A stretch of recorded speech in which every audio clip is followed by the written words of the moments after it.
Hello, hello, hello. How is everyone doing? Let's see, who do we got in here?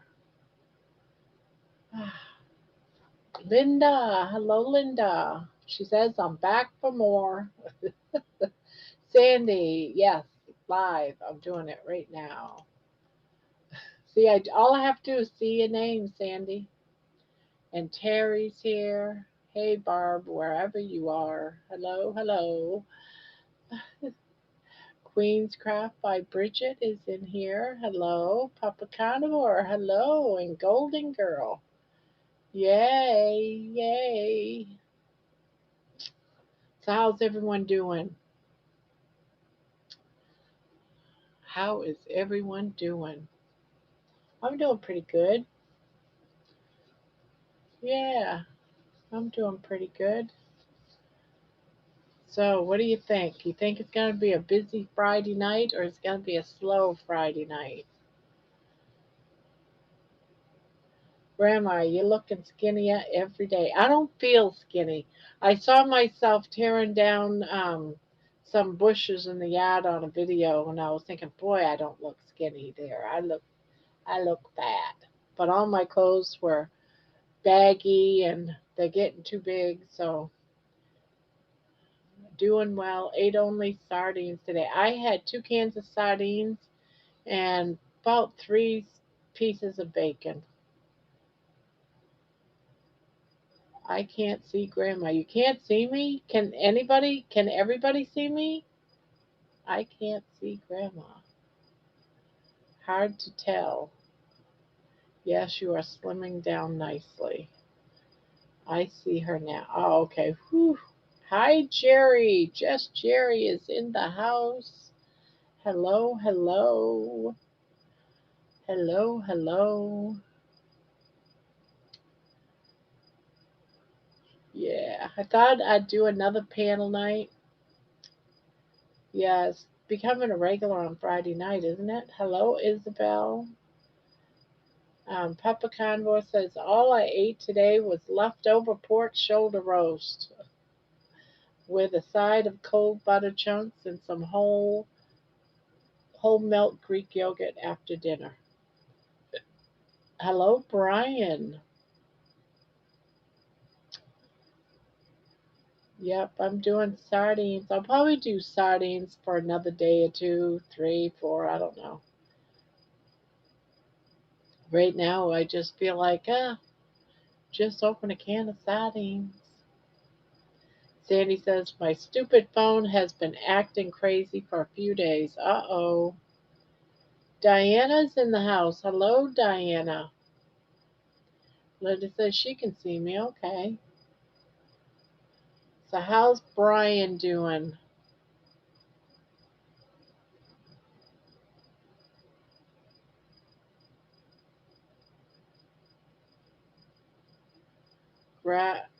Craft job on cutting that bush. Great. Yeah. It's amazing what some hedge clippers and a saw can do for you, right? Had to get rid of it. It was like eating up my patio. It was looking awful. Jen says I had meatloaf and a spoonful of peas. Amy's in the house. Hello, everyone. Hello.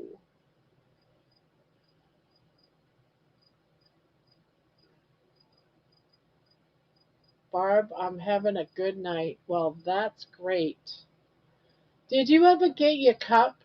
Did you ever get the other gift that I sent you yet, Brian? I forgot all about that. I'm thinking you should have gotten it. I don't know, though. I had sardines 3 days in a row. Manda, hello, Manda. Peas, yuck. Uh, you know what peas I used to like? I didn't like the big ones. What I liked are the baby little tiny peas, the baby peas. You and Ron conquered that patio. I find I lose more weight when I do outdoor stuff like that. I thought it was funny when I was watching the video, he kept pulling up his pants. He kept losing his pants. I can't. I haven't bought them for so long. I don't even remember what they're called now. Terry, saying Barb, the tiny peas. Yeah. Yes, I did need to send you a picture. Oh, you did get it. Okay. I hope it wasn't broken. I hope it weren't broken.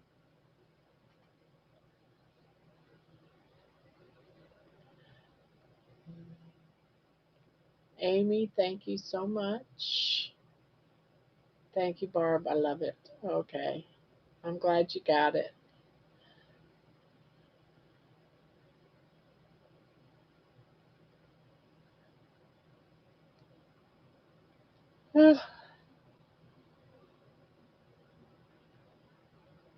La Sure canned baby peas were the best ones.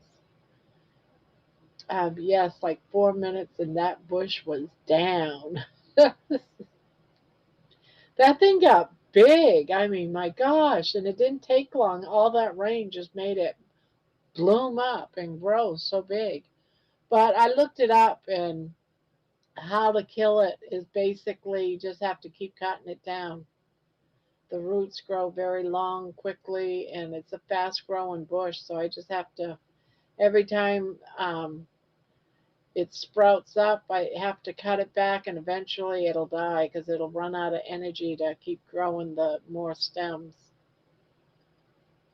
I moved both computers into the same room so I can figure out which one works. Now my dining room is back to normal. Well, there you go. There you go.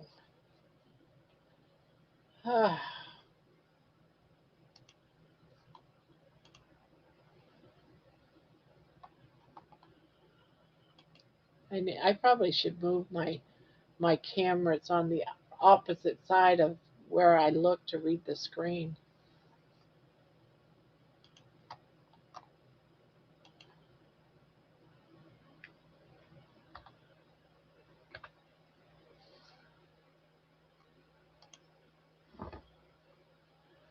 There's the link. Pin, pin. Amy and Brian, great job on the sardine fast. Yeah.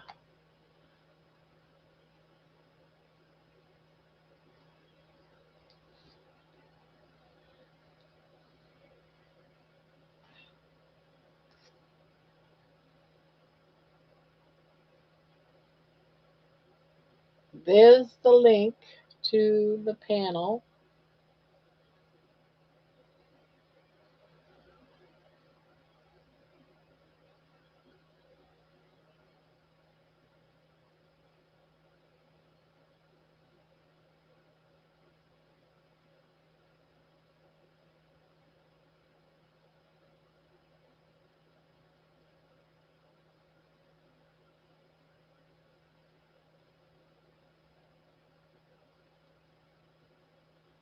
Hi, Jen. Z, Z, Z, Z, Z.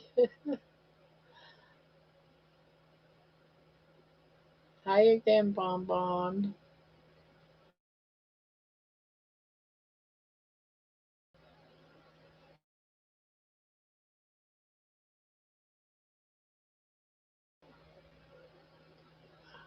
How's your night going, friend?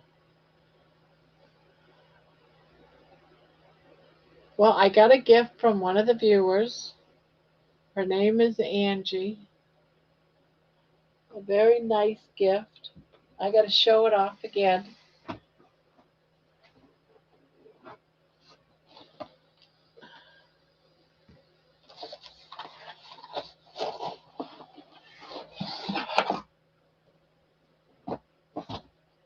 I got this from Angie today. And it's really weird because I'm going to be starting a project that's got a lot of balls because I didn't cake it up. I do got a cake machine, but I didn't cake it up. I'm leaving it in balls because they're kind of small. And I was going to get a um, a bowl for these balls, and I got this today in the mail from Angie. So once again, Angie, if you're in here, I'm not sure if you're in here again, but thank you. I already ran into her during our crochet talk earlier, but I had to show this off again. It's all made out of wood, and yeah, it's got a little thing with crochet hooks and stuff. Isn't that awesome? That is so awesome. So thank you. I love it. I love it. I feel special when it's like it's almost like Christmas, when you get gifts from people. So thank you for that. That's going to come in handy. That is going to come in handy. So thank you, thank you. Barb, that'll that'll work great. I love it. It's awesome, isn't it? I just love it. Well, I have all these balls because I'm taking the yarn hanks from all that special yarn I got, and I'm turning it into balls. And I was thinking, oh, do I just go ahead and put it in cakes? Because if you keep it in balls, the balls just roll all over the place. Now I have that bowl. I don't have to worry about the balls or making cakes. I can just put the balls in that bowl. So it works out pretty good. So I don't know if Angie's in here, but I already thanked her um, in the other channel. So I just wanted to show it off again. It's so pretty. I love it. Jeannie's in here, walks in the front gate. And Patricia's here. Hello, hello.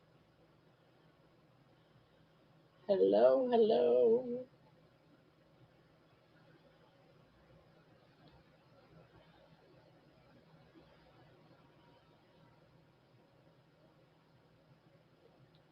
I'm so excited I get to see Jeannie in a couple of weeks. And Jerry and Amy and a couple of other people. Has anyone heard anything from Manawa? That's a beautiful box. Nice gift. Yes, it is. Just watched Jerry being attacked by bugs. Oh my goodness, I didn't know she was up or live. What was she going live on her lunch break or something in a car? No, nothing about. She has to have been in the hospital again.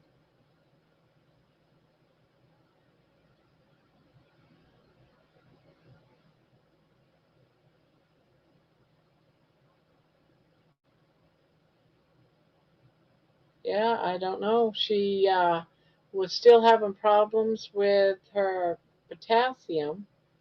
It started to run low again 2 days after being released from the hospital.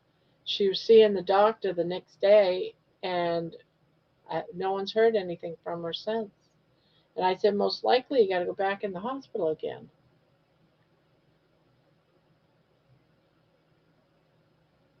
Yeah, it's not like men want to not keep us informed. So, yeah, or I'm stalking him. Uh oh, who is she stalking?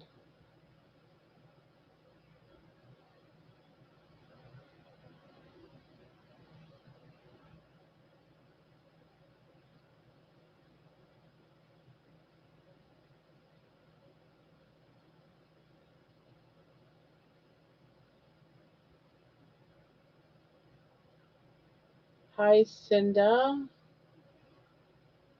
There's a Cinda in here. Hi, Cinda.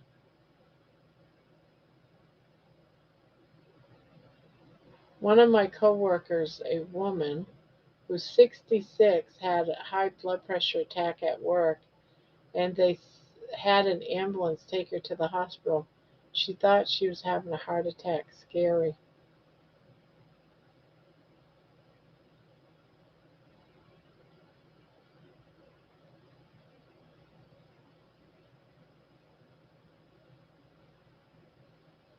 Well, I hope she's okay. She said they upped her blood pressure meds at the hospital. Sad because she won't change her diet. Yeah, I always suspected Brian was God.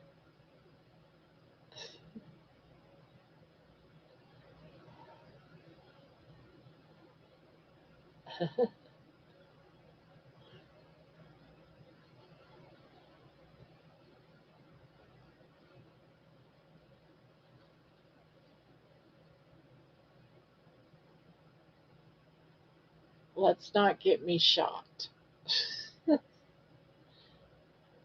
Uh-oh.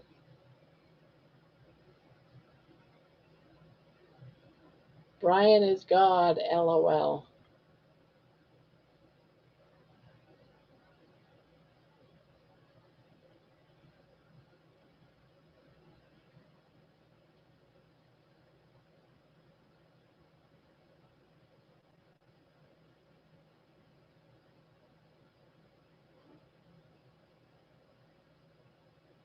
Funny, funny.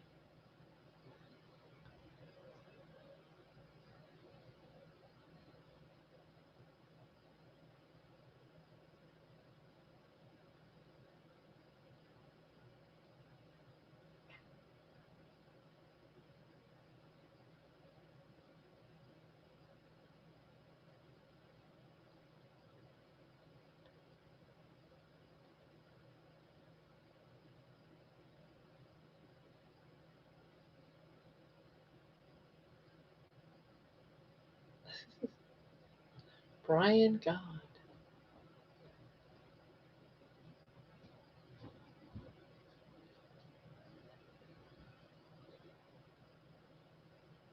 Hi, Patricia. Madness has set in already.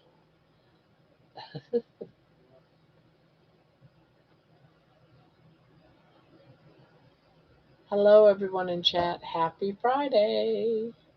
That's right. Happy Friday.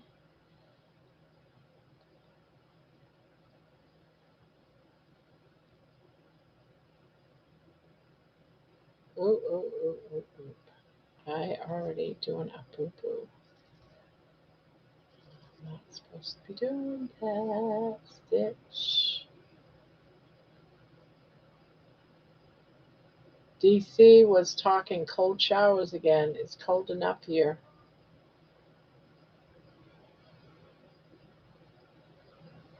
Here's the thing.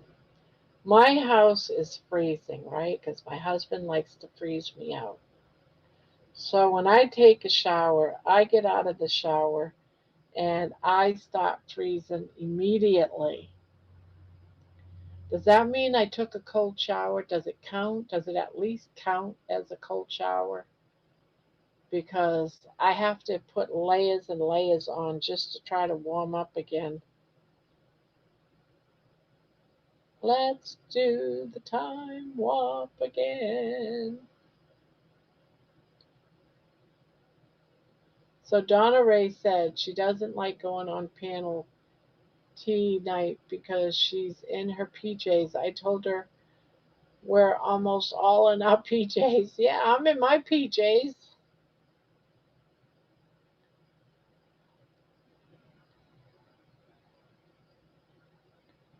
I don't think I've ever not been in my PJs on panel night. As soon as I got out of crochet talk, I went and immediately put on my PJs.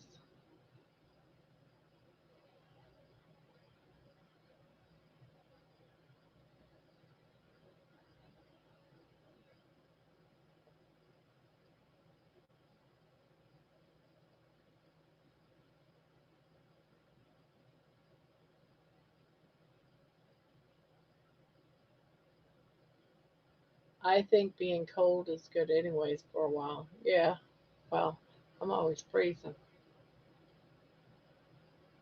I've definitely turned into that old lady.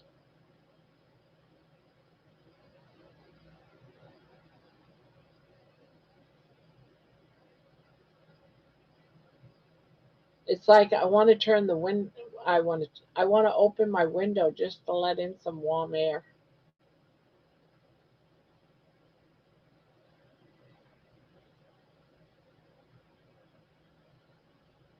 Probably not a bad idea because it's definitely warmer outside than it is in here.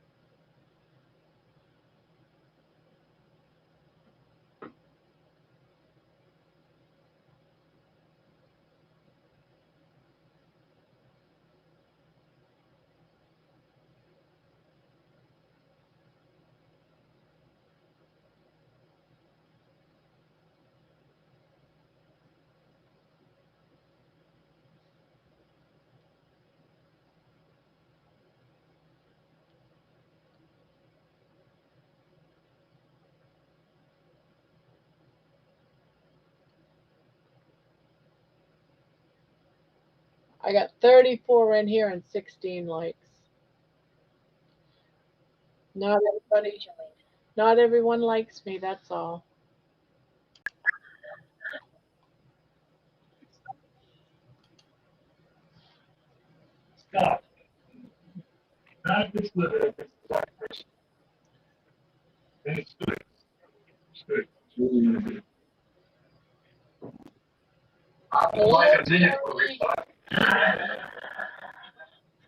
You can hear her TV.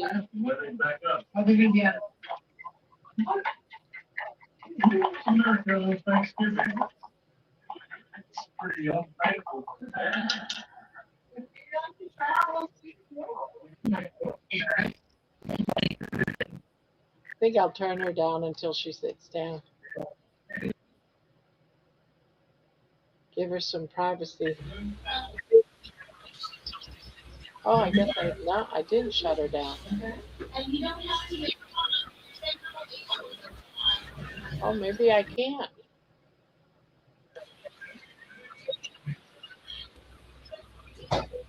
I've always used to be able to.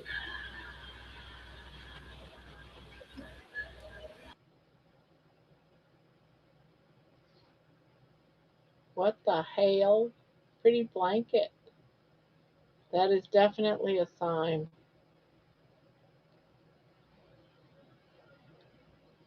I like that lighthouse picture behind her, behind that chair.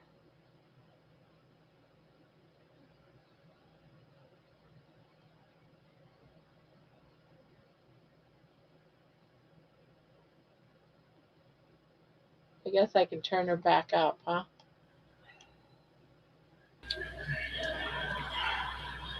Can you hear me? Yes, can you hear me? Can you hear me? Yes, can you hear me? Yes, I can hear Yes. you. Can you hear me? Can you hear me, Terry? Terry, can Okay, you hear good. me? Can you hear me, Terry? Oh shit. See, I can't hear you. I could What hear you happened? because that was YouTube. Damn it. Why can't I hear? This pisses me off, Barb. You got both computers in there. What you do to them? I can't hear shit. Let me turn on my YouTube over here.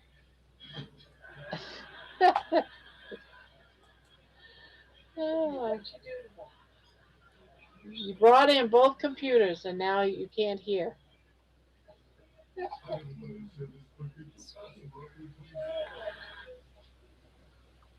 brought in both computers and now you can't hear. No shit. It's so lame.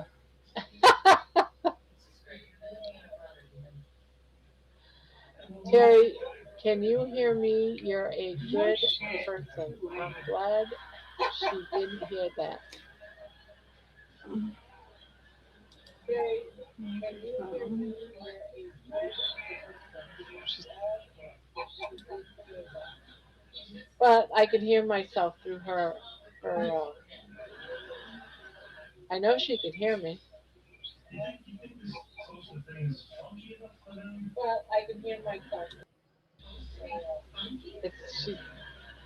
Maybe a third computer.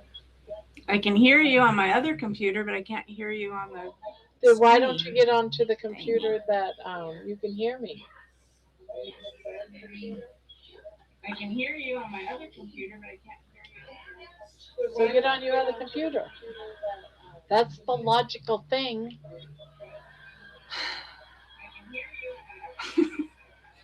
Because I wanted to use this. Because the camera is different. Damn it. You're beautiful no matter which camera you use. Because I wanted to use this. I want to use this camera. I don't understand. You're beautiful no matter which camera you use. It's not about that. It's about. I just want it to work. It's just pissing me off because it's not working. It's not about that. It's about. I just want it to work. I hear everything like a minute later. Terry, do you have Discord or Microsoft Teams? Through one of those, you can jump on a call with myself or someone and share your screen. Terry, do you have Discord or Microsoft Teams?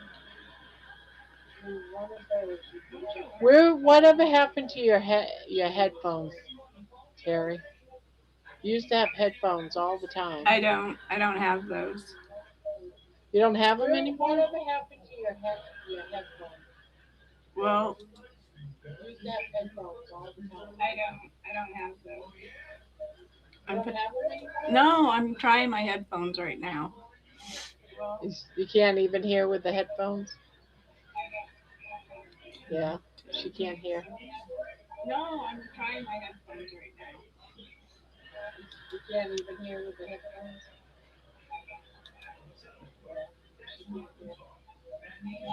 She's going to have to get on her other computer. You're going to have to get on your other computer, girl. I don't understand why I cannot hear. Hi, Spanky. Audio output. You can hear me, so Yeah. that's the output, right? Communication headset. Got my headphones in there. Hi, internet wife. Where's my supper, damn it? LOL. Conduction. Talk, Barb. Hello. I can't hear you. I'm just a deaf mute over here. I feel like Helen Keller. If Then I get was on blind, your I'd be computer. Helen Keller. Get on the computer you don't want to Okay, use. I have to switch. I'll have to switch. Are your headphones paired to the computer, though?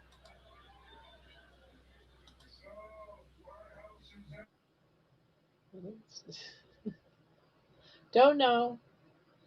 Sometimes the link breaks.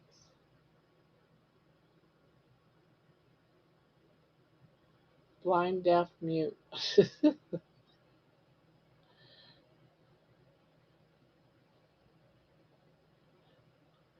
Well, at least she tried. But she's got two computers there. She's just going to have to use the one she doesn't want to use. This is some funny stuff.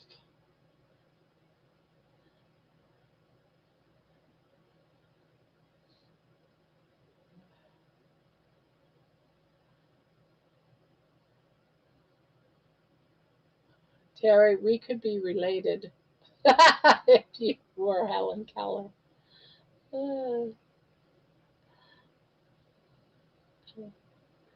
25 likes and there's 40 in here. Oh, Terry Sue joined. Now, see, you're beautiful. I just want my other one to work, Barb. Thank you, though. The other one, I like the other one because the angle is where it says the bedroom door and it shows that my husband comes to come. It shows your better side. But you can hear me? Yes, I can hear you. Can you hear me? Can you hear me? Yes. Hello, can you hear me? I was deaf. Can you hear me now? Yeah, shut up. This is not a Verizon commercial by any means. Hi, Jen. Hey, Terrigan. Hello, Jen. Thank wants his supper. Just saying. He's saying, where's my dinner? Did he say that? Yes. He's such where's a little my shit. dinner, damn it? He needs to get Get in the kitchen, Spanky. Get in the kitchen, do those dishes, and then I might make you some supper. Yeah. That's the way it goes. Well, I wanted one of my computers to have the chat on it, and then the other one to have the Jane camera. says Terry is the little speaker at the bottom of the screen, Xed. Sometimes the volume on my work computer goes off and I don't even know. Hey, Brian. No, I'm not sleepy. I'm ahead of you. You're looking hot, my internet wife. I have missed you. Thanks, Spank. No. Spank is my husband But on the he's internet. he's got competition. We got Well, he Valentino. gives me way more compliments than my own husband does. So my own husband only hears me do his bitch all the time, so he doesn't compliment me much. Look who it is. Oh, Becky. now you're making me want me to go. I need to go get my flat cap. How you guys doing? Good, good. How it seems like it's been forever since I've seen you. I It's know been Spanky's been on hiatus. yeah, it's been about a week since I've been on camera. Yes. And I hear Winston isn't doing all that great. He don't feel good. No, he rebounded to the negative side, I guess. Oh no! Mom, you done with my charger? How old is Winston? He'll be 10 next month. Well, you know. Yeah, Well, I can say it, but small dogs. Well, even the big dogs in general, they're not like cats. Cats usually live a lot longer. But they're yeah. also a pain in the ass because they shit in your house and you have to clean it out of a box. So Yeah, but it's worth it. Yeah. Well, maybe he's just got. I wonder where he likes toys if he just doesn't have something a blockage of some sort. And that's why they want to do the ultrasound. Well, he's projectile pooping like it Ooh. shoots out about 6 feet. Oh, give him some damn Pepto Bismol like we take and stuff. Give him some weird thing. Give him some human bullshit that we take. Good try, I guess. I mean, how Winston's a pug, right? He's not a bulldog, is he? He's a French bulldog. Oh, mais oui. it's all about France. It's all about Yeah. France. You need to get him some French prescriptions. you need to give him some What? French fries. French fries. And He's French a French toast. bulldog, It's isn't a he? French toast, yes. Let's see. So he didn't eat brown rice. That's true. Valentino, you get competition, Spanky. We got another dude that comes up, Valentino, that loves the girl. It's okay. I love Spanky. I already made that announcement today. Spanky's my internet husband. I don't need to. I'm not a Mormon by any means.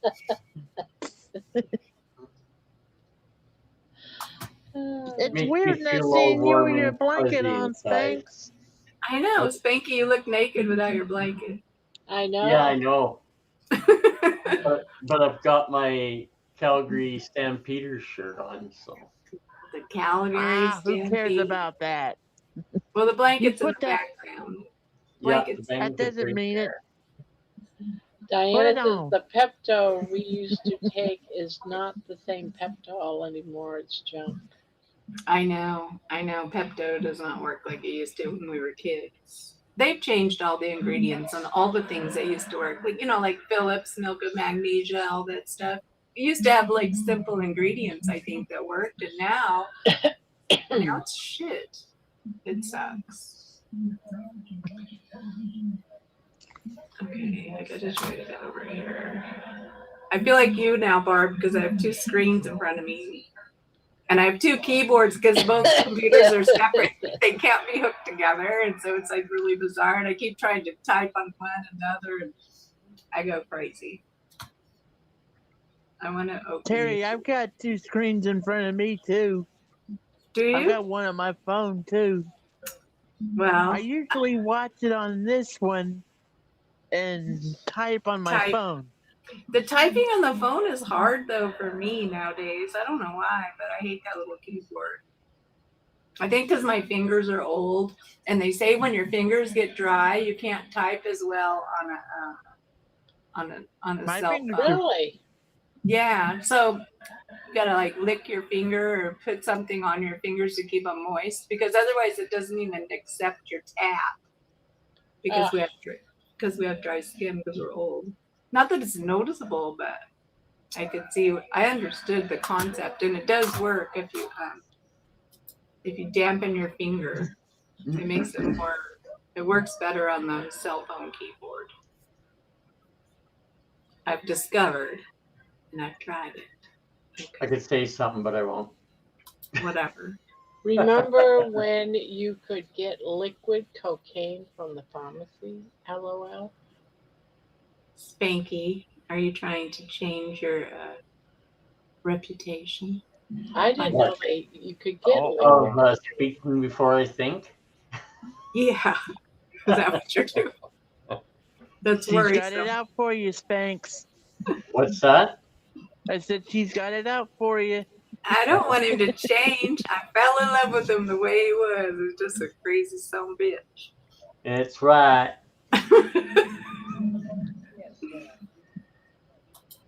Please, I'm on panel. You go ahead. I won't. Jen, did you work on the garden today? Oh yeah. We planned. My mom, Yaya, finally won, and she got me to plant some potatoes. Papa Carnivore says, did you guys see that Dr. Paul Mason, who I don't know, mentioned me in one of his recent videos? I had left a comment on his earlier video and he talked about it. I don't know Dr. Paul Mason either. I don't know Dr. Paul Mason either. Jerry says, when No. my German Shepherds have diarrhea, I give them 2 Imodiums because they're bigger dogs and it works every time. The stuff that's made for humans. Yeah, same stuff works perfect. Jerry wins the prize for talking about poop first in the chat today. She said diarrhea. Diarrhea. Barb, they kept Lois. the cocaine for the dentist. Ah, okay. I did Lois. not know that. Diarrhea. Diarrhea. Lois. Diarrhea. Backwards. Oh, shucks. I hate it when the mirror is backwards. I should have changed it to mirror image. I'm wearing my booby goat shirt. And I have my 69 and fabulous cup. Yeah, you are. Ooh. Don't go changing to try and please her. You've never let her down before. Mm. Jen, the other night I heard you do a little bit of a Miss Piggy thing. And I swear Yes. that you and Thomas need to do a little short song together. I know, right? Yes. Go, Jen, go, says Diana. Go, Jen, go. I love Billy Joel. He's like one of my favorite singers. Sandra says, hello, everyone. Yes, Papa Carnivore, I saw it. Dr. Paul Mason is good. I don't know who he is. Not a clue. Hi, Ivy.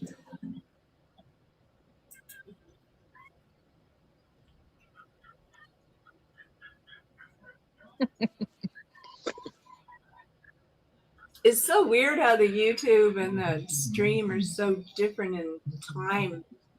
You know, I hate that. Wish they were synchronized. Yeah. It probably will. It'll happen probably within a year, maybe. He is an Aussie doctor. Okay.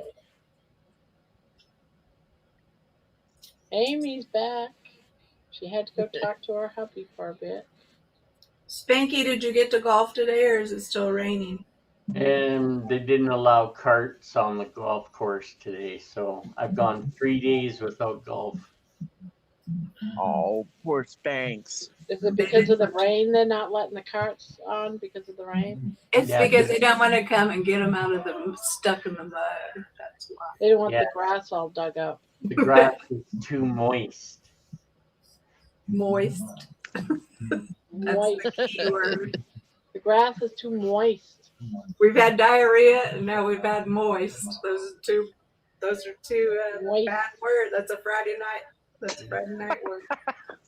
Please, I it's not even 10 o'clock yet. No, it's too early. Moist. It's never too early to say moist. Yeah, not on this channel. How many here are feeling a bit moist? I'm not. I don't feel. Isn't that personal? I kind of. My hair's kind of greasy. I didn't take a shower today, so. I don't. It doesn't look greasy. Sorry. Looks good. Well, it would have on my other camera because the other camera is better. Well, then I guess you're lucky you went onto that camera, right? I guess so. See, there's always a positive. Gotta find that positive in every negative, Terry. That's right. Grease is good. Oh, Lord. What have I walked into? Jen, you always walk into these traps. Did Watching. you watch me do my garden work today, Jen? Yeah, I watched. Did you watch that, Jen? Did you see Barb cut that bush? Excuse In me. fast motion. She was you like, cut a bush? You bad girl. I can't believe I missed her cutting her bush. oh, dude, she was out there like Edward Scissorhands. She was like chopping up. Yeah, I chopped that baby up, I'll tell you what. So how did you get Ron to get out there to do it with you? Did you have to prompt him a lot? No, he comes out and he goes, "Oh, you gotta work and cut that down?" I said, "Yeah, somebody's gotta do it. You're not gonna do it." So he And helped it you cut your bush? It worked. It worked. And then afterwards, I was like, "Shit, that just was recorded. Everyone's gonna think I'm mean to him." Oh, wait a minute. Was that the happiness video you posted? Oh, it was happiness. I chopped the hell out of a bush. Yes, I saw it. You're gonna be sore tomorrow, Barb. Probably.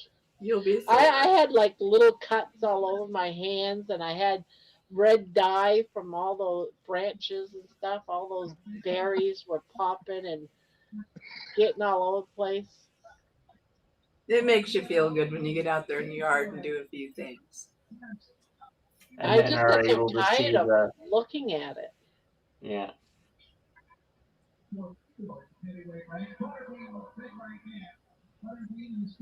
Sorry, I had a short coughing fit there. Sorry.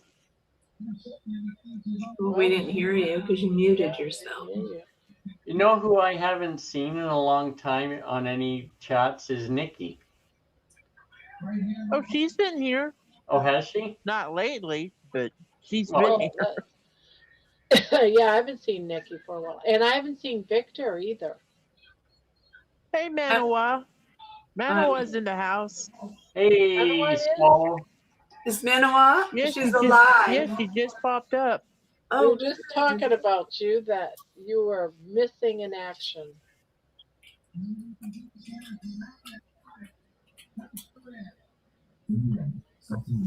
Well, Hey, you ought to make Manawa a a moderator. Oh, Debbie's I'm up just here. saying it's up Hey, to you. Debbie. Hi, Debbie. Yo, Deb, what's Hey up? everyone. Hey, How's everyone? Pittsburgh. Hey, I Pittsburgh didn't even see her Steelers. come in. Oh, there. I look up and I see her name. Hey, you Yeah, Hi, Deb. penguin. Penguin. I haven't Uh, seen you in forever. I know it's been a long time, Barb. What have you been up to? She cut her bush today. She cut her bush. I cut my bush today. She's Well, Brazilian. now, have ya? Chop, chop. Chop, chop. Chop, Well, chop. Barb, That's a what, bad Hey, one. Manawa, how are whatever you? floats your boat there, Barb. I'm hanging in there. Well, at least you're not in the hospital, Manoa. Yeah, I go to see my pulmonologist on the 31st, and they'll decide what to do then. Guess they're not that worried about it. So they're just going to let it deplete to zero? Well, that was as soon as they could get me in. So what's going to happen between now and then with you? Did you go in and I just don't know. Just kind of let it hang for now. Well, the question, Manawa, the question really is, where have you been? Because you haven't been as present as normal. Hi, Brian. I was actually getting something to eat, and I don't like to eat on camera. So What'd you eat? Hi, Jonathan. I had hamburger patties and pickles. Oh, nice. Ooh, hamburger Yum. patty and what? Hamburger patties and pickles. Oh, pickles. I thought she said pit bulls. Oh, speaking of pickles, do we need positive affirmations tonight? Yes. Always. I'll When do take we one. not? When do we not need them? I know, right? Amen to that. Hold Hi, on. Jonathan. I got to stretch to get them. Jonathan's here. All right. Hi, Jonathan. And one, and two, and three. All righty. That's- So, That's Barb, a positive stretch. we'll start with you. What do you want? You want a Highland cow, a pickle? Highland cow. I know it's the usual, but I thought I'd ask nonetheless. All right, here's your little cute little cow. Meh. Moo. Mrrr. Ooh, ooh. Oh, Barb, you got two together. Do you want the Oh. Do you want the inner or the outer? I want the Audi. Outie. Okay. Here we go. All righty. It says, got milk? Nah, got joy. I like that one. It's cute, right? Joy is the cookie that goes with the milk. Well, Joy. the joy's Joy, better than joy milk. down in your soul. All right, Terry, you're up next. What are my options? You got a Highland cow, a taco, a pickle, or an otter from me. And Barb has poop, I got poop. poop, a daisy, and animals. I'll take poop. Poop it is. She wants poop. Give her some poop, Barb. I haven't shit today, so I need some. Well, thanks for TMI. sharing that one there, Terry. This Here's your little poop. says you matter. Oh, Barb, there you go, Terry. You You matter. matter. You matter in the poop world. Every flush is a chance to start a new. Embrace each fresh beginning. That's not. I'm glad I have a bidet. That makes it more fresh. You'll be fresh as a daisy then. Wipe your ass today is what it says. Wipe your starfish today. There you go. Keep that Manawa, starfish moist. we need your cat. He's sleeping right now. Oh. He's actually sleeping in my wheelchair, and he's got his head flipped upside down. Spanky, you're being awfully quiet. I'm kind of worried about you down there. Jen, I what just affirmation wrote do you you want? something. Let's see. What did you say, Spanky? Taco, pickle, cow, otter. Poop, poop, animals, or Poop, Daisy? animals, or a daisy. Yep. Damn, Spank. Yeah, it's been a bad couple of weeks, eh, Terry? All I right. guess so. Well, you know, when we lose people around us, it makes sure we realize. I've had a positive day. No shit. Give me poop. Poop. Poop for Jen. Poop for Jen. Hold on, let me get the toilet paper. There's always things that happen that remind us of our own mortality. You matter too. Very much so, Terry.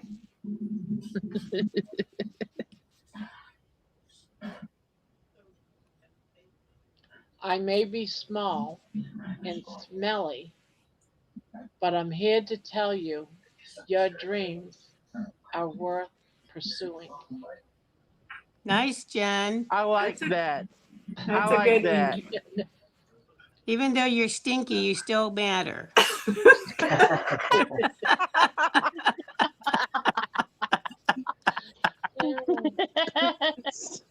Debbie, give me a pickle. You want So a you're pickle? saying there's a chance? All right, Spanky, we'll get you a pickle. Hey, there's always a chance, Jen. Oh, Spanky. You got, oh man, you get like hit the jackpot. How many do I got here? 1, 2, 3, 4. Which one do you want? 1, 2, 3, or 4? 3. 3. Okay, that's this one. Look how they all came together. All right, Spanky. If I could open it up. Well, helps if you do it in the right direction.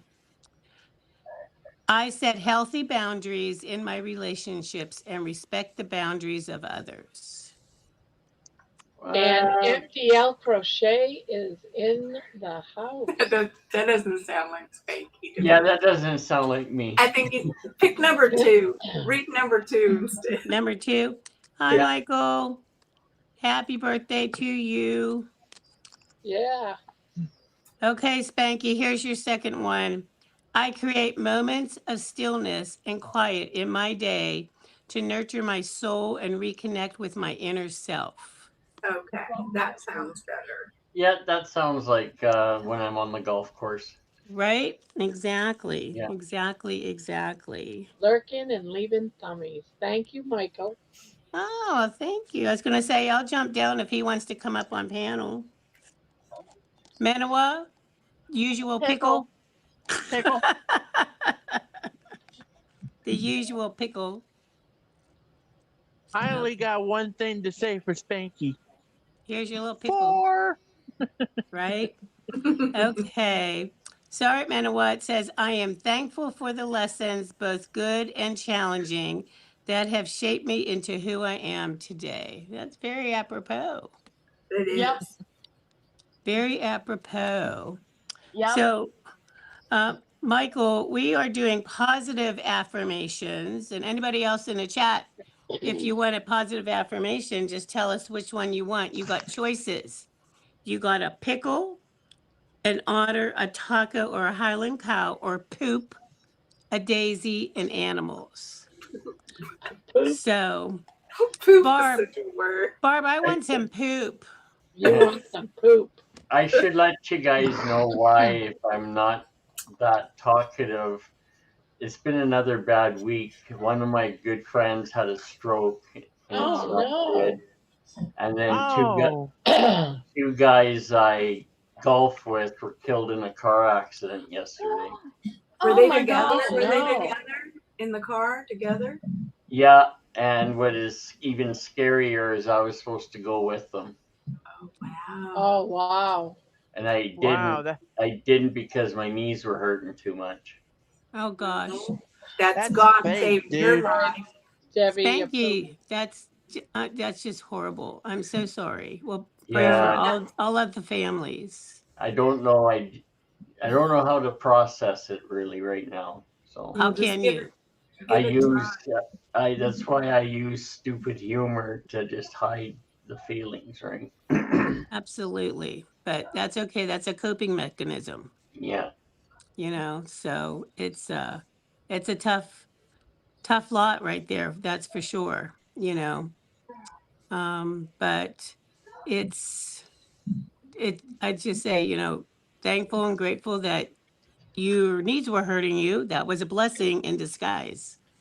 Yeah. Yeah, that's what makes you think you just could have been there. Mm-hmm. Absolutely. Yeah, So, Means like you still have Michael said, process it when you're ready to handle it. There is never a time frame for anything. Yeah, it means you still yeah, have a special purpose, Pinky. That's why we're still. that's Only right. the You're good die supposed to young, be here. not us. We're just gonna keep getting older and crankier and weirder. Okay. Okay. Brian says he wants a pickle. But I got to read this poop first for Oh, Debbie. okay. I need my All right. poop first. I may be small, but I'm mighty. Tackle your goals with determination. I like it. I like it. Yeah, The That's a mighty poopy Manoa. that's a good poop. that's a good Sorry, poop. Manoa. Okay, who wanted a pickle? I think Brian, right? Yes, Brian Brian Yeah. did. wants a pickle and Isabel wants a cow. Okay. Line them up. Line them up. All right. Here's your pickle, Brian. Hmm. Let's see. Hello, Okay. bacon runner. It says, I am capable of achieving everything I set my mind to because I trust in my hard work and determination. That very good one for Brian. That's a Very good good one. one. Very good one. Good one there, Brian. And who wanted the cow? Isabel. Isabel. Isabel. Okay. Isabel. Isabel. Isabel. Hi, Donna Ray. Hi, Golden Girl. Golden Girl wants an animal. Yep, I'm pulling it out now, so I'll Okay. read it after you're done with your cow. Here's your little cow. He's sticking his tongue out at you, Isabel. It says, bloom like wildflowers in your own time. Very good. I like it. I like it. I like it a lot. Wonderful. All right. And I don't know what animal that one is. I think it's a sloth. I think it's a sloth. Yeah, that's a sloth. I think. And this is what it says. It's okay if all you did today was breathe. Nice. Yeah. It's okay. It's okay. All right. So let's see. Amy wants an animal. Amy wants an animal. Yep. You're welcome, And Isabel. then Oh, Vicky I've and never seen one of these. What is it? A hippo. Oh, yeah. oh, Cute. That's cute. Your smile could light up the whole day. Very oh, nice. That is Amy. That's Amy's. Yep. And then Vicky and Papa Carnivore both want poops. Poop. Two poops what a coming up. what a All poopy. right. Oh, this one's got two in it. Oh no, it didn't. It just had one. Sometimes it's hard to tell. You matter. Here's the first poop. This one's Vicky's. You matter. It says your potential isn't measured by where you sit, but the impact you make. Your potential isn't measured by where you sit, but by the impact you make. Nice. Can I Okay. give you the remote? If the bear shits in the woods, right? This one says, you matter right in the front. You matter. Papas, you matter. Even a little poo can leave a big impression. Go make yours count. Even There you go. a fart makes a big impression. Sometimes. A fart is a Sometimes. warning. That's true. That's the Oh. yellow light. I'm Yellow going to do my thing, go to sleep and come back at midnight. Okay, Donna Ray. See you then. I'll be right back. Hydrant Okay. says Bacon Runner. If anyone wants to go and check her channel out and give her a Yep. little bit of love by Yep. subscribing, she just dropped her channel. Yep. And anybody wants to drop their channel, you just Yep, type you're in more fire than welcome hydrant. to. Just yep, All one word. Fire fire hydrant. hydrant, all one word. Yep. You're more than welcome to do that. We're about supporting Supporting our everybody. community.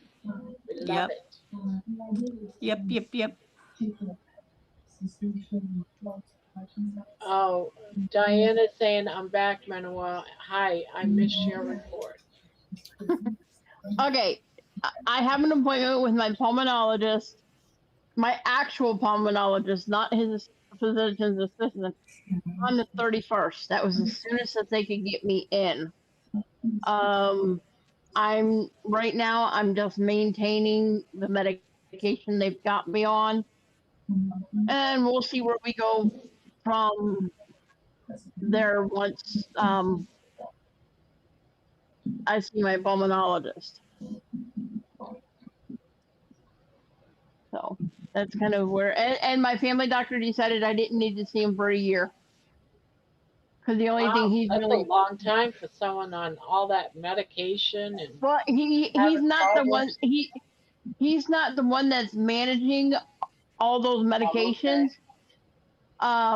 The only thing he's really doing is the yearly Medicare wellness exam that they require. So, that's why he's like, I don't need to see you for a year unless something, crops up like a sore throat or something like that. Okay. Yeah, Grandma, Donna. Grandma, That would are be you great if you came on. who? Donna Morris says is trying to tease us with his starfish. I didn't Donna hear that. says Jonathan? Oh yeah, he can come on. no, Oh. Donna Ray says Oh. one day I'll come on, I hope. Oh, okay. I was gonna say I'll get down if she wants to come up. So I'll go. I'll leave if she wants to come up. you stay, Spanky. They see me all the time. They don't need to see me. Yeah. Yeah, If I Spank. can be in my PJs, Donna, you can be in yours too. Everybody's always asking me where you are, Spanky. Oh, are they? Ever since you came to California and I went to Canada and we bypassed each other. Oh no, we met in the middle. You know it. All right, you bad boy. It wasn't a meetup, you guys, not in that form of the word. Yeah, sure. It was a meet up. Meet up. I Yes, am I'm excited. very excited about Kalamazoo. Absolutely. I know, it's getting so close. It's getting so close. Minowa, are you still going? Yep. Okay. And I'm also excited because I'm going to Lake Geneva, Wisconsin tomorrow to meet another carnivore. I haven't seen her in over a year in person. I've only met her one time. But a year ago, on the 4th of July, she drove up from Elgin, Illinois just to come meet me. And so tomorrow, we're actually going to meet in Lake Geneva to spend some time together. We're going to go out for a steak dinner. Ooh. And she's giving me her extra tasty air fryer that she has. Nice. Real nice. Yeah. So I'm looking. But that'll be nice. That tasty air fryer. That's a fancy one. Yep. Can you say jealous? You guys got to keep Jerry on board because she's getting ready to do some kind of medical crap. And if she doesn't go to Kalamazoo, that's just going to mess up everything. She's got to be there. You know what's funny? my friend who I'm going to see tomorrow, she didn't buy either one of her tasty air fryers. She won both of them. Whoa. I tried really hard to win one and I never did.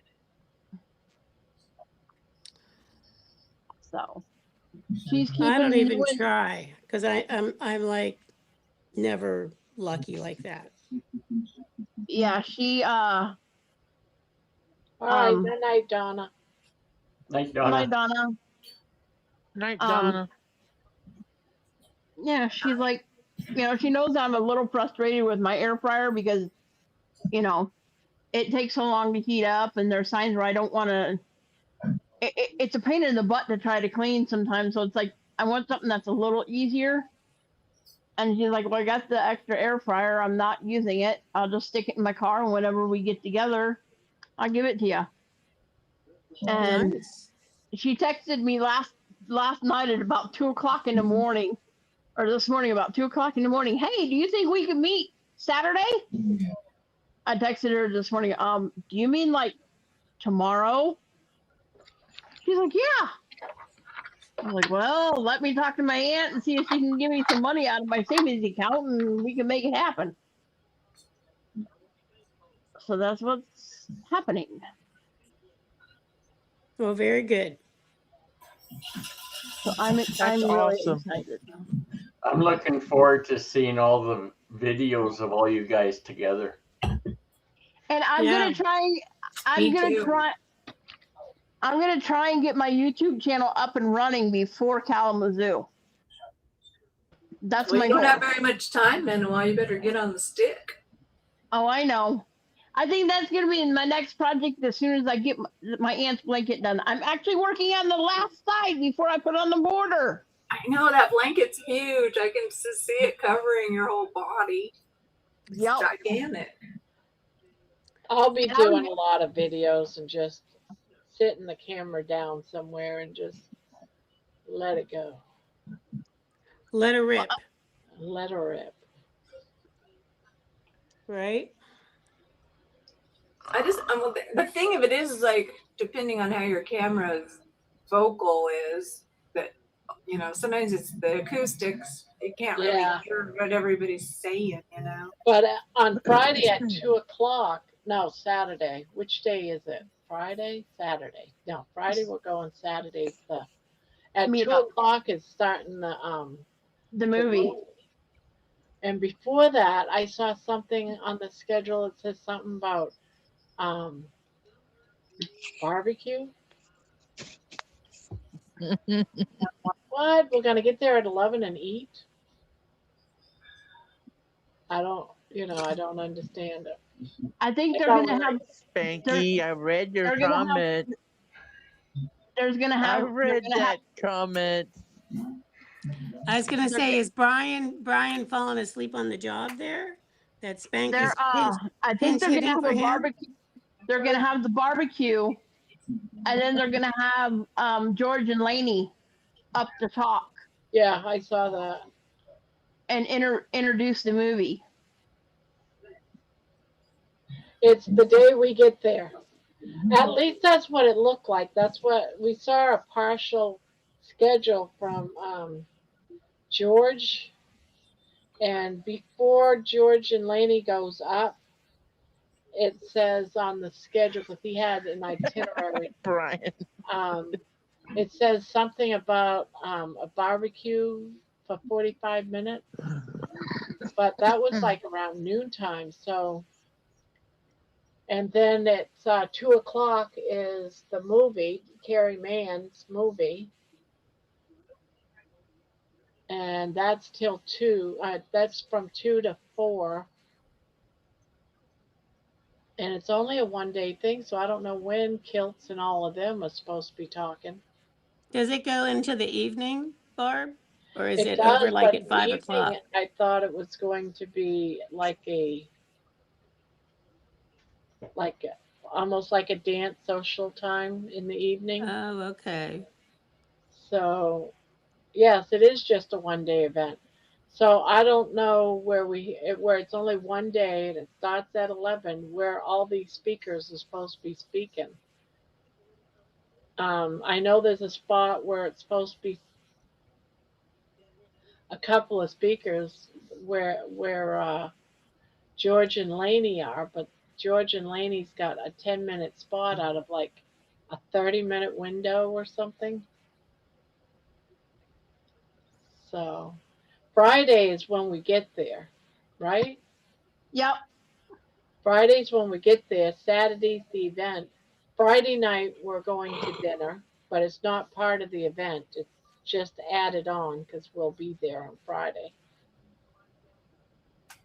You probably wouldn't have to be there on Friday because I don't know if you could drive there. I have no idea what your plans are.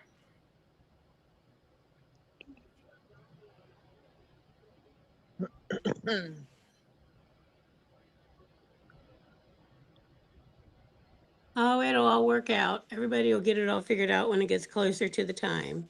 Yeah. I know at 3 o'clock I'm meeting between 2 and 3 I'm meeting George and Laney in the hotel lobby. Well, Barb, you'll be there like around noon, so maybe Yeah. you'll see I already them. told my daughter we're leaving at 9 in the morning. I knew Yeah, it. that's kind of when I plan on leaving because I know if I don't tell my aunt we are leaving at exactly 9 o'clock in the morning, it will be 1 or 2 in the afternoon before we actually leave. She's Oh, never on time. Maybe It's you should always tell it. better. Maybe you should tell her 7 a.m. I'm all about getting somewhere early, just so you Oh, can I get your am too. bearings. I Yeah, yeah. you gotta get do your not, bearings. I do not like to be late. If I'm not early, there's something wrong. Well, for one thing, it's Friday that we're driving there. So, and yeah, who knows how the traffic's going to be between now and then. It's a 4.5 hour drive. So I Yep. figured if we left at 9, that 4.5 hours, 1:30. And I figured, all right, so we have an extra hour window. So for traffic. Yep. Barb, just get off your live on Thursday night and just get on the road. That way you'll be there in plenty of time. Yeah. If my Yeah. aunt weren't going, I would probably do that. Well, If I were just driving myself and my aunt weren't taking my van on up to Gaylord, Michigan, I would like leave at like 7 o'clock in the morning. But I know my aunt's not gonna be ready to go at that time. So yeah, so does your aunt come to you, or do you go pick up your aunt? I'm going to pick her up this time.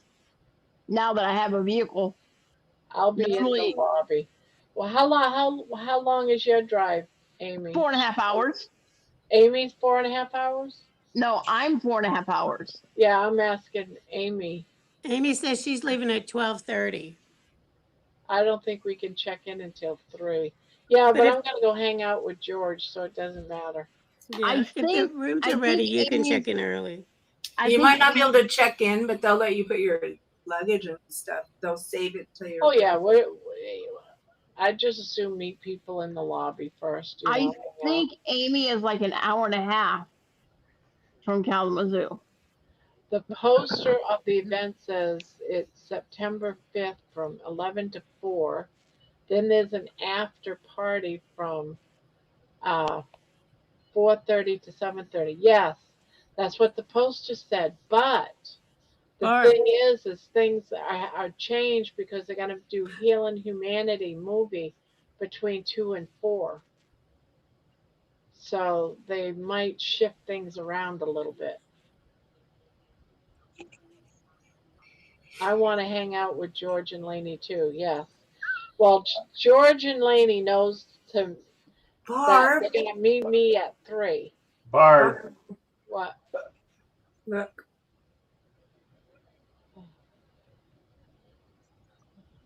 I wonder if she's taking it. I don't know. Hey, Jen, wake up, I'm Jen. awake. I'm not asleep. it's Oh, Saturday I night. took a picture. your head was rolling all over your chair. I think you were sleeping. I saw that drool coming out of your mouth, Jen. I'm not asleep. I swear I'm not asleep. She just rested. I heard that camera, Barb. She's just resting her eyes. I heard that camera. Right.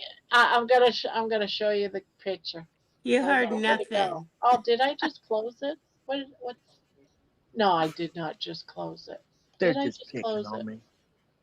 We It's all love right. you, Jen. Jen, it would not be fun. Y'all are without you bored, here. aren't you?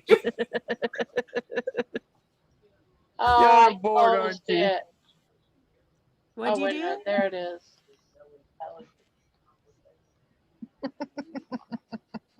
All right, I'm gonna show this half alive. Yaya just said there's no intelligent conversation.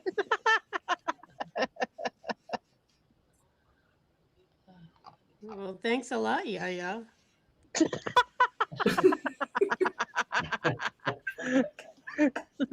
Sorry, we're not meeting. We're sorry we're not meeting your literary. We are not worthy. Look, We are not I'm worthy. sorry. I can't take her anywhere sometimes. That's Ah, what she Jen, with the says. new coffee cup. Look, Jen. I swear, I don't hear the conversation. That's the point. she doesn't hear the conversations, guys. And Oh, part look, of the coffee I, cup collection of I Jen. could hear y'all the whole time you took this picture, but it's okay. It's because you were in twilight sleep. You were just drifting off, and you're hearing our soothing voices, and you just crashed out. So, Jen, if you weren't asleep, what did Barb say before she took your picture? That's a test. That's a test, Jen. You're not gonna pass. You failed. You failed the test. You can think what you want. You can think what you whatever want. you want. You can think what you want. All right, you guys. I know you're messing. It's okay. Amy, Monday. I need to look at the chat. Nothing was as funny as what she did to me as how she got back at me last panel night. What'd she do to you then, Jen? I had said something about barbecue in the next panel, which that was Monday. But after that, I was talking to Paul, and I made a certain joke. And I told her about a time in a restaurant where I was laughing so hard that I was laughing so hard that Sprite came out of my nose, and she got me to repeat it like over and over and over again. I finally caught it. I said, what came out of your nose? And she goes, Sprite came out. Wait a minute. What came out of your nose?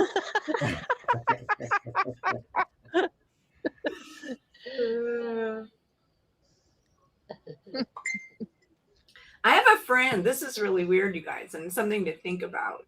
I have a friend that took like I forget, he was on some kind of a prescription medication that he had to take. It was like some kind of antibiotic, and he went to swallow it, but he sneezed at the same time, and the antibiotic got stuck in his nose. Oh my It gosh. actually it went, instead of swallowing it went into his nostril, and he had to have it go get it removed. Oh my gosh. I know. So be careful with that stuff. And every boy, when they were little, eating Ichiban soup the first time, would snort up a noodle and then have it in their mouth and go like this. Oh Lord! I remember when the boys used to turn their eyelids over upside down. Yeah. See Yeah. all that inside. When I was in medical school and I had to do my internship at the clinic, there was a little boy that came in that had a runny nose, and he rolled up toilet paper and stuffed it all up in his nose, and it went way into sinuses, and they had to go in and retrieve it all. That's Oh. awful. Ouch.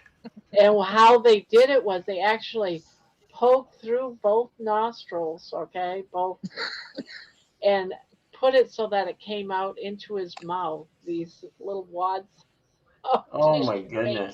paper, and he Oh, had to spit it out, and it was all green. It was all so gross. Oh, gross. That it's is like gross. it's like a kidney stone except in your head. Ew. It's just weird how the sinus is such a crazy place. Weird things can happen there. Yeah. Yeah, we're put Man. together pretty weird when you really think about it. I know, it's strange how it works. You guys are nuts. You know that?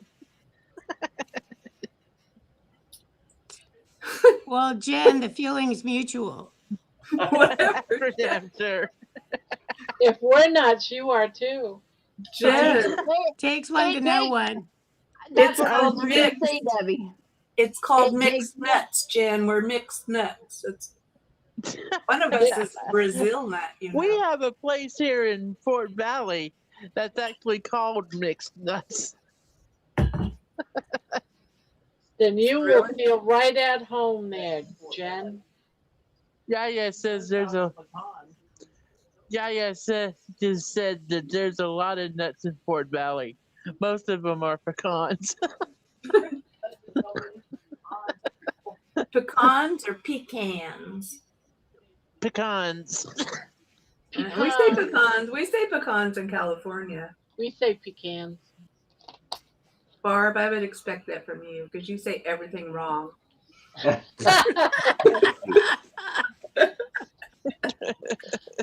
No, I am always right.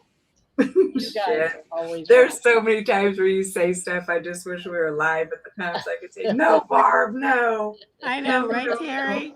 And then you're trying in the No. chat. You're trying to tell her how to say it. I know, and she doesn't read it right. She doesn't either. get it anyway. I So know, it's so frustrating. It drives me Yes. crazy. Y'all remember charcuterie? That wasn't as funny as horse divorce. Or Yeah. Sherry. Siri was the best. Well, she still can't say Alia. She still says Aaliyah, even though we've told her 100 times it's Alia. Hi, Lisa. Alia. Pecans. Pecans. Pecans. We're gonna have some pecan Well, pie. the way that I remember it is you eat pecans and you pee in a can. Well, I guess I peed in a lot of cans. I guess so, Barb. I guess so, Barb. Barb is so urinary.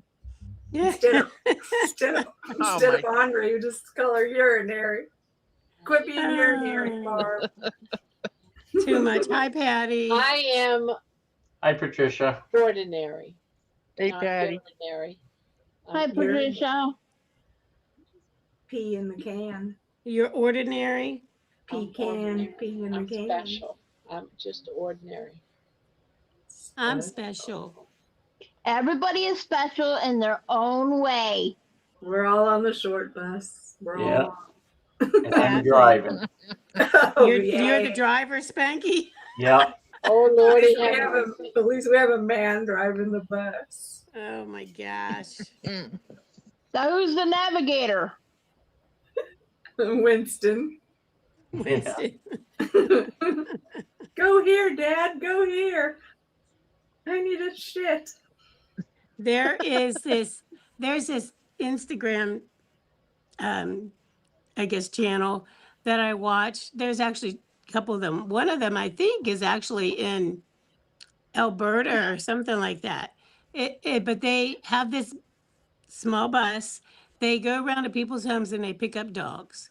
And then they take them to this dog park. Well, it's not a park, but it's like their own private land that they have all fenced in. And all the Yep. dogs, you know, go out running around and all this kind of stuff. And, if it's their birthday, they put the birthday cake or whatever hat on the dogs, and they get like pup cups and, all this kind of stuff. I just love watching it because the dogs are just seeing them Happy. do that. It's just full of joy. They're just Yeah. rolling through the mud, through the streams. Yep. Unless the weather's really bad, they're out there in all Um, kinds of weather. Yeah, I saw my son, that. That's cool. I know, I I Yeah, sent love my it. they want to have fun, just like kids. Oh, you're gonna have to send me the link to that. I Okay, sent my Barb. dog.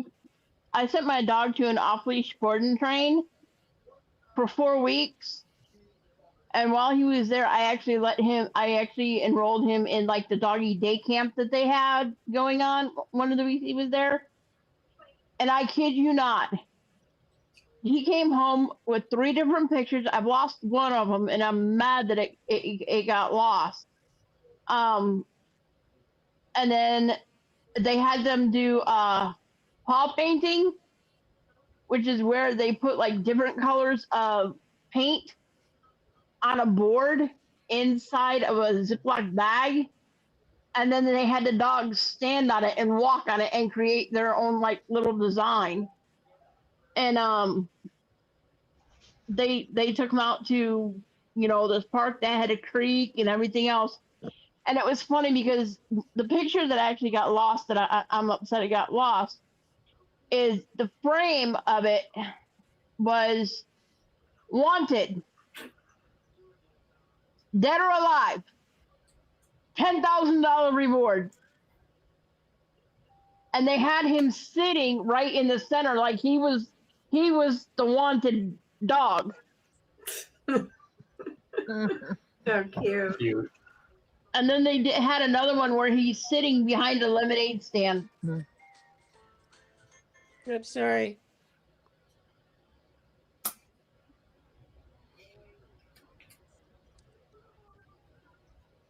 So here's a picture of them on the bus. All the dogs on the bus. Oh, Look. Oh, That's Oh, awesome. look at Cute. that one. First day on the bus. What a cool job to have, right? I know. I it's a would lot of absolutely love that. responsibility, though, having everybody's dog. Yep. Well, they must be dogs that are not hostile, So 'cause they're Yeah, in Calgary. Where's Calgary at, Spanky? Alberta.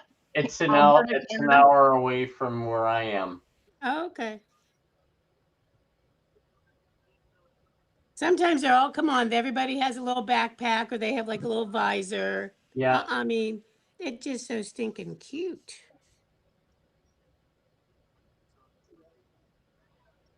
Look at the big nose. Yeah, and they come running Oh. to the bus, and Yes, I know, right? yeah, There was one doggy daycare that actually rented out a swimming pool, like an actual indoor swimming pool for the dogs to go swimming that day. yeah, Yes. yeah. I've seen those ones. Those are cute. And it was funny because my dog was the biggest dog at the. Here's the at dogs the getting onto the bus. Look at them running Oh, for the look at them bus. all excited. I know, look at them. They just like, Oh, we're going to the park. they're so happy. We're getting out of the apartment. We're gonna go have fun. they're just, it just makes you just smile. Yeah. What's the name of the channel again, Deb? This one is called Rough and Puff YYC. I wonder, YYC. let me see if I figure out how to post it in the chat. Because I like to watch that kind of stuff. The Yeah. animals just always, you just can't get pissed off when you're watching the animal shows. Hello, Right. Lisa. Let's see. How do I do that? Hello, Lisa. Hi, Lisa. guys, I think I'm gonna get off so someone else can come up. I'll see y'all Okay. tomorrow. Have a Okay. nice nap, Bye, Jen. Jen. We know you're gonna nap and you'll be back. Going Because to when you come sleep. back, Jen, then you're Jen again. Jen I'm always Jen again. again, Tarragon. Well, sometimes you're the first time you're just Jen. There's the birthday ones. Oh, Aw, Jen again. All right, Aww. you guys. Bye, Jen. So Bye, Y'all can Jen. talk about me now. See you Bye. later. Bye, birthday. Spanx. See ya. See Birthday. you later. I love how the hat has the dots on it that are moving. I I think know. that's cute. Look at this one. The big flower. Aww. I know. They're just so cute. So I'm trying to figure out how to put the link. Let me see what this is. Well, baby wouldn't be able to go to camp because she wouldn't wear any of that bullshit. They're No. great. She'd be like, I'm here, I'm naked, I'm baby. And she definitely wouldn't go on the She's bus. like, I'm baby touche. So I don't wear that shit. She'd be like, F all of ya. I ain't doing it. High five, Terry. I want to put her in a tutu so bad. They I want to put you in a tutu. while my dog was at the off leash board and training, they were doing this week long day camp. They actually had where they had them do like a mini obstacle course, and one of the obstacles was either stepping or jumping over this kind of like broom. It was so funny because my dog absolutely refused to do it until the person who was walking him stepped over it first. And I mean, the thing wasn't up, but that's far off the ground. That far off the ground, and he absolutely refused to step over it. Like he was terrified of it. That's a Great Dane for you. Well, it's just like how cattle crossings are and stuff. You know, they put those little tiny ridges in the road so the cows will not step over that stuff for some reason. Cattle It's, grade. it's weird. They also don't read road signs that say cattle crossing. Yeah. Neither do the deer. Yeah. Okay, let's see if this works.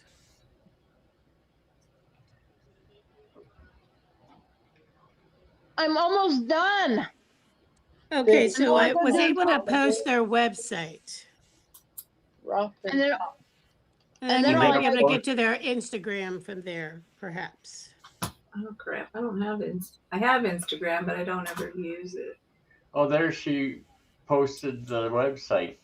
Yeah, I got the website, but not the Instagram. So Okay, I see it on Facebook. it might be on Facebook. Yeah, I watch them on Instagram. So How do I follow it?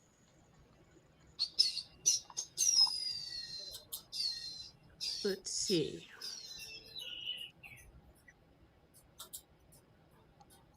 And there's another one too. Let's see. It's not on YouTube. They do. I think they might have a YouTube one channel too. Maybe go to their website, and You then go to they the might have. website, it's They cute. might have their links. What Spanky? They have Facebook. I'm on their website right now. It's pretty good. Okay, so maybe just check out their website, and then they probably have their links there. You know, for some of the other All stuff. right, I got the Facebook. Okay, All right, I'll post it. I'm looking for the other one too. I got YouTube. Here's YouTube.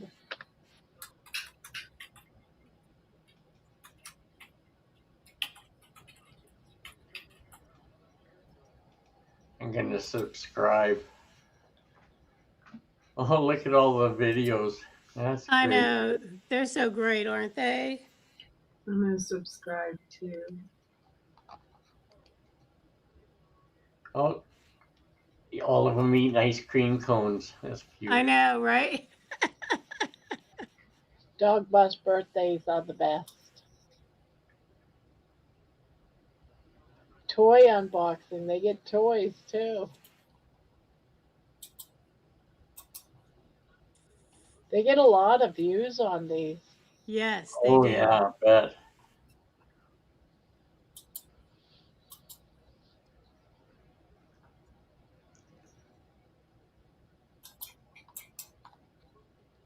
What a great idea. I know, right? This one's the YouTube one.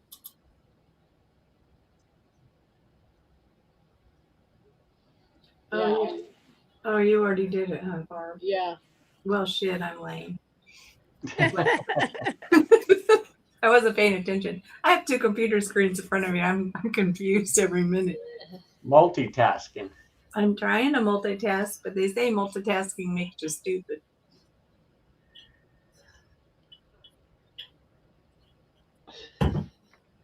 Baby, it's so darn cute. Where's my camera?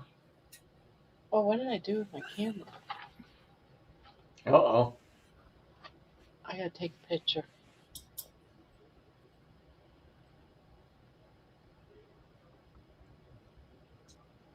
What's she doing?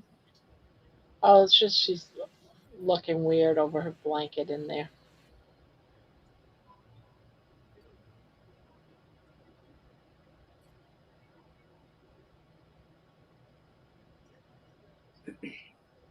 Spanky, have you been taking a lot of pictures of Winston lately?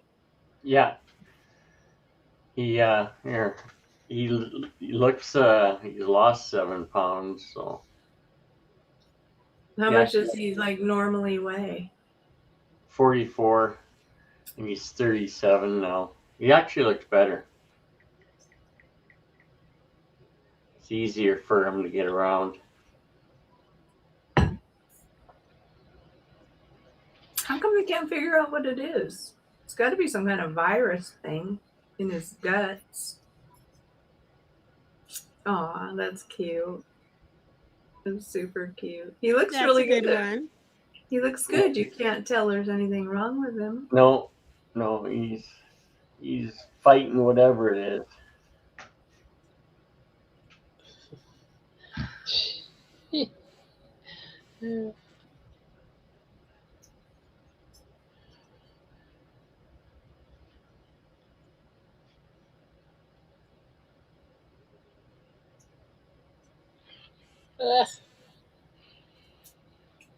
Yeah, he's a cutie. Yeah, he's a good boy. He is a good boy.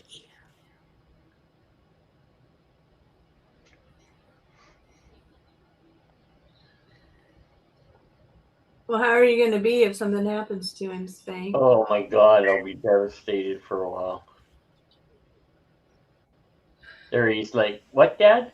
What? What did you say? Exactly, right? I always love it when dogs do that. Yeah, tilt their head sideways and Yeah. Mm-hmm. It's like they're trying so hard to understand English, you know? it's like the first time a guy sees boobs, you kind of go, huh? Right? Huh? They're Probably like is. all goggling, googly.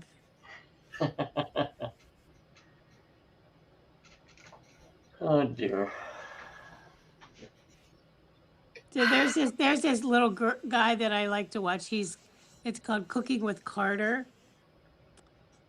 and he's like he's like 4 years old, but he's like cooking and making these different things. He's making I can't remember what's he making there. I don't know, something. But he's just so cute. How do He you like to makes spend your free time? I like to sleep. No, I he mean, makes the biggest mess, but he's just so stinking cute about it. Well, that's the thing. Like, a lot of moms don't ever let the kids in the kitchen. Yeah, his dad is the one that kind of films him. how do you like to spend your free time? I like to sleep. No, I mean when you're awake. I don't like that. Who's that? Barb? It Wait, must be is hard. that for your latest Maybe. baby I video? didn't like that one. Yeah. I haven't seen a baby short lately. They haven't been Do you popping know up. that a random act of kindness can be simple and small? I need kisses.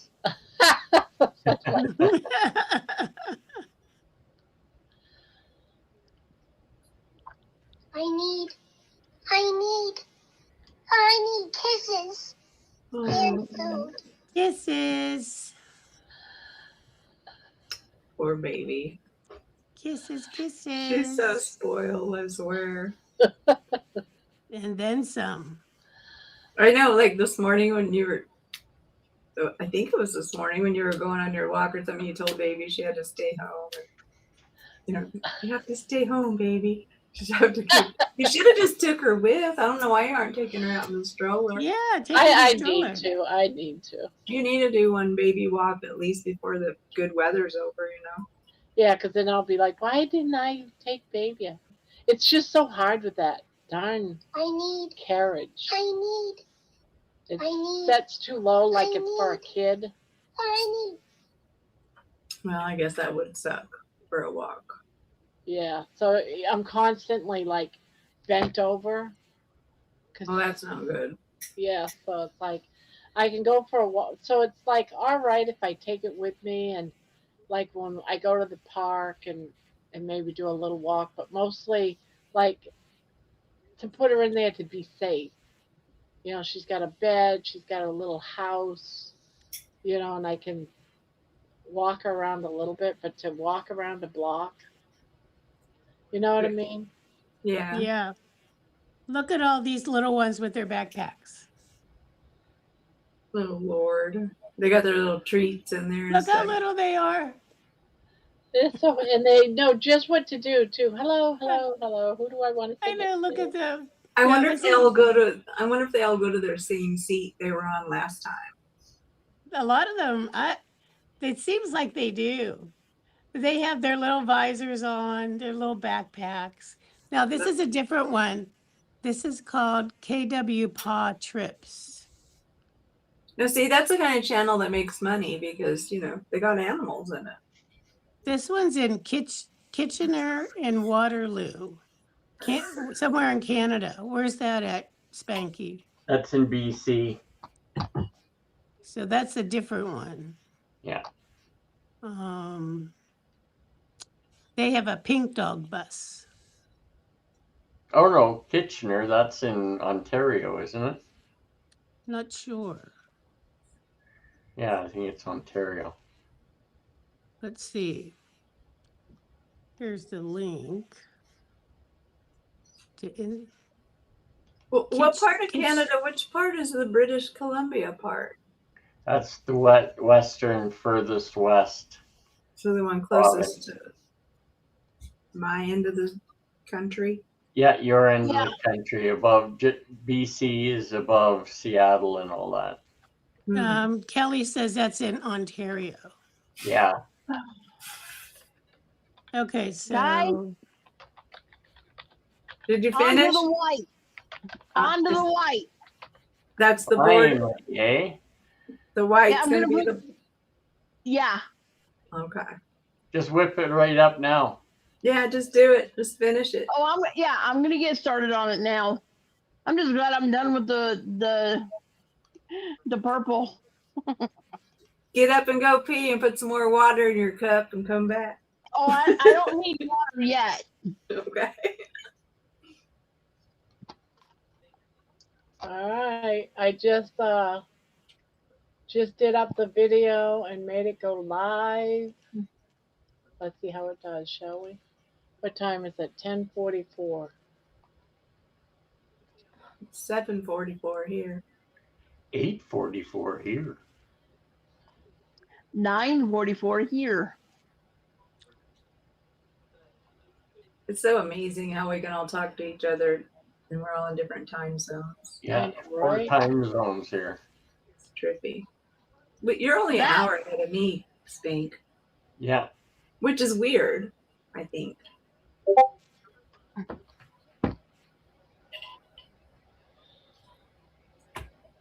Where's Jeannie? Did Jeannie leave? She must be somewhere else. maybe she's packing. Maybe. I've started packing. I'm sure she'll be packing when she gets to Kalamazoo. She'll be packing. She'll be doing something. The hell? I hate technology sometimes. I know. It's like a love-hate relationship for sure. Yeah. Correct. Agreed. They just put a whole bunch of those flock cameras in not my city, because I'm in the county, but the big city next to me, which is not big either, but it's a city, so they put in all these flock cameras, and the people are going crazy. Like our local Facebook page, everybody's just like freaking out about the cameras, you know. But it's like 50-50. 50% of the people want the cameras, 50% of the people don't want the cameras. Yeah, they just put some in a very rural area here, like at a four-way stop. At a four-way stop, there is like minimum of 4 cameras, one in each direction. Ugh, I mean, like in the middle of nowhere, like literally in the middle of nowhere. And it's just like, seriously. that's where our tax money's going. Well, I mean, it can be good for Seriously, you if it's you had a wreck ridiculous. or you got robbed or something like that. And then it can be bad for you if you're out having a marital affair and you get caught on the camera and who knows, Damn the it. wife sees you somehow. Who knows what's going to happen with the flock cameras, because you know they're going to end up putting them on YouTube. Here, flock camera stuff, and then they're just going to start showing everything about everybody. And it's Boy, just like, here's one of the things that they're afraid of is cops using the images to track and stalk people. yeah. Well, there's always going to be human error in them, you know. There's always going to be human error, no matter what. Yep. Where'd Spanky go? I don't know. He didn't say, he just left. He just split. He just split Yeah, hubby, you need to take care of that. like a banana. He doesn't listen to me. Some men are. They don't listen ever. How they Spanky. are. I know. They have deaf ears.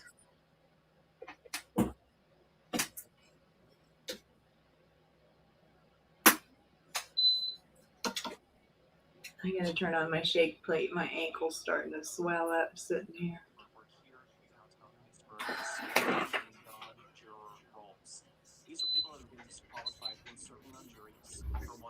He's back.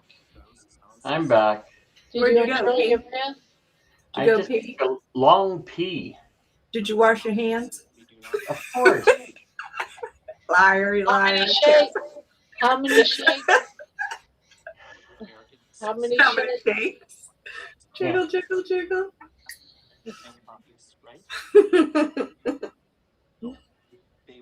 Sorry, Spank. That's okay. My husband said if you shake it more than 3 times, you're playing with it. Yeah, that's the saying. God gave it to us for something.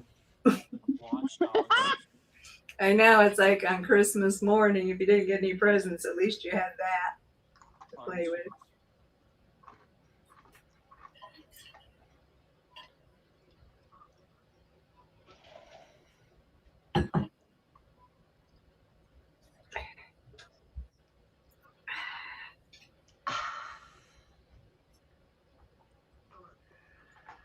Well, ladies, I'm going to bow out. Aw. Okay, it was nice talking to you, Spanky. It's nice seeing We you got guys. Thank you for helping me through these times. You'll be okay. I'll be fine. It's just harsh, I know. It Yeah. just makes you sad. It just makes you sad when you lose friends. Yeah, you're used to calling them the next day. Hey, you want to go golfing? No, yeah, okay, sure. Yeah. Well, it's a price you pay because all your friends are so much older than you. What do you expect? Yeah, You true You enough. need to start hanging around with youngsters. They last longer. Yeah. I don't know. Luke is asking Debbie, what are you crocheting? We Who love was you, doing what? Spank. Oh, Love you I'm guys. making. Good night, Spanky. Good night. Hi, Hugs to Spanky. ya. Sweet Night, night. dreams, Spanky. But I don't think you're going to bed yet. High five there, Terry. Bye, Spanky. Give Winston a hug Oh for my us. goodness. Shut up. Get out. Okay. Go to bed. Go to bed before you get in trouble. I'm out of here. We'll see you later. Night. I'm making a little granny square continuous granny square blankie. That's what I'm doing. All I can still make is a continuous chain. I just haven't had the desire to go further yet, you guys. I don't know why. I'm waiting for winter. I think winter will help me. And I have YouTube videos to watch. I was trying to practice the other day to make I was doing like everybody says, do the yarn over and then grab your next stitch. And so I was trying to do that, and then I just got a big old knot in my yarn. And I had to cut off part of my yarn because I didn't know what I was doing. So it's just funny. Is your friend gonna? Is your friend actually gonna come over and show you, Carrie? Yeah, eventually. She's waiting on me to make her come over, I guess. Oh wait, I was trying to figure it out on my own. I feel like you should, because crochet it's just a bunch of different kind of knots, basically. But I just like making chains. It feels soothing. Just feels soothing.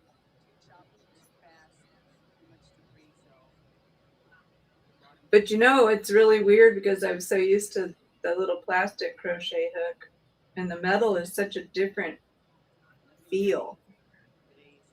Mm-hmm. Yeah, each hook feels very different. Yeah.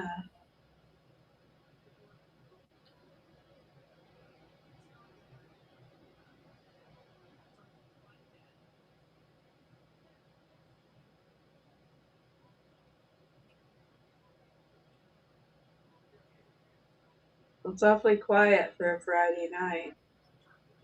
We need some chaos. Where's the chaos? We need some chaos in here. Oh, now here's the weather channel for you cat lovers. It's a weather app, but the cat is the weather. The cat is the weather. Yeah, I guess it's like It'll give you an expression. yeah, or something like that. It's called Weather Kitty. Somebody needs to install it and figure it out. I am doing my usual timber Timber trail. Trails. Timber Trails. Hi, Annette. Welcome in. Let's see. Isabel says she's working on her first blanket. Wonderful. That's exciting. Well, what was your go-to before, Barb, before Timber Trails, before you got that addiction? It was, I just made various blankets, Like granny squares, and I made a lot of amigurumis, and I did shawls, like one behind me, sweaters. I've done a few sweaters. Well, is that what you decided now to do with the yarn your son got you? Is to make a shawl and some other? I'm gonna make a pocket shawl. I mean, whatever you make, you're gonna leave it to your family. You want to leave something that they'll wear or use.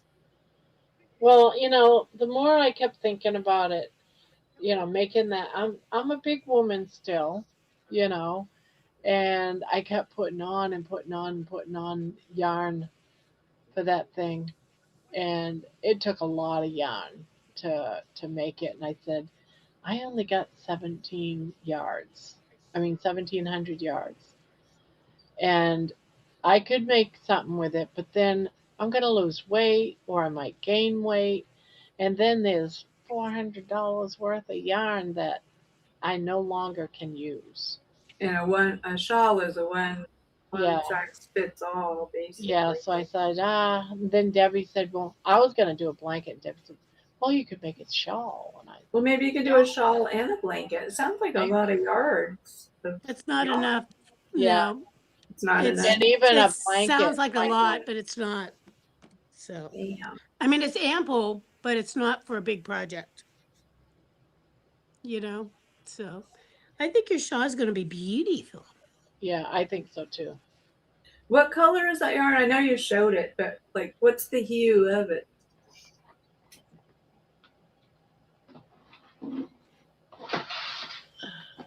Does it feel real soft? Oh yeah.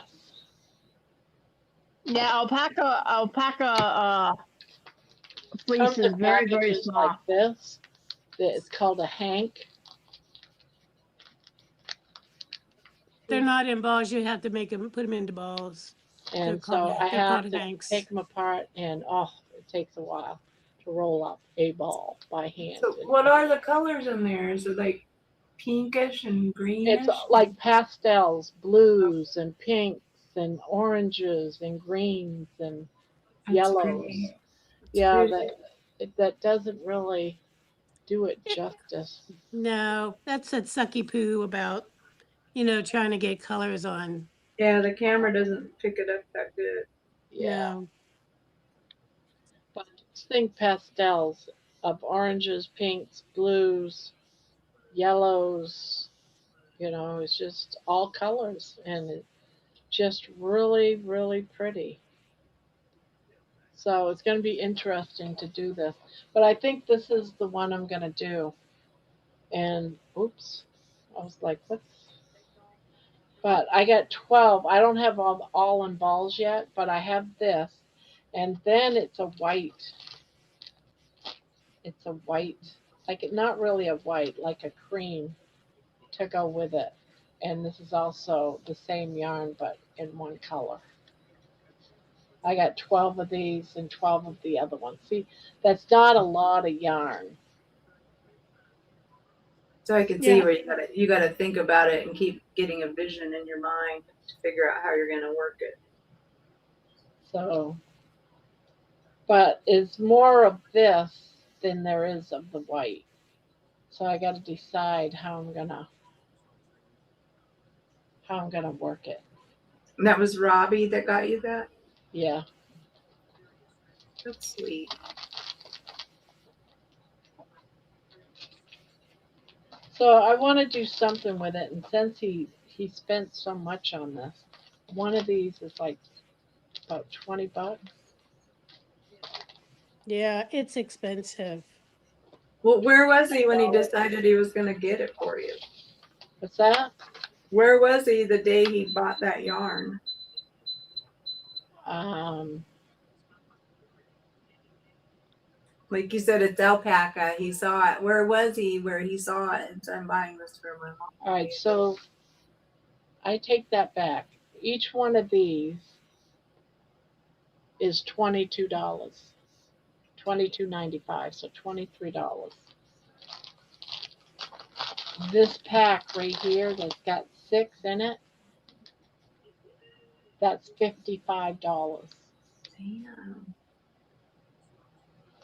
Yeah. Well, it's gonna be a very pricey shawl.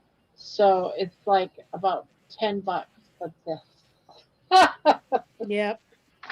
When you're wearing it, it'll be like you're wearing a mink But stole. it's so soft. It's like the softest, prettiest yarn I've ever done. Well, I watched this girl. Well, it's this lesbian couple. They go out and they shear alpacas and stuff. And they try to shear it so they get the whole thing off in one big old clump.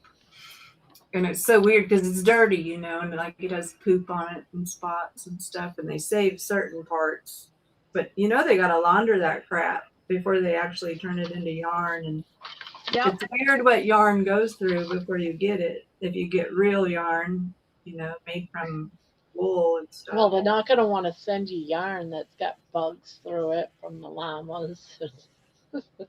I know. So I mean, I'm sure it's like quite the process.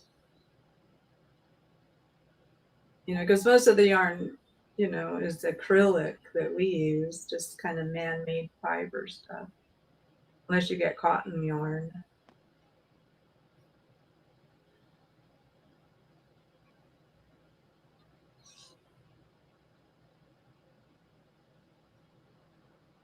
I used to So work in a woven mill, a spinning mill years ago. And it was something. You did? You worked in a mill? Yeah. When I was a teenager, when I was in 11th grade, I went and I worked second shift. I did 40 hours a week while I was going to high school in junior 11th grade. Worked there for about 3 years. The same mill that Stephen King did a short story on about rats in the basement. Really? Yes. So here I am reading a Stephen King novel when I was 17, working at the spinning mill. And he does a Excuse short me. story. I'm reading the book while I'm working about the place I'm working at and how there's monster rats in the basement. And I knew there was rats in the basement. That's messed up. No, He had just to have no. come in and had a tour of it because he described the rickety old. It was one of those elevators that was wooden. It was old and rickety. It didn't have a button that you would press. It's a lever, and you have to use the rope to push. It's like the rope is like A pulley, yeah, you a gotta pull pulley. yourself. Yeah, you Yeah. had to keep pulling on the pulley to go down into the basement, and also to bring it up to go to what the floor that I worked on. And I worked there. I worked in the building twice, but I also worked at the shoe shop when I was a hand sewer on the second floor, and I had to use that dang elevator then too. So, but when I was reading the story of Stephen King, I was freaking scared to death. It was like, come on, you got to go down the basement and get supplies. It's like, oh hell no, I'm not going down. I'm going down there. Exactly. That's where that monster rat is. I'm not going down there. That monster rat. Do you ever watch Cynthia? She has a channel called Senior Insights, and she lives in Maine. And she lives, I guess, pretty close to Bangor because she did a thing just in the last couple of days where she went to Stephen King's house. I don't know if he still lives there or not, but she was outside, doing a tourist thing, and she filmed his house, and people were walking by because they wanted to see Stephen King's house, and she interviewed some people right there on the street, and it's a cool house that he has there. But I know most of his books, he always has Bangor, Maine, Maine in Oh them. yeah. Well, he used to live in Harrison, Maine, by the lake, which is like. Well, I used to live in Harrison, Maine too. At one point, when I had Robbie and John was a newborn baby, I lived in Harrison, Maine, and I lived less than a mile from his house. He I lived think on the lake, and I she's lived just on the side street from the lake. she And said that there's was a creepy house. some little town around there that has some kind of a little novelty store that has a bunch of Stephen King first edition books and a big old thing about Stephen King. I can't remember the name of the town, but she said it's a really big tourist attraction.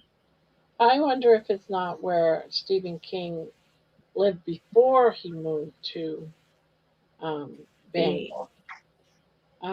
The town Harrison is just a small, tiny town.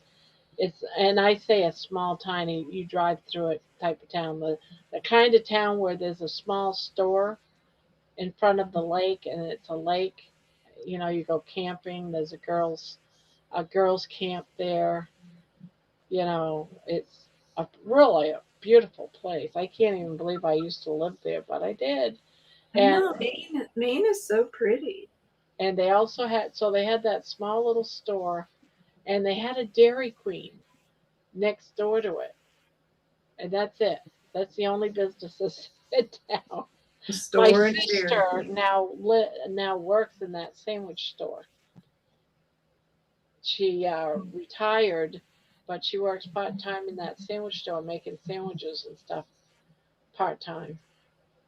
And she's got uh, she owns a house, but during the summertime, uh, she has a camper trailer type thing. Well, it's not really a camper trailer, but it's one of those. It's a trailer that you can bring up to a lake that's got like 2, 3 bedrooms in it, and a kitchen and bathroom, and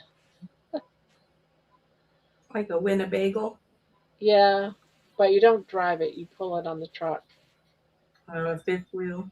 Yeah, but it's one of the big ones. Did you say a Winnebago?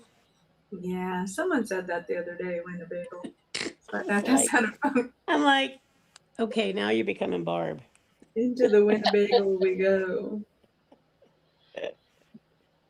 The Isn't Winnebago. that a Winnebago? Don't they drive it? Yeah, Winnebago. yeah. Yep, it's You a. can. They have some that you can drive and some that you can pull behind. They have Winnebago trailers. Yep. I always thought a Winnebago was a I motor. thought it was an RV, an actual RV. Yeah. Oh, Jerry must be out of work. She is in Hi, the Gary. She's free. She's free and it's a weekend. No, she's got to work Saturday. She said. I was going to say it's a weekend. She's free, but no, she's got to work. I think she said she had to work Saturday. I think you're right, Barb, actually. She has to work tomorrow. That takes all the fun out of the weekend. Yeah. Hello, everybody. I just got out of prison.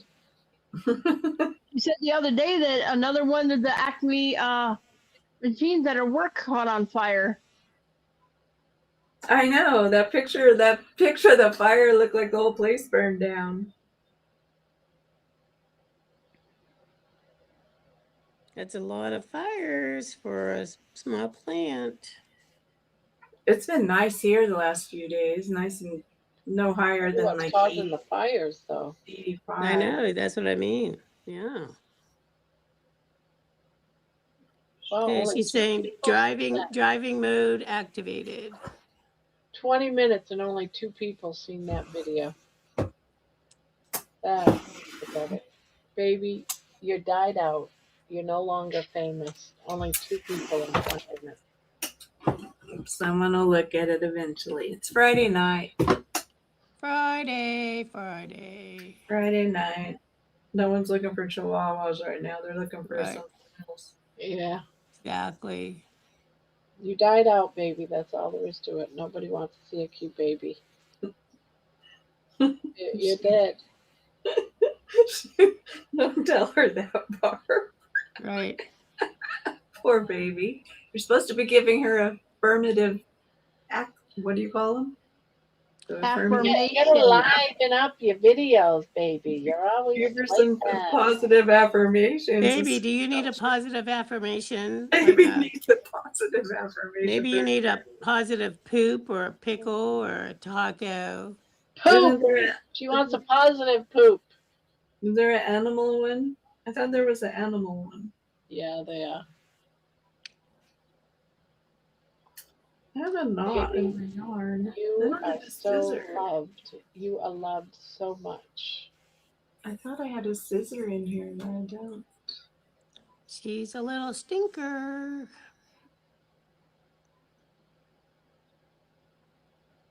Barb, I'll watch it when I get a chance. 7. Anyway, It's up to guys, 7 now. I mean, you know, Spanky just lost that friend of his, a couple of weeks ago, and then he just had 2 friends that just got killed together in that car wreck. He's so messed up. Isn't that awful? I know. It's so Horrible. awful. And he was supposed to be in the car too, so you know he's got to be having weird thoughts about that. Like he didn't get in the car because he didn't feel good or whatever. So that saved his life. Otherwise, Spanky be dead right now too, and no one would probably even tell us what happened. That's the scary part, you know, like when people disappear. I know, like you don't have anybody. That would be how it would be for me. Is like there really isn't anybody. If I just disappeared, my husband doesn't get online. He doesn't know how to do any of that stuff. My son, the one that doesn't talk to me because I voted for Trump, he's my person that's supposed to keep up with my shit, but he probably wouldn't do it. So if I disappear, you guys, I don't know. I might be dead. You know, the person that I'm going to see in Lake Geneva tomorrow, we got talking, and my aunt, I've told you guys that my aunt has lymphoma, and she's also had TIA and things, and I was talking to my friend, and I'm like, I really don't know what I'm going to do if my aunt, something happens to my aunt, because she's my emergency contact, and I don't have anyone else. You need a plan B. You do need a plan B. I don't know her kids, you know. So, you know what my friend said? I can put her down as my emergency contact. Well, that's nice. Gotta have somebody. I was shocked when she offered.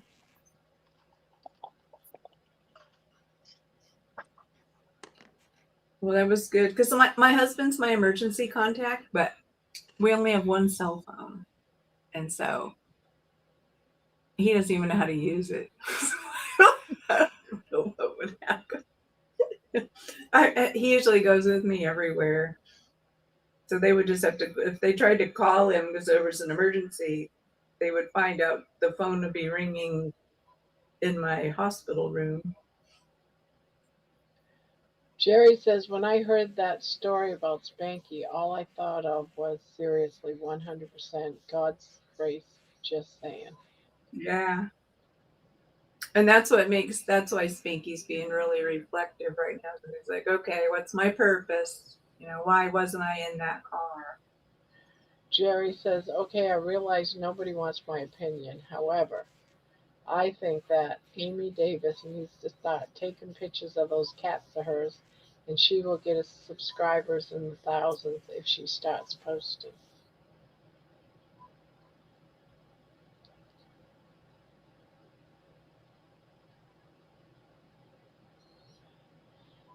For some reason, Amy thinks that it's not, the cats don't have anything to do with her channel, but the cats have everything to do about her, and those cats, we've seen them on her channel. We know about the cats. She talks about the cats.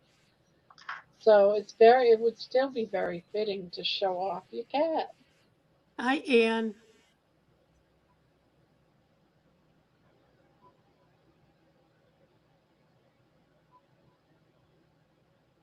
Oh, Anne's here. Hi, everyone. Is there any Hi, update Ann. on? Is there any update on Bill Knott, Barb? I haven't heard nothing. And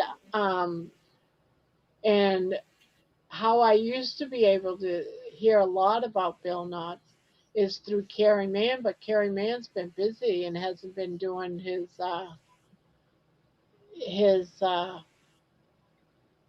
members lives. Yeah. And Bill used to get there, and I used to talk to Bill in that channel, and Carrie also talks, and lets me know. But on my Healing Humanity Zoom calls, Carrie's been too busy to be in any of it or have his membership. Well, he's out there promoting the shit out of this movie. He's Yeah, going everywhere. and it's not going to be over until sometime in September. Or So, even longer, maybe. yeah, maybe even longer. But right now, it's booked tight all month. So he'll be traveling all month. I think he goes home for like a couple of days here soon, and then off he goes again. Does Jen go with him everywhere he goes? No, because she's got No. businesses that she's got to deal with, The kids.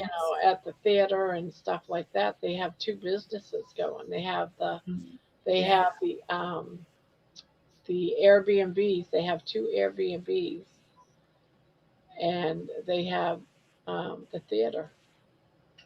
Well, they're really doing well as entrepreneurs for sure. They aren't working for anybody except themselves. And that's kind of freeing. I'm sure it's stressful. But Jen is going to be at Kalamazoo. She is? Because Yeah. I thought Emma was coming. No, uh, when I do the members' lives with them, it's Jen and Carrie. Um, and she said that Okay. she plans on coming to Kalamazoo. So I Then said, it's good, then I'll be able to give you a hug. that it's changed because when I got my tickets and they were doing kind of, they had like the who was going to be coming. Maybe Em's going to be there too. I don't know.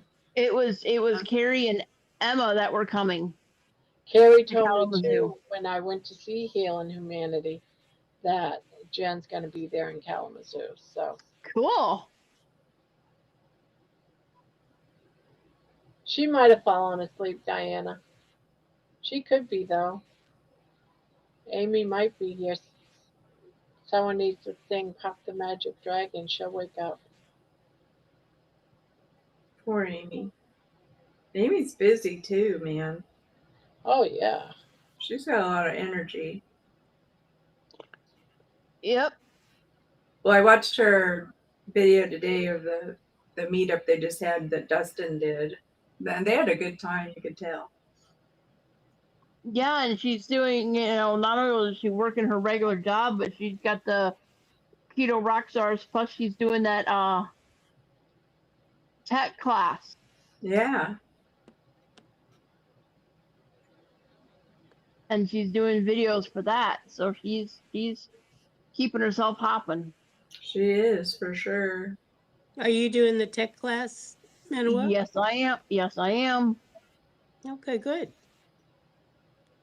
Good, because then you can teach us stuff for free, Manoa. That's Yeah. what we're waiting for the free stuff.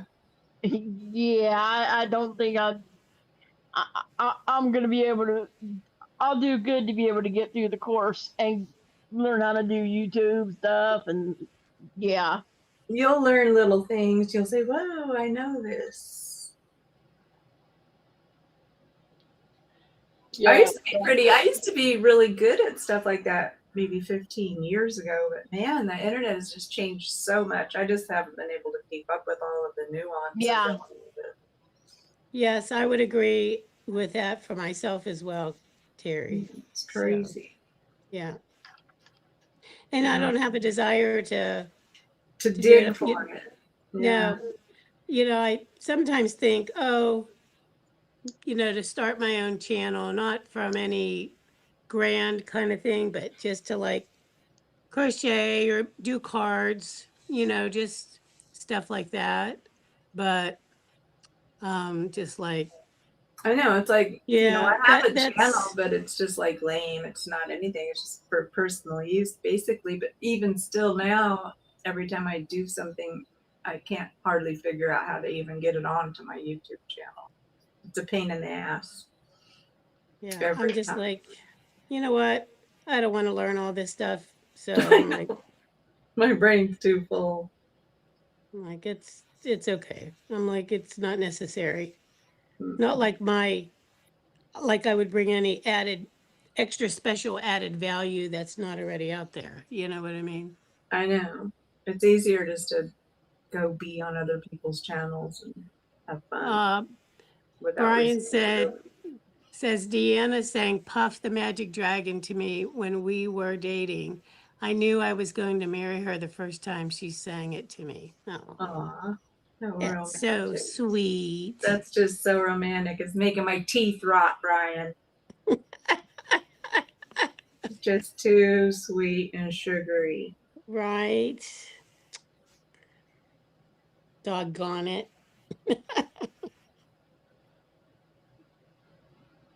Krista says, maybe I'll get more action on my channel if I posted Roxy the Basset Hound videos. She used to walk through the kitchen on occasional videos. Yeah. And then Isabel says, and subscribers like to see a little bit of the personal life of people they follow. Well, good night, Risa. That's sweet, so true. Sweet dreams. Yeah, all they would see with Morris is him sleeping. I know, he won't even show us his starfish. He's so... No, he's mad at me. He's still mad at me for being in the hospital. Yeah, you left him all alone. Yeah, he's probably nervous. How dare you? If I'd had a choice, I wouldn't have, but I really didn't have a choice. It was stay and get my potassium up or let it continue to drop and possibly not be here anymore, which... Well, they just miss you, that's all. So. Oh, yeah. It is kind of sad. You could go down to the corner store for 30 minutes and they would miss you just the same, so.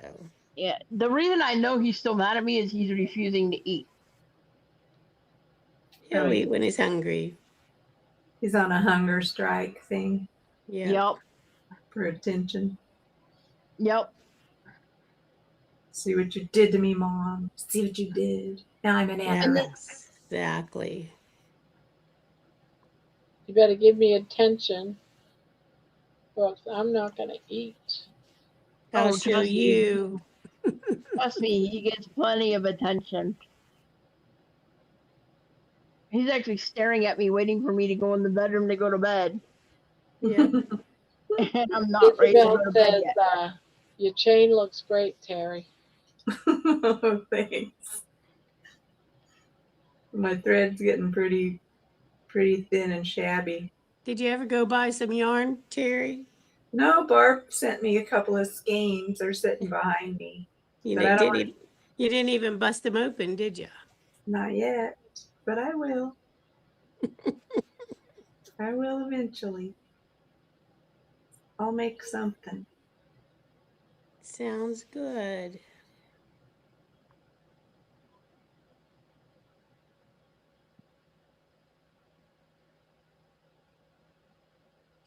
I have like really jacked up arthritis in my hands, which I don't know. I got it from my mom, I guess, because she had it too. It doesn't hurt to crochet, but it's just there, and I'm wondering how it's going to be later. She got to where she couldn't really knit anymore because of it. But it wasn't until she was in her 70s, late 70s. So I guess I still have time on my hands. My the chair yoga that I do, she has a segment for your hands, for people that, either knit, crochet, just in general, to try to keep them, limbered up and all that kind of stuff. Yep. So, and it does feel good to do them. I don't have arthritis, thankfully, but Well, I guess some movements really aggravate it and make it worse. So it's hard. I've watched a bunch of YouTube vids on it, different therapists telling you this or that.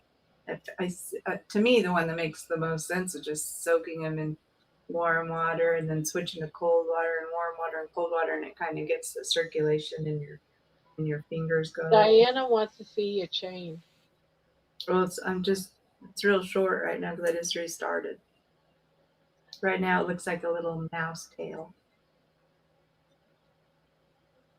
looks like a what kind of tail? Mouse.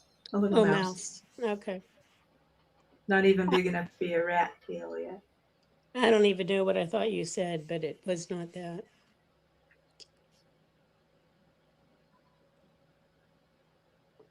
So I'm surprised Valentino is not here looking for Deb. Yeah, he was here last night looking. Well, why would he be looking for me, Terry? Because you guys are Czechoslovakian people. So tribal. The tribal Czechoslovakia.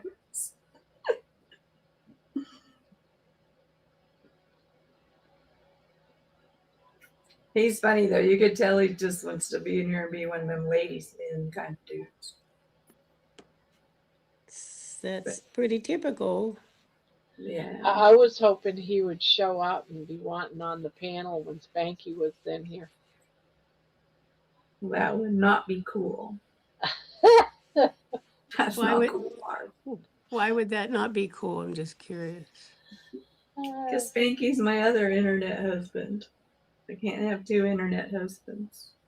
Oh, so Valentino's your other internet husband.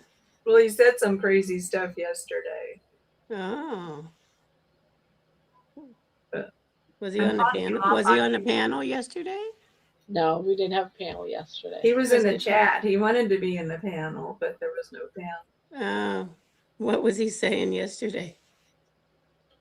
I don't know, just some crazy shit. Yeah, something about, I love you, Terry. I know. I'm like, dude, what did I say that night? I don't even know. Is she saying, I already have an internet husband? I already have an internet husband. I don't need another internet husband. You don't want a harem? No. What do they call like a group of men? Like, how a harem is normally I think they call them Johns. So Johns? Is that what it is? Okay. I'm like, Harem doesn't just quite sound right. I was like, The what's the men get the word? harems. What do we get? We get What's the word?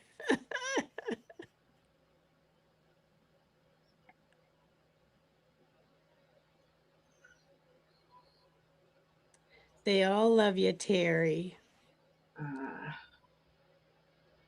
Well, I like most of them too. Some of them drive me crazy though. The internet's a crazy place to have friendships. It's weird.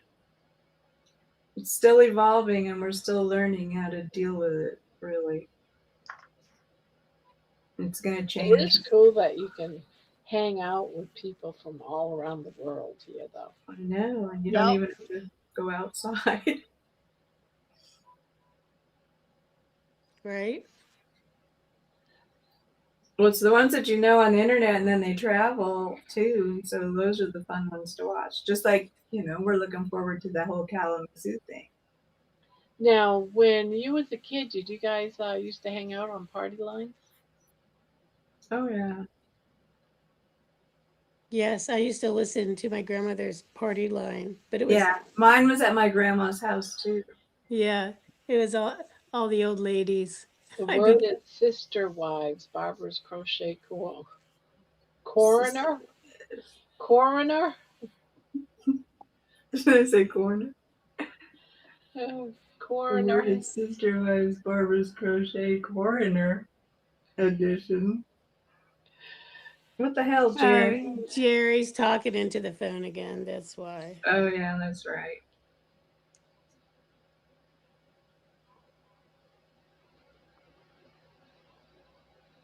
Is she driving home right now, Barb? Yeah, that's what she said. Hmm. She said driving mode was activated. Let me say that again. It is called Sister Wives, Barbara's Crochet Corner Edition. It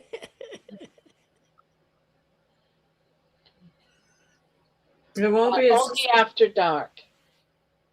It won't be long. We'll be watching Jerry driving in the snow again. I know. That one night when she couldn't make it up her. That was terrible. Well, then the time she had to climb up her driveway. Yes, exactly. I was like, what the hell? I know, it's insane. Welcome to Wisconsin. I guess. Well, you're in Madison, you're in the city, and she's out there in the forest.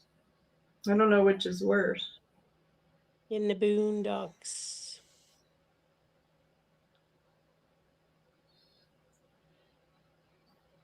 I'm hoping this coming winter isn't as bad as last year. Oh my gosh. They usually aren't. The seasons usually are different. And then you just forget how bad one season was. And a few years later. The first 2 years I was here, the first 2 winters were easy. It only snowed once and you're like, this is awesome. And then next thing you know, you have this really horrifying winter. Who was that? My grandfather. Oh. My Czech grandpa. It looks like Valentino. I was gonna say it looks Valentino. Like well, that's what Debbie told him. Didn't you say that he reminded you of your grandfather? Yeah. Yep. That's so true, Deb. It does. Doesn't it? Yeah. Yes, it's him. It's like a twin. That's trippy. Yep. I know. Totally. Yep. Trippy. So, there's probably, because he said he was in his, late 50s or early 60s. So my grandpa. He's 56. 56. So that's my grandfather in this picture is probably like in his 70s. So Jerry says, remember I am talking instead of typing so I don't become the state of Wisconsin death fatality on the highway. SS, if you know, you know. God is not ready for me yet. That's what I told him, Jerry. And Diana says, thank you, Debbie. I agree. Funny if you're really related. It could be. Debbie, he would be your cousin. Yep, exactly. That would be weird, because what if you are related? That's how small the world has gotten, with the internet. Yeah. Could be. Don't know.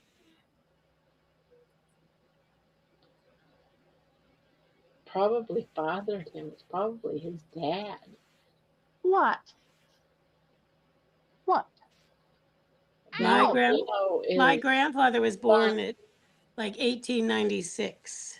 Oh, okay. So it's probably his grandson.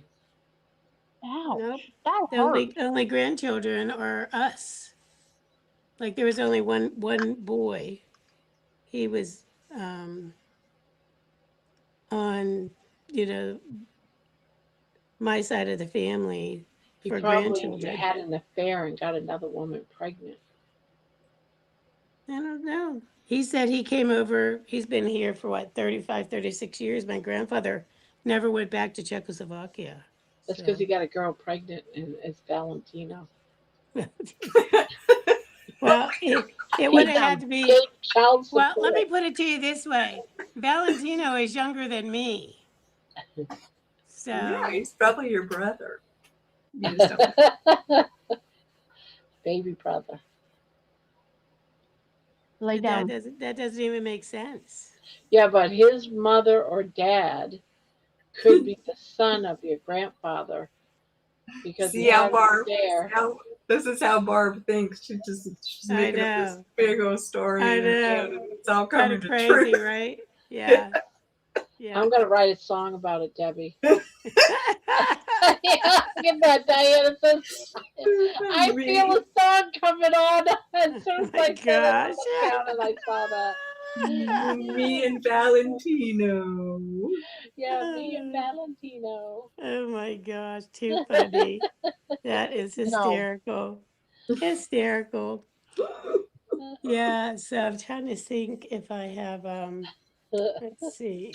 Well, so is Poland right by Czechoslovakia? Is it all on the same Yeah. little Mhm. continent or something? How do you spell that? What? Czechoslovakia? Well, Czechoslovakia. Czechoslovakia is CZ. C. Yes. Starts at the C C. C Z is in zebra. E CHOSLA something or other. But that's not what it's called anymore. So this is my What's it bag. called now? Czech Republic or I'll have to look that up. Slova. Let me Slovakia. let me see what it is now. Yeah, because it's not that far from Russia, right? No. Czechoslovakia. Did it used to be part of Russia? Or have they always been independent? I don't know that answer, to be honest with you. Well, damn, Deb, you're not up on your damn history. No, I'm shocked. not. Well, I know that it had a name change. I'm just trying to. I mean, because of his accent, to me, he sounds Russian. Well, there's like Czech, Polish, Russian. You know, even Yugoslavia, even Hungarian. That's that Slavic. Yeah. You know, they all kind of have that. Even It's somewhat German, a little bit, depending on which side of Germany you're on. So Is it true too. where is George at when we need him? George is asleep right now. So Czechoslovakia is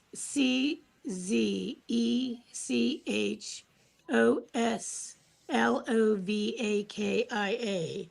But I'm trying to find. I would never be able to spell that in a spelling bee. Oh, I'm- never. Beep. You're out. Yeah, What is Isabel. the Isabel current put name it in. of Czechoslovakia?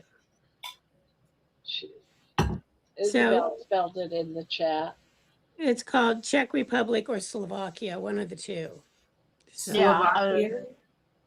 It's split into two, and yes, they were part of Russia. Yeah, that's what I thought. yeah. So when did it split up? Let's see. Probably in the 80s. Said in 1993. All right, I was gonna say 8 because I know that it's some of it split up in the late 80s. Yeah, I the can fall of, see it. yeah, the fall of communism was in the late 80s. So yeah. But Germany isn't near there, is it? It's all around there. Germany's around there too. I don't know Yeah. why, but I keep thinking Germany's in a different spot. Let's see here. Let's pull up a map. Yeah, Germany's up there by, well, it's all Poland and Germany. So, can you see it borders It is Germany, Poland, Austria, Lithuania. Hungary, all them. So, Austria. What's the name of that continent? Europe. Europe. So it's all about Europe. Mhm. I mean, England and all of them, they're all over there. Yeah, that's all Ask the European. Siri. Don't ask Siri anything, Barb. Don't talk to Siri. Jerry saying ask Siri. Siri. Siri.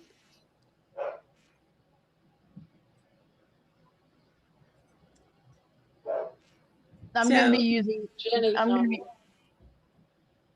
I'm gonna be using Siri for directions to Lake Geneva tomorrow. So actually, the Czech Republic and Slovakia are really two separate countries now, but the main part of it is called Czech Republic. So my grandfather was born in Prague, or Praha, that's how they say it. But us Americans, we cannibalize everything. So, but yeah. Yeah, the part of the country of Czechoslovakia where my grandfather and his parents came from was in Yugoslavia because they said it was taken over. Right. Yugoslavia was its own country at one point. And I think that's the part that became Slovakia, I believe. I'm not 100% positive of that, but.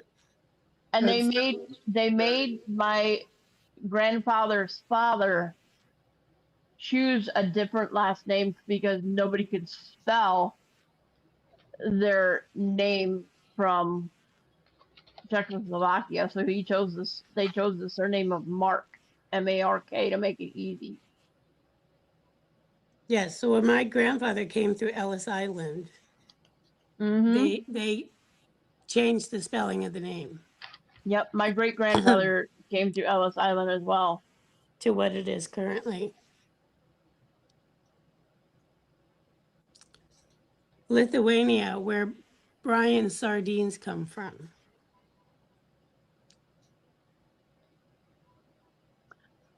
I'm going to go to, we've got like 3 or 4 different Walmarts in my town, or in Madison. I'm going to go to a different one, the one I normally go to, and I'm going to get some Polar smoked sardines to see if I like them or not. They're the best ones. Those are my favorite. Those are the only ones I eat. I mean, I eat other ones, but I don't like them. But I like the Polar smoked sardines. They're good.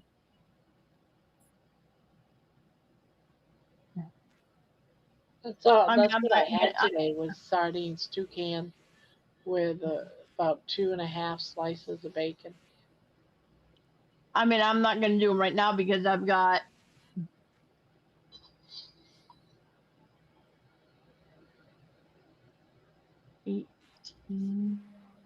I usually just order mine on Amazon and get them delivered.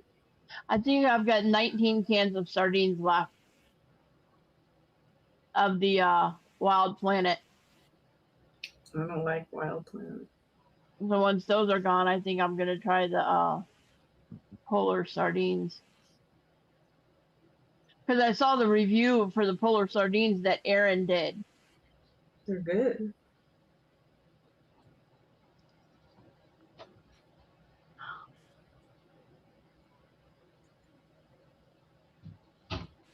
And you can get jars or you can get the little cans. The jars have like probably 30 sardines in them.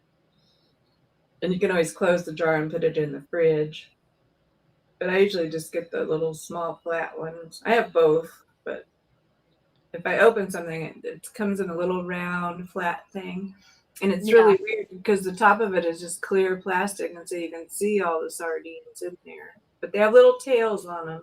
So you got to get them out because you can't eat the tail. Well, I guess some people eat the tails, but I don't like the tail.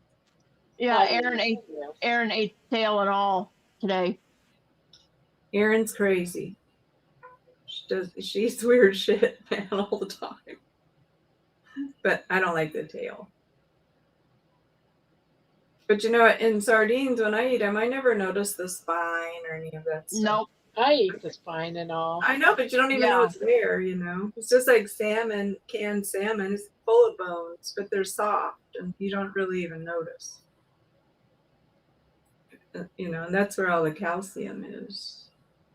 Yep.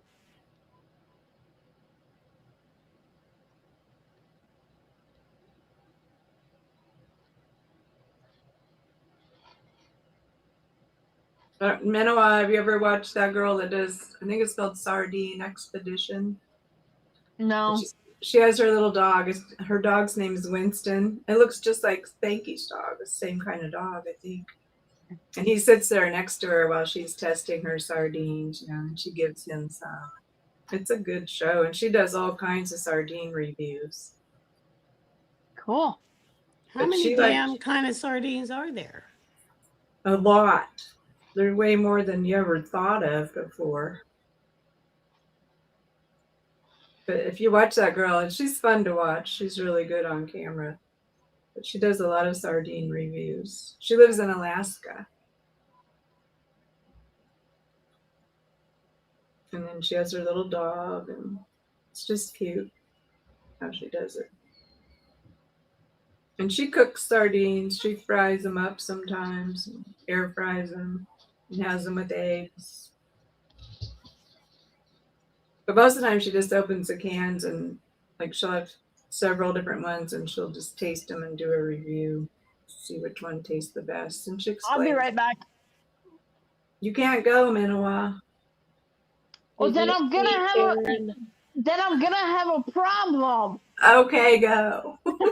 You're excused. Brian I mean, says, I eat tails. And then he says, I love her channel. Which Yeah, one? yeah, Diane, did you see Erin with the weights today? She was doing 70 pounds. She upped it from 80 today. She's getting strong. I know it worries me with those big old heavy kettlebells, 50 pounds or whatever. Yeah. That's crazy. Jerry says the simplest way to go from Madison to Lake Geneva is by driving southeast, and then she gives the routes, which takes about an hour and 20 minutes, 74 miles. If anyone remembers earlier this week, I ate a jar of polar sardines in the break room. Remember the mustard ladies? Yes, I remember that video very much. You had a little bit of sardines with your mustard for lunch. I don't know why she put all that mustard on. Polar sardines don't need the mustard. If it was the She was smoke. packing that mustard away.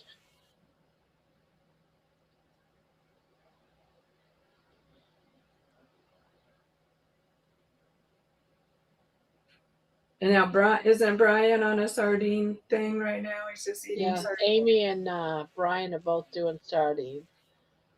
Jerry's doing, I think, sardines all month. She even made sardine bread. Did you see that? I saw the sardine bread. The bread looks nice, but I can't imagine eating fishy bread. I'm doing sardines.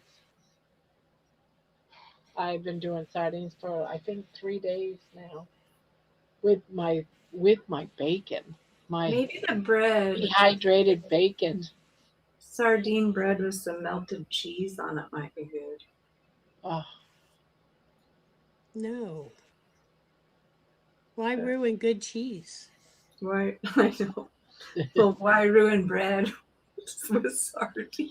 well, that just proves that Manawa does not watch my YouTube channel. What are you talking? I What? don't know what. What? What? What? what I don't know I, why she would say that. I don't know. I don't know either. Because Manawa's not here. No, I went pee. She can't defend herself. So I don't know what you meant. Me either. Yeah, Diana says, trying to forget Jerry.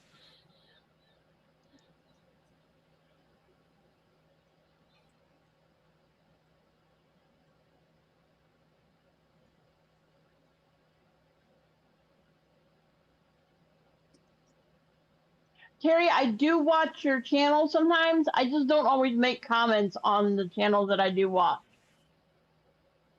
I rarely comment on channels that I watch. Yeah, I'm usually like Kelly. I was watching Kelly's channel today, and I didn't say anything for about 30 minutes, and then she started talking about me. Like, Barb, if you're here, said, yeah, I'm here. You got me.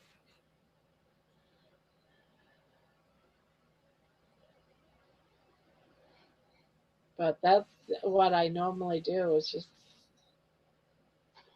I don't always say I'm there when I could be. Well, most of the time, like especially in the day, I'm listening usually. Either my phone will be on or my computer, one or the other, but I'll still be just listening. And then sometimes, I have to go and text something when I hear something that makes me want to text. But the only time I really sit for a long period of time is on your show, Barb. Sitting here, get my ankles all swollen. I normally don't, I rarely catch lives, and it's mostly just watching a replay. So I'm like, there's really no need to comment. Yeah, I didn't wake up until almost 9:30 this morning. Well, that's good to sleep in once in a while. Yeah. You needed to. You've had a lot of trauma the last week. Yeah. And it's rare that Morris lets me sleep past like 6 o'clock. Well, it's not Usually, like you have to take them out and walk them or anything. I don't know what no, his problem is. because he wants his breakfast at 6 o'clock in the morning, and if I don't wake up to give it to him, he's all up in my face and pawing at me and I'm walking on hungry. me, and Give me my cereal. My cat never messed with me because I never fed her in the morning. I never gave her canned food in the morning. It was always dinner when she got it. well, see, when I got Morris, he weighed right around 8 pounds, and he had actually lost weight from the time that his owner passed until I got him. And so he'd lost almost a pound and a half. And so we got him the rolled food from Vital Pet, Fresh Pet, to help him gain weight. And he's now up to about 9 pounds, which is where he should be. It was But just he can easier for me but just he to give the kibble in the morning because you can just leave it in the bowl all night long and then they aren't craving for breakfast. Then that way they don't wake you up because they already have it in their bowl. So wet food I only did at nighttime. I understand that, Jerry. Jerry says egg life wraps need moisture, hence the ample amount of mustard. Ah, I can see that. Yeah, I agree with that. I've never tried those.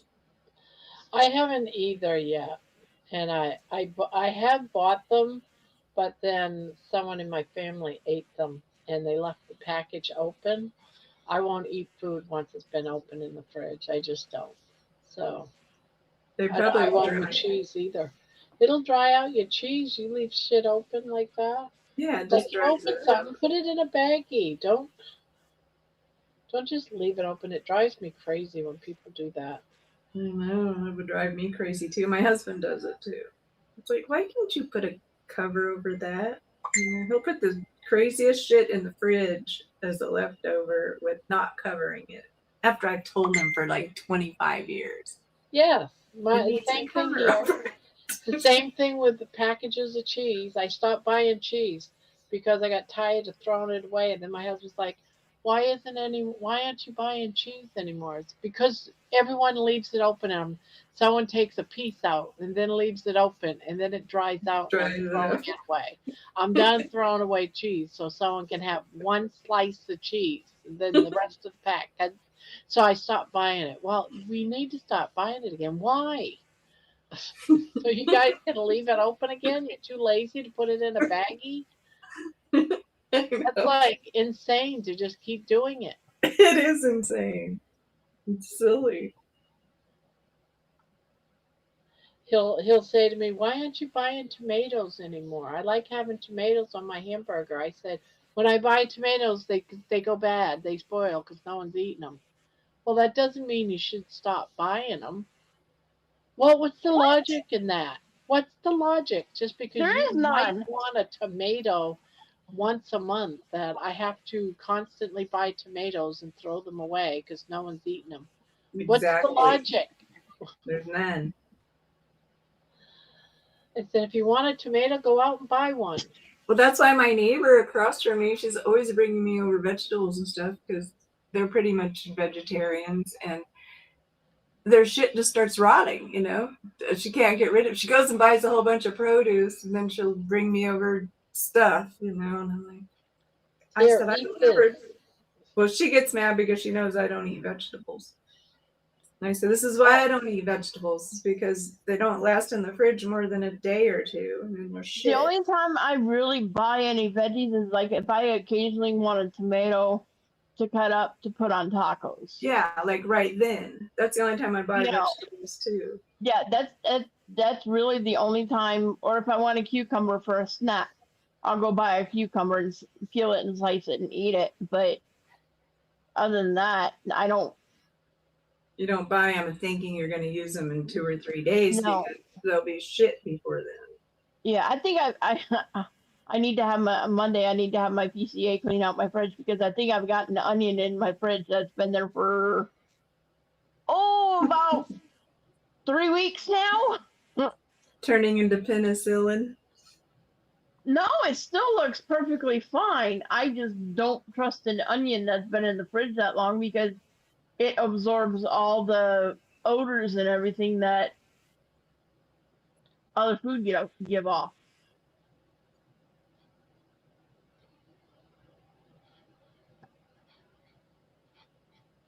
It's just vegetables don't last very long, most of them. They don't, especially the fresh ones.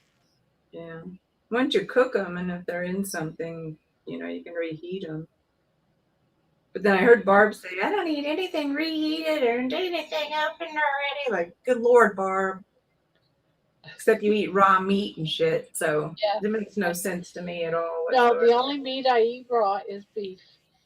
The only meat I eat raw is beef. I have to have my chicken cooked. I don't like pink chicken. I can't imagine eating raw chicken. How gross. Raw chicken actually made me sick. I can imagine. I know I got sick on a chicken burrito one time. I don't eat my pork raw either. I went to now this is well before I started carnivore. My husband and I went to Kentucky Fried Chicken, and they had a buffet, and I got several pieces of extra crispy chicken, and he got the original recipe. And I went to bite into one of the pieces of chicken, and the center of it was still raw. Oh, that's never happened to me before at KFC. And I ended up getting so sick because I ended up with food poisoning because of it. Yeah, chicken is famous for giving people food poisoning. But I don't overcook it. My mom used to overcook it. And the same with pork. You don't need to overcook it. It's like 145 degrees and let it sit and it'll be fine. Uh-oh, we lost Barb.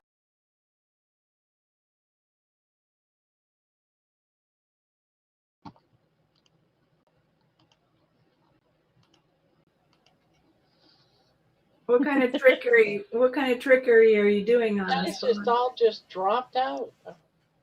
Yeah. You were the first one to drop out. You left us here and then all of a sudden we all disappeared.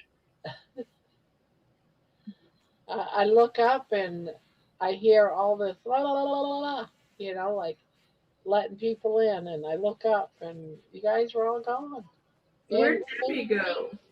Debbie's been gone forever. she's either going to get some bacon or she's going potty and then getting some bacon. But I think she probably went and grabbed some bacon. All this crocheting, all these stitches. If I was stitching a blanket, it would be so awesome. Instead of just doing a chain over and over and over. What a waste of time of my knuckles. Yeah, you could have had a blanket made already. I know I could. I wish I wasn't so retarded.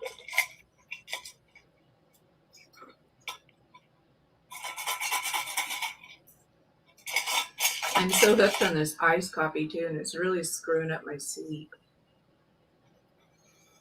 I was just gonna ask you what you were drinking. Well, Dustin got me hooked on that stupid Nescafe instant espresso, which I really love. And then I went down and got me a bottle of that caramel mar macchiato or whatever it is. Oh my God, it's so delicious.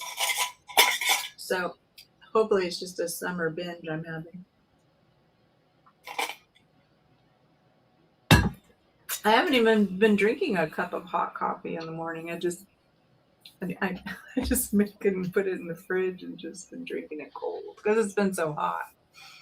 Yeah. But it's sweet, and I shouldn't be doing that. But I think it's just temporary, so I'm not gonna beat myself up about it yet, unless I gain weight, and then I'll know why. So far, I'm okay. Tomorrow, I'm having salmon, Barb. I bought a big old gigantic slab of Atlantic salmon today at the store. So that's I had filet mignon today, and tomorrow I'm having salmon. No way. I'm probably gonna have salmon because I'm sticking with my fish. I want to get under 260 again. I got down to 259, and then I put on 3 pounds when it rained those 3 days. You're only 90 pounds to go to be the same as Booby Goats right now. Because Really? she's at 164 or 165, something like that. My legs are skinny, and I feel like I'm thinning out here. It's all in my butt, my belly and butt. Well, that's where women get it at. That's our hardest part. Yep. It's the hardest part to get rid of. Where were you, Deb? We want to know. I went potty. I went potty, and then I had a piece of hard salami. Oh, I was close. My husband had the salami for dinner too. He was eating salami. I just needed like a bite of something. So anyway. Well, we went on a carousel ride while you were gone. We missed out. Darn. On our carousel ride. Darn. Hi, Ebony. I gotta go pee too, and I guess I'll get me some water so I don't drink any more caffeine. Uncle Charlie was mad at me because he had mentioned that he drank the Snickers creamer in carnivore talk. So I mentioned it on Russ's live. The next day, Uncle Charlie ripped something, a new one on my live this week. I think she said rip me a new one. I think that's what she meant to say. Yeah. I have been aching during all this rain. I don't know if I gained weight, but I might have inflammation is up. Yeah, that my daughter, when I got to telling her, she came over and was congratulating me on being in the 250s. I said, no. I said I got up to 262 right at like 2 days after I made it down to the 250s. I said, in all that rain, she goes, there might be something to that. That it could just be because of the storms that between the humidity and the barometric pressure or something is Yep. causing a lot of older people inflammation of their joints, swelling knees and stuff like that. She says that where I work, people are complaining all the time. She goes, maybe that's what's going on. And I said, well, that's kind of weird. I checked the scale and I had lost a pound and a half. So I'm down to 61.2 or something like that. So I'm like, well, maybe you can't lose a pound and a half in a day. It has to be water Yes, weight. you can. Yeah. Yeah, it's water weight. It's not, I didn't lose a pound and a half of body fat. I don't believe it. So, and I didn't gain 3 pounds overnight either.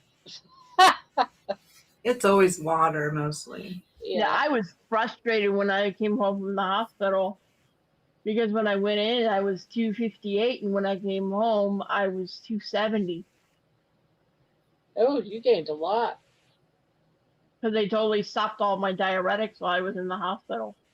Yeah, and they filled you Yeah. up with fluids. Yep.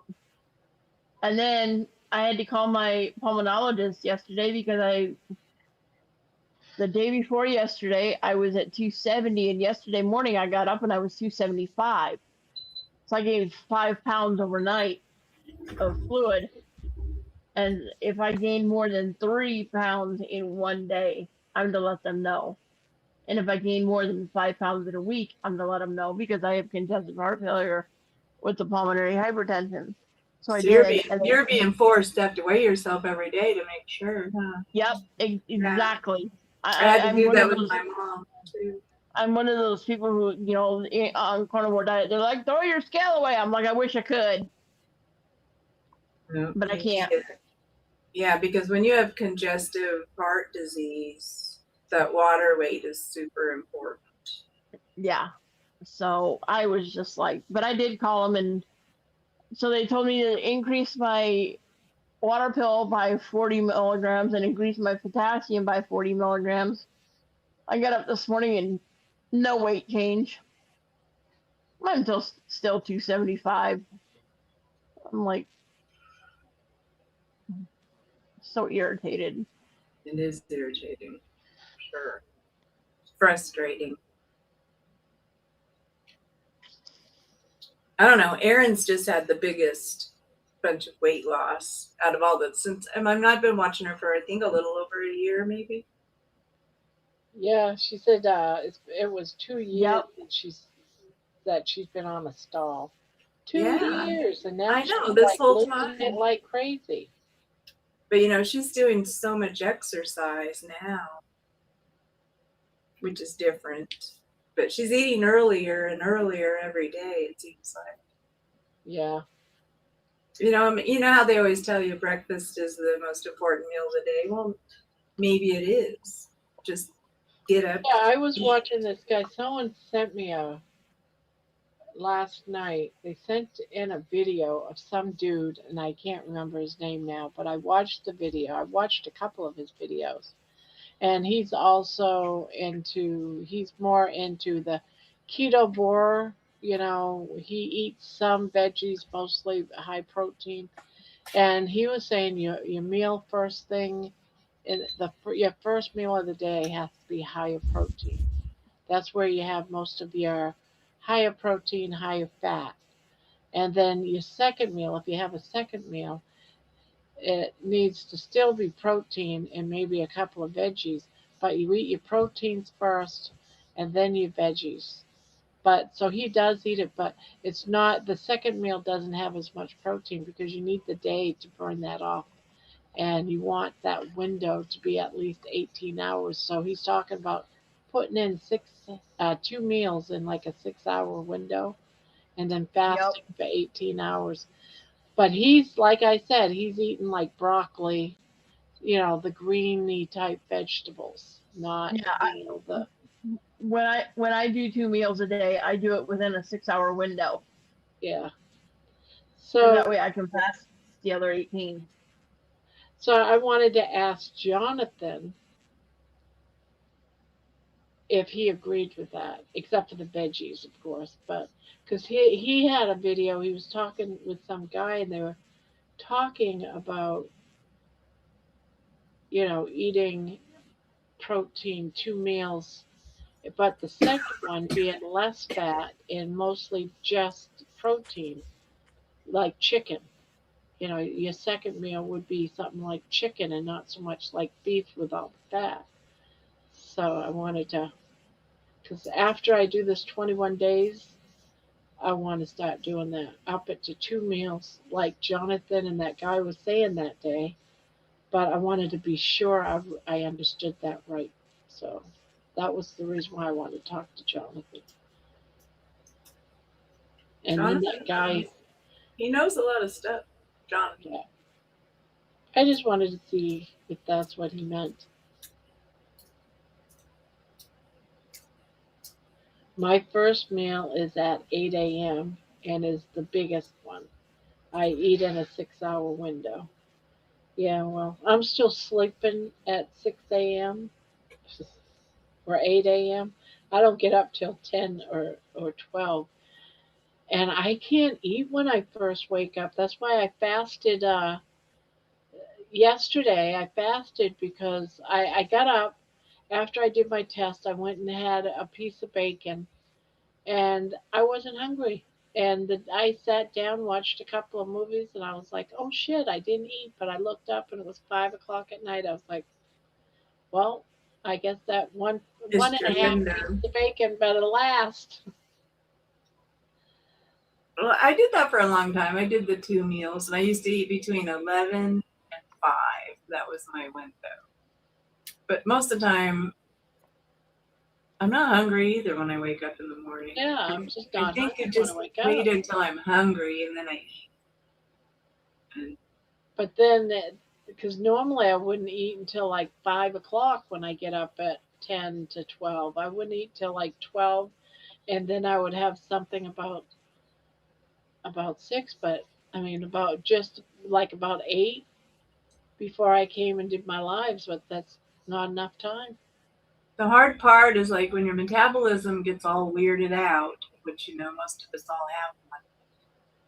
That because if you don't eat enough, then you're then you get fat storage, and it just Yeah, wants to store your food as fat. So that's the scary part. And I can't eat big, huge meals. I just can't. Like you guys said, I ate 4 hamburger patties and 6 pieces I of bacon. know. I can't do that either. I can't Yeah. do it anymore. I can only eat a little bit.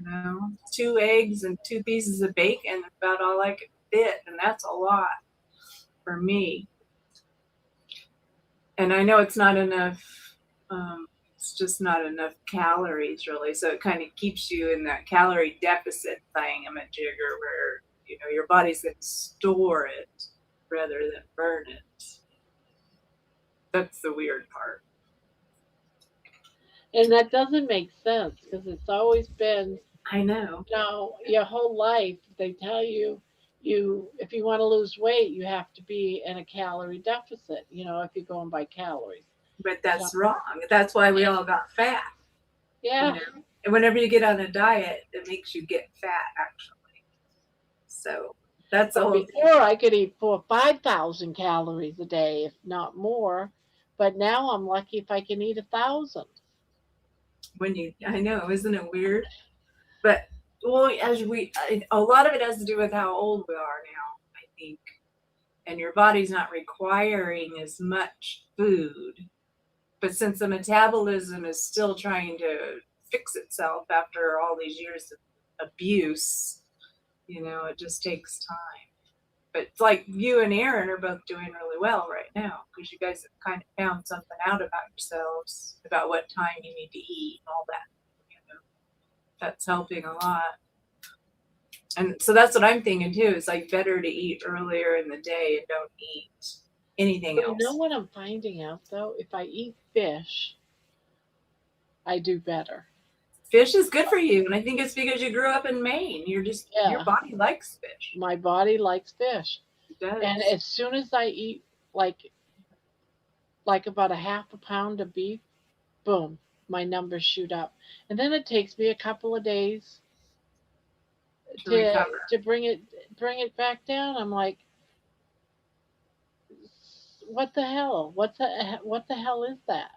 I Well, thought it's supposed to be good for I you. think fish probably metabolizes better. Cause just think about the consistency of fish compared to beef. Beef is beefy, and it's for someone that's doing a lot of stuff. I think beef is really important if you're a heavy. I mean, I love beef, but I can't eat 2 steaks because I'm not that busy in the day. I'm not that active. Yeah. So the beef will sit. Like I had a filet mignon this morning. And I'm not hungry. I haven't been hungry all day since I ate that. I ate that at 11. And, it's what time is it? It's 9 o'clock. And I'm not going to eat anything else. That one filet mignon, and butter. I had to put butter with it, because they aren't very fatty meat. But I'm sure it's probably, I'm in a calorie deficit because of that. And so my weight won't change. I just keep staying the same. Yeah, and I feel like I'm pretty much doing the same.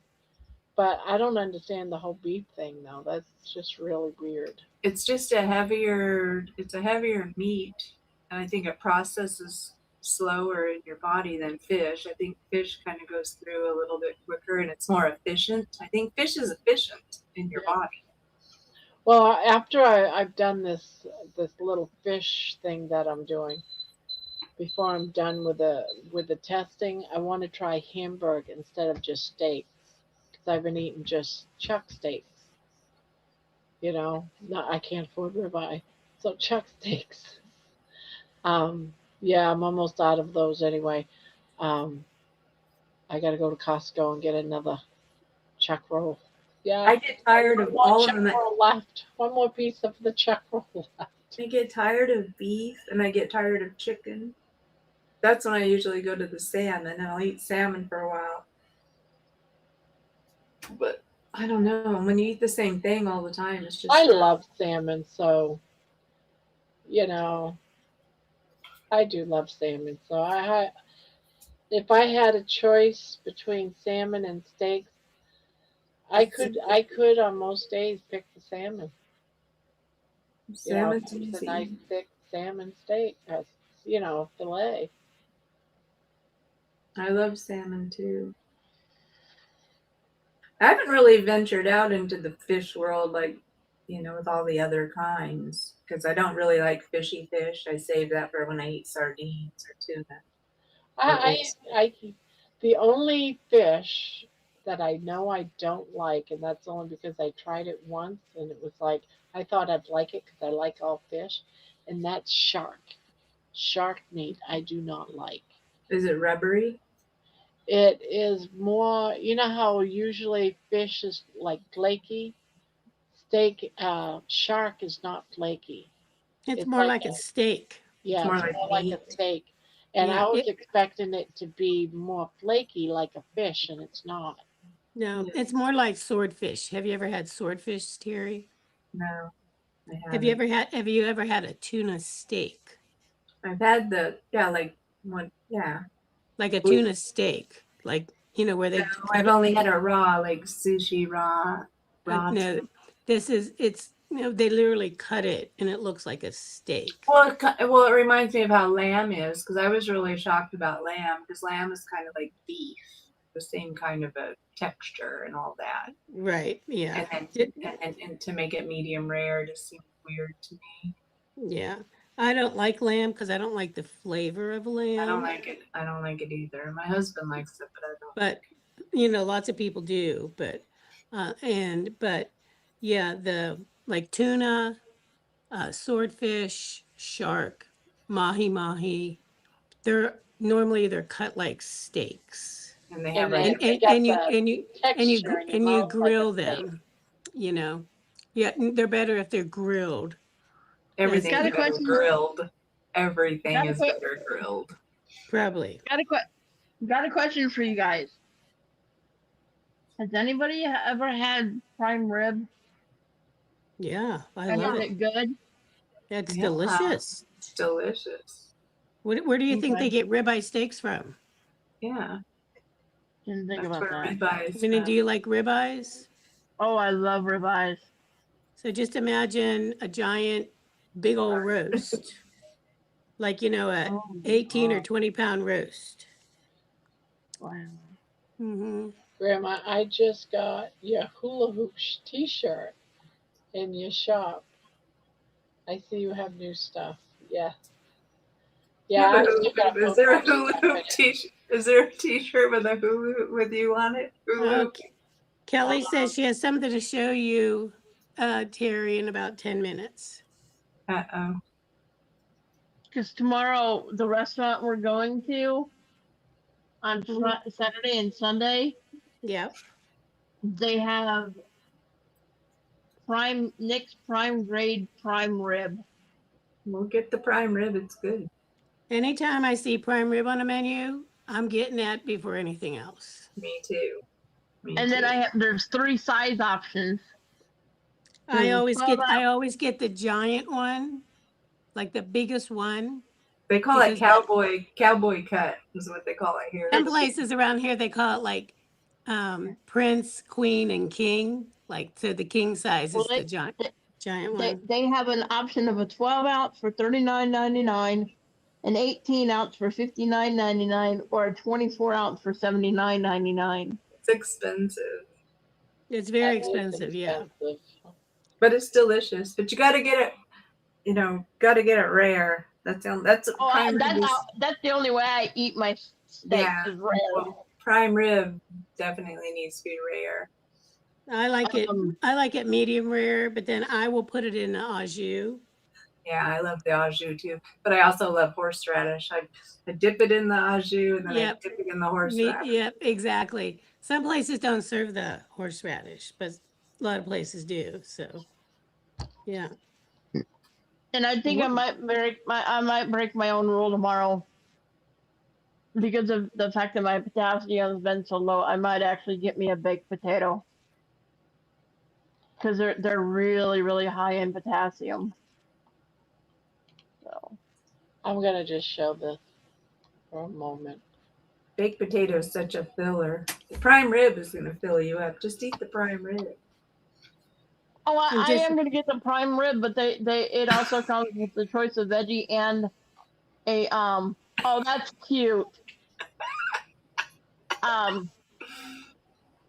They offer it. The meat comes with a veggie and a baked potato included. So I'm gonna go ahead. Did you make a new shirt, Barb? Yeah, I made some new shirts, but I'm looking for. Oh, okay, there it is. I was looking for this one. Move it, Grandma. Move it, Grandma. I like that. Manawa, splurge on that meal tomorrow. You deserve it after everything. Oh, I'm going to. Yeah, that's what I'm using the $100 that I got when I sold my adjustable bed. Cool. Nice. And that way I don't have to touch any of the money that I'm saving for Kalamazoo. I know I never bought anything from your store, Barb. But I don't buy t-shirts too much. Yeah. I've got so many damn coffee cups already. I don't have any room for them. My husband's like, what are we supposed to do with all these cups? So Mitch says this one. This one always reminded me of you. Carnivore is my happy place. That's cute. And there's little baby in the chair. Cute. That's cute. I got my Yarnivore shirt. I love the color, but I hate the shirt.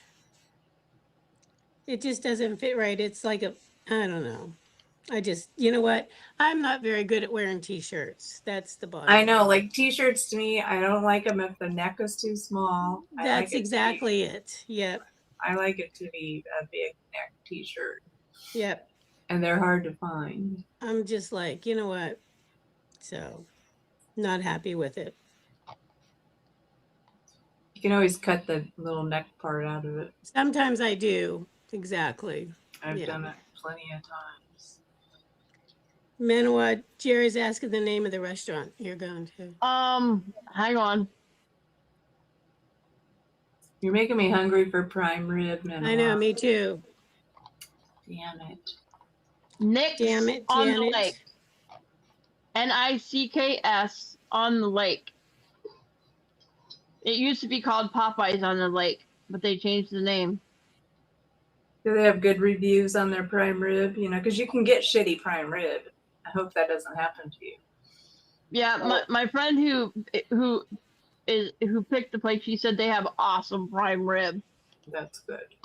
She's I been always there. ask for an end cut because you normally get a bigger cut anyway.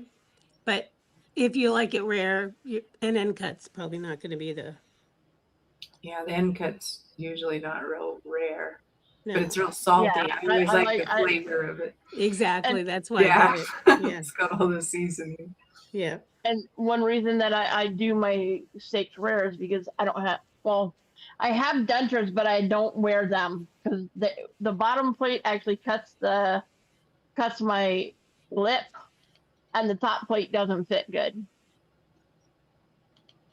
Even using Fix-It and Polygrip, it doesn't fit good, so I just don't wear it. Well, most prime rib is going to be very tender anyway. Yeah. But you know, I get it. I get what you're saying. Yeah. Yeah, me too. Like I told everybody else before I started doing carnivore, I'm like, the only thing I really can't eat are like apples that are whole because I can't bite into them, and I can't do like baby carrots or carrots and nuts and things like that. But everything else I can eat. They're like, you eat potato chips? Yeah, I do. I said eventually your gums get tough, and stuff like that doesn't hurt. Oh, I know. I have friends that don't have any teeth and they eat popcorn. They eat everything with no teeth. Yep. My grandfather was like that. He had no teeth and nothing stopped him. Yeah. You know? I guess you just get calluses on your gums and everything. Yeah, they toughen up to where, like I said, the only thing I can't eat is nuts, and then like raw veggies that are like whole. Now, if you take and give me a salad with the cabbage and the Well, it's hard to chew leafy greens when you don't have any teeth. I've learned how to do it. The only thing when I do the salads, the carrots have to be sliced really thin, like julienne. That's the only issue I have. So you're swallowing them whole probably more than anything. All those big houses on the lake. You see carrots in your poop, Minowa? Nope. That's good, I guess. Well, we used to have a casino here that had on Friday night, no, it was Thursday night, it was all you could eat buffet prime rib. And I would always go and just get 2 gigantic slabs of prime rib. I didn't get any of the sides, even though it was buffet, you could get whatever you wanted. I would just eat the prime rib. And that was before I was carnivore, or even before I was keto, because I just love the meat. And if you eat a potato with it, then you're just like, you can't get as much meat, because you can't fit it in your stomach. I know. Yeah. The when I was living in Tennessee, there was a family buffet that every Friday night would have a buffet with their meat, their roasts and stuff like that. Plus, if you paid extra, you could get all you can eat crab legs. Oh yeah, we had that here too. And so I would put it down again. I would we would pay for the regular. Barb, did you see Kelly's message? Yeah, I'm doing it now. Okay. The regular buffet was like $19.99 per person, and then you pay an additional $20 for all you can eat crab legs. And then your fingers would be so sore the next day. Even with the cracker, and I got myself some scissors and took them with me just so I could open up. Yeah, they brought it. I mean, and the crab leg crackers that they had at this place were really, really good. So fingers didn't get sore or anything. And I always had them bring me melted butter to dip my crab legs in. Gotta have them. And I was just like, yeah. Anytime we went there on a Friday or on a Friday night, I was like, you know what I'm getting, Larry? You know what I'm getting right now. You don't even have to ask. Yeah, me and my Oh. husband were the same way. They wouldn't bring us the crab legs fast enough, and we'd have a pile on our table. It was the nastiest thing ever. Hey, Kelly. Kelly. Hi, Kelly. Hi, Kelly. Hey, how's everybody doing? Good. How are you? Doing good. We're all craving prime rib right now. It's all Manawa. I heard you. I was walking Exactly. around and I Prime heard rib the and prime crab rib legs. conversation. I said to my husband, I was getting ready to come downstairs. I said, I think I'm going to get a roast tomorrow night. So, yeah, you guys talked me into a roast at least. Not a prime rib, but a roast. Hey, it'll be good. Mm-hmm. Anyway, Terry, I got something from another crochet creator.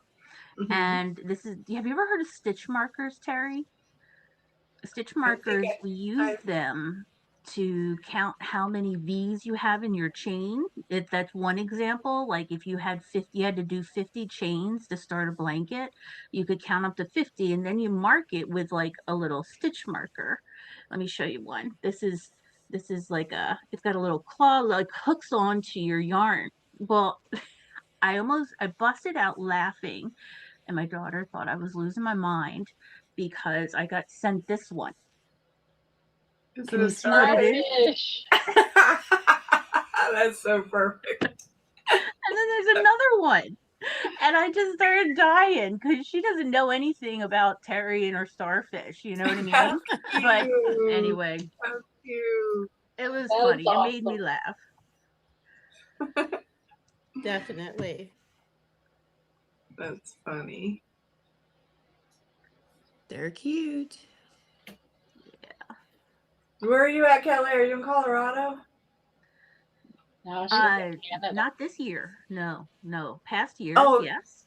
But I'm in Southern Ontario. As a crow flies, I am probably only 2 hours away from Barb, but because there's a huge lake between us, it's longer than that. So across the pond. Yes. Yep, Everybody's so, across the pond. Yeah, so like, are you close to what city are you close to? I'm in London, Ontario. You might as well say I'm in London. How far are you away from my internet husband, Spanky? Very far. Very, very How far. about Kalamazoo? Kalamazoo is about a 5-hour drive from where I am. Oh, but wow. It looked close on the map, though. Yeah, that's still close to us in Ontario because Ontario it takes 2 days or 3 days just to drive through the province. But the when you guys are in Kalamazoo, I'm going to be in New York State. Oh. So yeah. Where are you going there? The Finger Lakes. So there is a city there called Canandaigua, New York. And if you know where Rochester, New York is, it's just south of there. Okay. It's going to be fun. It's going to be fun. I'm going to see lots of people I haven't seen that I love dearly and haven't seen them in a long time. So I'm looking forward to it. Yeah. Is that like close to like where Lucille Ball is from? I have no idea where Lucille Ball. It's a name similar to what I'm gonna look it up now. I've never been to New York. New York. Where is Lucille? We're not going to the city. We're going to the state. So it'll be much more laid back and relaxed, and it'll be a nice totally time. different. Yes, we're not going for sightseeing and hustle and bustle. We're going to visit each other. So, well, it's like upstate New York is nothing like New York City, and pretty much media-wise, all we ever hear about is New York City. George is here. Good Hi, George. Did somebody say Kalamazoo? It must be morning over there in the England area. Morning, Georgie. And he's still up. I thought he'd sleep in. He must have gone to bed early last night. All right, well, I'm going to pop off because I am tired. Although I can't sleep, I'm tired. And that's normally when I open up my mouth and say things I regret. So before I do, I'm going to run while it's safe and run off. I will see you all later, okay? All All right. right. Bye. Good to Come see on, you, Vanilla. Kelly. Good Thank to you see you. for showing the Bye. thank you for showing the little starfish. That was cute. Instantly thought of you and your starfish. Awesome. I'm so happy to be famous for anus. Right? Famous for anus. That's it. Okay, bye. Kelly's so cute. I just love her. She's so cheerful. Yeah. Yep. Exactly. She's a sweetheart. Well, my eyes are getting tired too. I probably should go to Excuse bed. me.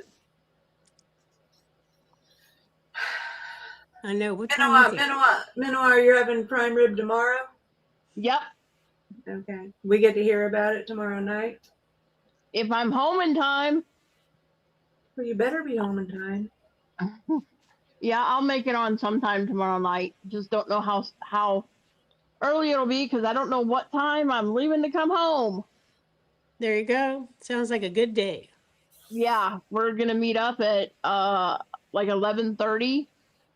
So I'm gonna leave here no later than 10 because it's like an hour and a half drive. So we're gonna meet up around 11:30, and Excuse me. Sorry. I don't know if we're gonna go eat first and then chit chat, or we're gonna do some little bit of sightseeing beforehand because I've never been to Lake Geneva. Who are you going with? Your aunt? No, I'm actually meeting another carnivore in Lake Geneva. She lives in Elgin, Illinois. She came up to Madison, Wisconsin a year ago on the 4th of July to meet me. Ah. And we went to a restaurant here in Madison called Beef Butter Barbecue. They have the best brisket I've ever had. But and Don't then she mention asked, brisket because I don't want to hear Barb talk about that horrifying brisket that tasted like. I was just thinking that as soon as she said Ever since you first said brisket tasted like spam, I've all been I just can like. think of is spam brisket. I think and then that's so funny. she texted me last night or this morning at about 2 in the morning and asked if we could meet up tomorrow. I'm like, I need to talk to my aunt to see if she can make sure I got the gas money. And so my aunt sent me money to cover gas to get there and back. So you're And then driving. You're driving. Yep. Hi, George.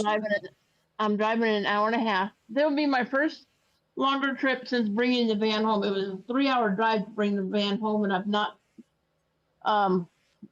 driven it that far since I got the van. So Well, that'll be a good road trip for yeah, you. and it'll prepare me for the trip to Kalamazoo as well. So Yeah, well. So Very good. So do I'm really you looking. take your wheelchair in your van? No, Is that what you do? no, my van is not wheelchair equipped, and I don't have. Um, there's not a tow hitch on my Gotcha. van, and I'm not at this point. I'm not willing to put out the money to get one put on Mm-hmm. because the body of the van isn't in that great a condition. I don't know how long the van is going to last because Gotcha. it's got rust. It's got holes in the actual body. So I don't know how long the. Do you use a walker after you get Nope. out of the van? So you just. Nope. So I you're use use the wheelchair when I'm out and about, like when I go to the hospital, I don't know because why my camera does that. the Madison, the hospital, both hospitals here in Madison, but the one that's associated with the University of Wisconsin is massive. So I get a medical transportation ride when I go to see my doctors. You're going to be home before dark, aren't you? I don't know. Are you a good night driver? Yeah, I do fine driving at night. It's not an issue. It's just been that it's been a while since I've gone on a longer trip by myself, other than bringing the van home. So I know. I can't even think of when I've been on a long trip by myself. It's been a long while. I think the longest trip I ever went on by myself was when I went from Tennessee to Duluth to Milwaukee, Wisconsin, to pick up an Alaskan Malamute. That was an 8-hour trip. That's a long drive by yourself. Well, see, that's the thing. I didn't do it by myself. My ex-husband. Oh, I was so mad because he insisted that I go from Hi, Ann. Tennessee to Ohio, which is an 8-hour trip by myself, to pick up my cousin to take her to Wisconsin with me, and then take her back home to Ohio, and then go back to Tennessee. So I actually had 2 legs of the trip where I was by myself for 8 hours. Well, And going to Ohio to pick her up extended the trip. well, And it then he shows got back. that you're resilient and you can do it. Yeah. And then he got mad at me because I refused to talk to him on the phone while I was driving through Chicago and Northwest Indiana. And I was like, nope, I cannot talk on the phone because I almost got sideswiped. And I was like, I can't do it. I've got to have my eyes on the road, paying attention to what's going on, because I don't want to get into a wreck. So George is saying we're heading to the beach today. I'll try to find Terry a stockfish too. Nice. And Yeah. Jerry says Lucille Ball was born in Jamestown, New York, and raised in nearby Celeron. I don't know if that's Jamestown, anywhere New near York. Rochester or not. I have Let's no see, idea either. Lucille Ball was born in Jamestown. See, I live in Jamestown, but it's Jamestown, California. There's a lot of Jamestowns in the United States, apparently. There are quite a number of them. Yeah. There are, I think, at least 1 or 2 other Pittsburghs as well. So some of them are spelt differently. I know. There's a lot of Miamis too. I wonder if Yeah, I said if I ever moved away from Madison, I would move to Janesville, Wisconsin. Excuse me. I'd be like right in the middle of Milwaukee and Madison. So. Well, I think I'm going to head off into the bed and listen to you guys on my phone. Okay, Terry, we'll talk to you later. I got to get up because my ankle's getting too fat. So, Ankle's getting too fat. it's getting too fat. I can't sit for too long. Love you guys. Good night, Barb. Night, Deb. Night, Terry, Minwine. good night. Night, Terry. Night, Sweet Jack. dreams. Good night. Sweet dreams, Terry. Have dreams of aliens.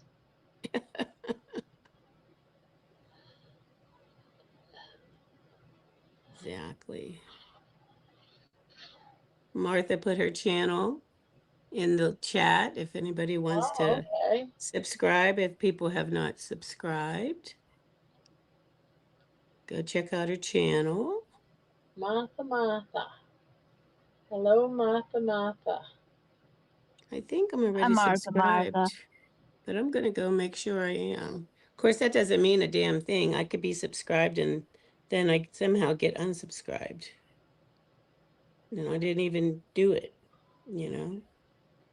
Yep. Makes me crazy. Crazy. I gotta figure out. I don't remember my password that I use for my Facebook, and I'm using a different browser.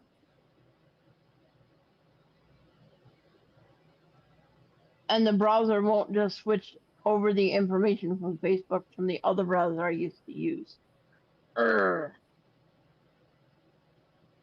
Did you watch that 5-minute thing that Dr. Nelson posted? I did. Which About the avocado? yeah, Yeah, I did. Yeah, I watched it when he posted it that night. I was so disappointed I that thought it was going to be him. no, I meant I was disappointed that um, olive oil isn't really olive oil. It's got just a little bit in there, and they add seed oil in it to make it, or it could be almost any kind of oil. Yeah, you have to, I think, across the board. My takeaway in general from, because I watched Dr. Nelson's thing, I watched Dr. Barry's thing, I watched Dustin's thing, and I'm trying to think if I watched one other. They were all talking about the avocado oil stuff. And so, as what this study found, and this is just the study that they were doing, that 89% of the avocado products failed. Yeah, Not 95% of the olive oil products were valid. So I was a bit confused by that segment that you just talked about in Dr. Nelson's. that's what he was Um, saying. right. But I'm saying, per the study, they said that 95% of olive oil products were accurate, Yeah, that they were made with olive oil. yeah, that's what But he said too. okay. But the avocado ones were the ones that failed, Failed. Yeah, 89% of them. Yeah. yeah, Now, what I have always believed, because that's what I was taught, is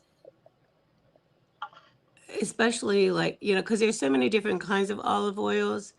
But if they normally, especially the Italian ones, they will have, and I can't remember the name of the seal that's on there, but it's a seal that means that it's, you know, certified. Um, Yeah. the whether I it's to, know. whether I it's the tomatoes or the avocado, I mean the olive oil, anything like that. I do know that there was a study done on Kirkland's olive oil, and that Mm-hmm. one passed as all good olive oil. Is So it? usually that's the one that I go and I'll buy Mm-hmm. that one. And there was another one too at Costco sells, and I can't remember the name of it now. But Mm-hmm. that one also passed as good. And but that one was an Italian. An Italian brand. Yeah, it was an Yeah. Italian brand that also Yeah. passed. Yeah. And normally, now I don't know how, I think this is still somewhat true. Like olive oil, um, should be either in a colored bottle, not a clear bottle, or in the tin can. Yeah, exactly. So, um, and that's generally how I buy it. But to be very honest with you, I use very little I do too. oil. If I do anything, it depends on if I need something that has a high smoke point, which olive oil does not have a high smoke point. What that means is that it burns very quickly at a low Yeah, temperature. And but leaves tallow. avocado oil has a high smoke point. I had never used tallow before, but I did buy a jar of tallow. I haven't really tried it yet, to be honest with you.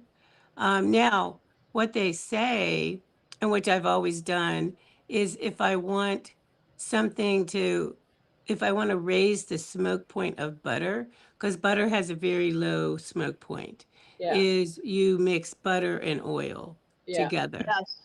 And, that'll give you a higher, um, I do uh, that when I do. This may sound stupid, but I do that when I do my scrambled eggs. I love putting butter on my cooking my scrambled eggs in butter, but um, I always add a little bit of tallow or a little bit of avocado oil Mm-hmm. To the pan, and then I'll put and let that get more and more it shimmers, and then I'll add my butter to the pan, and then I'll put my eggs in. Oh, Terry's going on and on that.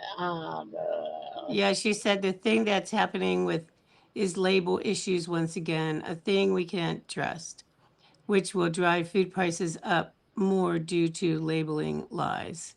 And she's saying more government inspection to check the oils. Oil is big industry. Well, it's not just the oils. It's, manufacturers over the last couple decades actually have the controls have not been there. Where people have turned a blind Olive oil eye. isn't controlled at all. So it's just challenging to where you think you're looking at, um, I mean, you're reading the avocado labels oil. and you're exactly. And, I liked Dustin's perspective. He was not, um, uh, he wasn't slamming anybody per se, any company, Yeah, but, it was like, we trusted you and da da da. He said he was emailing Chosen Foods and I think Primal Kitchen, the two that he was, going to be Yeah, reaching out to. But who knows whether or not he will actually get, a response. But the sad thing is, I had purchased Primal Kitchen and Chosen Foods mayonnaise. yes, I have too. Just I have recently, too. I Just changed, exactly. Yeah. I and have I'm a kind jar. I of have a upset that I bought the expensive stuff, thinking Yep. that it was better, and it turns out that it's worse. Mhm. That I should have yeah. just kept using the olive oil brand. Right, or whatever brand. Yeah, So I I I didn't like the taste, but I was like, okay, well, this is supposed to be the better option. I'll, you know, put mustard in it with it or something, yeah, but I literally went to the fridge and I just threw them right in the trash. I was like, you know what? I'm not even gonna try to return these, you know what I yeah. I'm mean? not gonna. But, they were not cheap. I mean, it was like $7, $10 for, It was. a small amount. I just bought a jar of chosen mayonnaise, avocado mayo at Costco, and it was $9.99. That's what I'm saying. Yeah, it's like It's ridiculously some places are expensive. up over $10. Yep. So I'm like, you know what? For the amount of mayonnaise that I use, which is very Yeah, minimal, that I will just stick with. I was always a Hellman's person, but when a jar of Hellman's became $10, I switched to Dukes. I'd never had Dukes before, but I always hear everybody talking about Dukes because it was never really available up here. It's more of a southern thing. But Yeah, I picked up a jar and I'm like, okay, it's like I said, for the minimal thing that I use it. And normally if I'm ever using a jar of it, it's if I'm making potato salad or macaroni salad to take to some family function kind of thing, and I don't really care, about that. Like I had made, um, this was an Easter one year and I made deviled eggs. And normally when I make my deviled eggs, I just keep them very simple. I take the egg yolk, mayonnaise, and some deli style mustard. And same here. that's just what I do. I don't do anything else. And so um uh my one nephew, he was, asking me what was in it, and I told him. He said, "Well, what kind of mayonnaise?" And I told him, "Well, it's Hellmann's." He's like, "Oh, well, could you go and buy Primal Kitchen and make the deviled eggs with Primal Kitchen mayonnaise?" And I just like, I just looked at him. I'm like, yeah, no, that's not happening, you know? So, Yeah. but because he has allergies to soy, I get the allergy part, and I will accommodate most allergies, but I'm just Night, like, Lisa. you know what? If you can't eat it, then I'm just going to keep some hard boiled eggs out for you, and you can mix it up with your Primal Kitchen mayonnaise yourself. Yeah. Yeah. Yeah, exactly, Terry. That's what if I use it for if I make chicken salad or tuna salad. Again, you're not using that much in it. It's not like it's a, major Yeah, I'm thing. just gonna go back to my normal that I would always Yeah, bought yeah. and But I call it have to mayonnaise. say, I do like the Duke's mayonnaise. It does have a good flavor. So, um, it's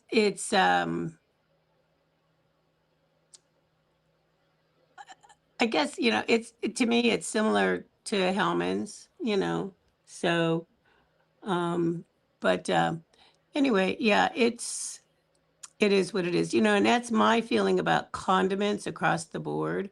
The only one I use a lot of is mustard. So, and I like the brown mustard that has the horseradish in it. So, Yes, that's what I have. yeah. Yeah, I love mustard as well. So, And yeah, exactly, Terry. So, um,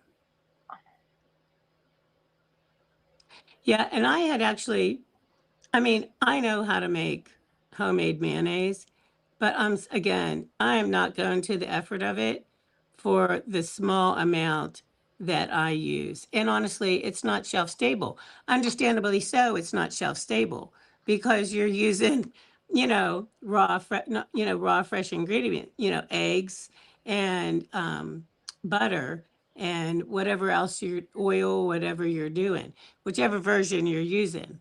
Yeah. It's only going to last so long because it doesn't have the preservatives in it. So, but yeah, I just not really interested in doing all that kind of stuff. And even as far as like when I'm cooking, I don't do like a lot of sauces, and I'm not big on making like the Alfredo sauce and all that stuff. I'm just not, So I've been Barb really Ann wants Barb Ann wants to know how big the blanket you're making is. Right now it's at 38 inches. you got a ways to go, girl. Yeah.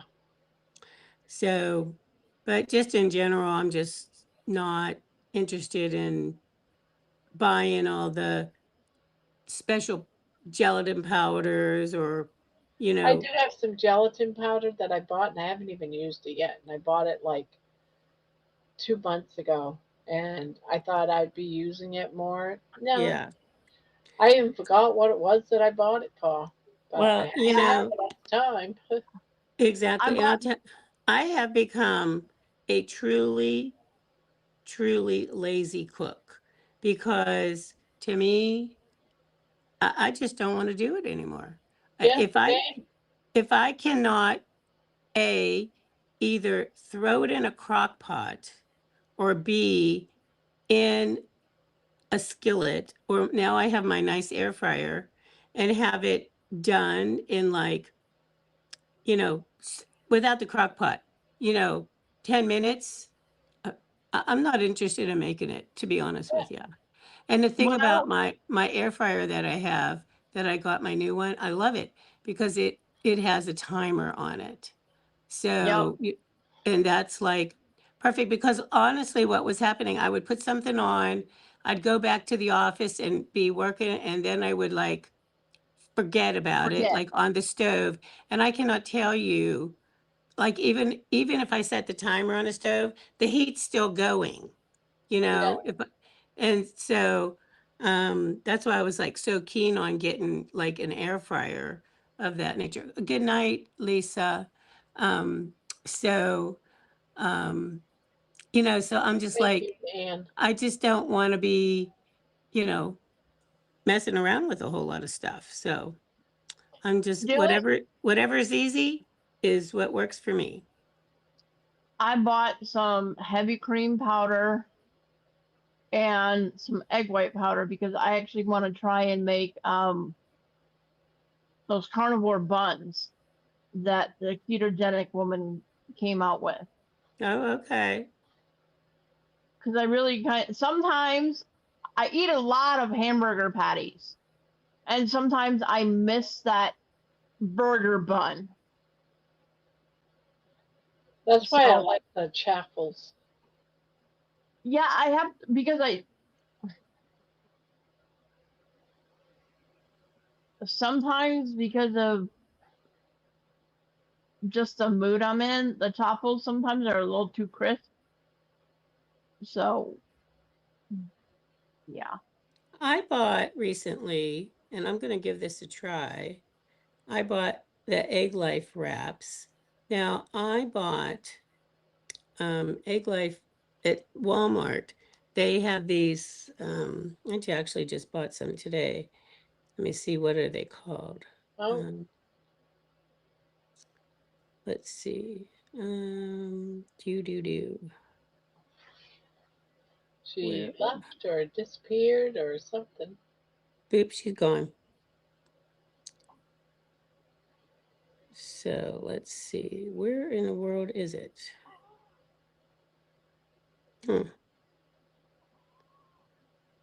So they have these wraps that you can buy. They're ready to go. And I'm trying to pull it up. So it's just a single wrap, and it has rotisserie chicken and cream cheese in it. Oh, It's just a single serving. So like for a quick grab snack, you know what I mean? what was in it again? Rotisserie chicken Oh, okay. and cream cheese. This one is in an everything bagel wrap, and then they have one that has like a chipotle wrap, and then the other one, the chipotle does have some spice to it. If you don't like spice, I don't recommend that one. And the other one I bought today to try was this one. This is cream cheese and pepperoni, Ooh, and that sounds good. it's in a roasted garlic and herb egg white wrap. That sounds good. Yeah, so Now, they're like where did you find these? What store? Walmart. Oh, it's at Walmart. Mm-hmm. Where are they at? Where the eggs are or something? Let me see if it says. I'm gonna say probably where the eggs are, I would imagine. Let's see, does it say where they're at in a store? So let's see if it shows me on here. It says, yeah, like where the meat, not the meat, like yeah, kind of like where the eggs are, cheeses, meat, stuff like that. So, I'm gonna have to look for them. but I the didn't. go ahead, I Ben. didn't. I didn't intend to leave. Morris decided to rub his head against my mouse. Oh, there you And he go. clicked the button to leave. Oh. So, but what I want to try, I did buy just a package. They only had like the package of the actual just wraps. All they had were the regular plain ones. But I was watching somebody's video, and they were making, I don't know what they were making. I don't know, tacos or who knows what. But what they did is they melted a little bit of butter in a pan and toasted them, not crisp, but just warmed them up and just toasted them a little bit. And I thought, okay, because now these ones that are in these little snacky things, the wraps are flavored, either everything bagel or garlic and herb. But since I could only find the egg light, I mean the plain ones, I thought, you know what? I'm going to do that. So I had taken just a pound of ground beef out of the freezer to thaw, and I thought, you know what? I'm just going to cook up just plain ground beef, with just some little seasonings, and just heat up that one of those wraps and just try to make a make like a wrap or like a taco, for lack of a better term, Yeah. with just some hamburger and cheese on it, and just see how that tastes. Um, so these are Egg Life wraps, but they are Egg Life. Let me get back there, Ebony. Hold on one second. So they're called Egg Life Grab and Go. Egg Life Grab and Go. Huh. I've So never Haven't seen seen those at those. my Walmart yet. yeah. So Brian says they make lasagna with them. Okay, well that's pretty interesting. Um, so but I haven't tried that yet. Yes, but I thought I'm gonna do that um with with that. And the other thing that I tell you, one of the things I truly, truly miss is breakfast tacos. I Yes, so it's prepared already. So what's inside? The ones that were available here, Ebony, was one was an everything bagel wrap that had chicken and cream cheese, and then the other one is garlic and herb wrap that had pepperoni and cream cheese. They also have a chipotle wrap. The wrap is chipotle, but then it has chicken and cream cheese. That one, I did buy that one before. It was a little zippy to me, so I didn't buy it again. Um, but uh, but anyway, I really miss breakfast tacos. I love breakfast tacos, and you know, scrambled eggs, bacon, egg, cheese. Of course, I used to love them with the potatoes in them, but that would be, you know, no potatoes for this. But where you just make up your breakfast taco and heat up your little egg life wrap like in a little skillet. I thought, you know what? I'm going to give that a whirl. So the sounds yummy in my tummy. Yes, they are already prepared. Yeah, give them a try. I mean, they're like 350 for one. You know, hey, for a quick snack or a grab and go kind of thing, which is what they're meant for. Hey, I think it's well worth it. So, but Oh, Emily's Creation says, hello, Barb. Just dropping by to say hello to everyone, and I'm calling it a night tonight. I'll leave a like on the way out. Good night, guys and gals. All right, Emily. good night, Emily. Thanks. Good to see you. Hi and bye. Yeah, hi and bye, Emily. So, very nice. I am But, loving this white border on my blanket. well, that's good. This is what it looks like. Yeah, it does look very nice. Yeah, it does. Yeah, anything in a tortilla is pretty damn good in my book. So, yeah. So I'm right there, Terry. I get it. So I do.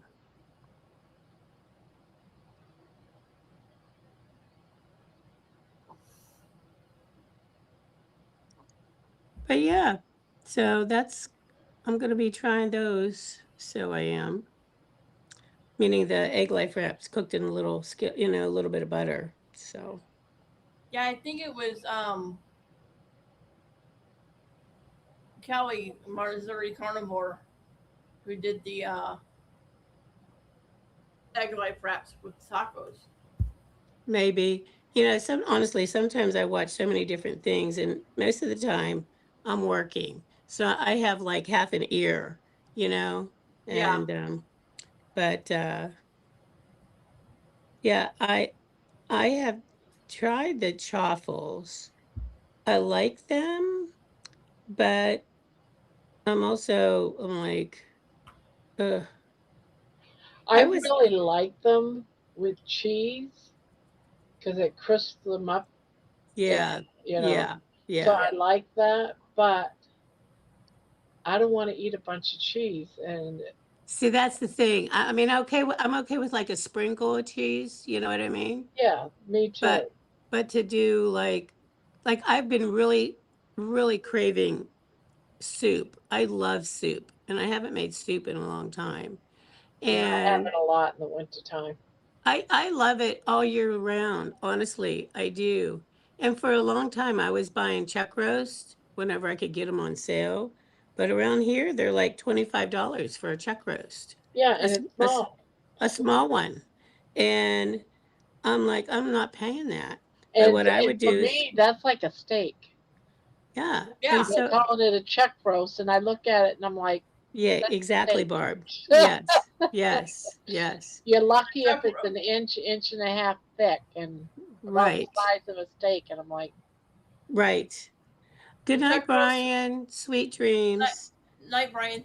The chuck roasts around here are as expensive as the New York strip. They're $12.99 a pound.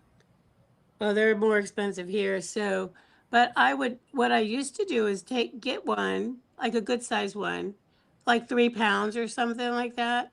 And so you're talking at least 30 some dollars, you know.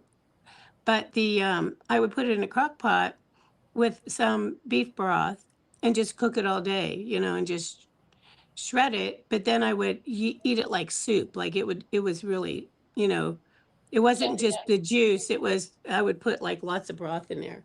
And I miss that. So today I went and I bought a rotisserie chicken. I'm going to just take the meat off and make chicken soup, just chicken and broth.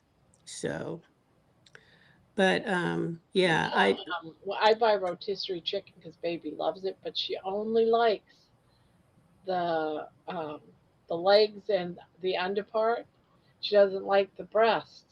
So I take the breast off and I put it in a freeze bag, put it in the freezer, and I'll use that chicken breast when I get like a couple of bags from yeah, and I'll make soup out of that. yeah. Mm-hmm. Yeah. So Diana says I used no cheese on my chaffles, eggs and meat only. Okay. I mean, really, you can do whatever you want with them. That's the beauty of them. So George says the steak and butter has been eaten. The coffee has brewed. Another dawn has arrived. Our day is starting. Hey, you guys have a great day today, you and Lainey. Going to the beach and all the other things that you guys are doing. Because I'm sure you'll be getting into other things along the way. So, but yeah, I I'm just been I don't know. I love soup. Love, love, love soup. And you know, And I love dropping an egg in it. You know, cracking an I've egg and done just that too. dropping it in. Yeah. It's so Mm-hmm. good. Yeah. Or sometimes what I'll do is I will mix up I'll scramble, meaning like just whip up an egg and I'll put Done that Parmesan too. cheese in that egg mixture and then drop that into your soup. Yeah, I've done that too. Mm-hmm. Yeah, I do. I do, Martha. Absolutely. You know, the other thing I miss are the good tortillas, you know. So, but yeah, like I said, my big thing I miss breakfast tacos definitely. And George is going to jump on here in a bit. oh, he is. Oh, okay. Oh, great.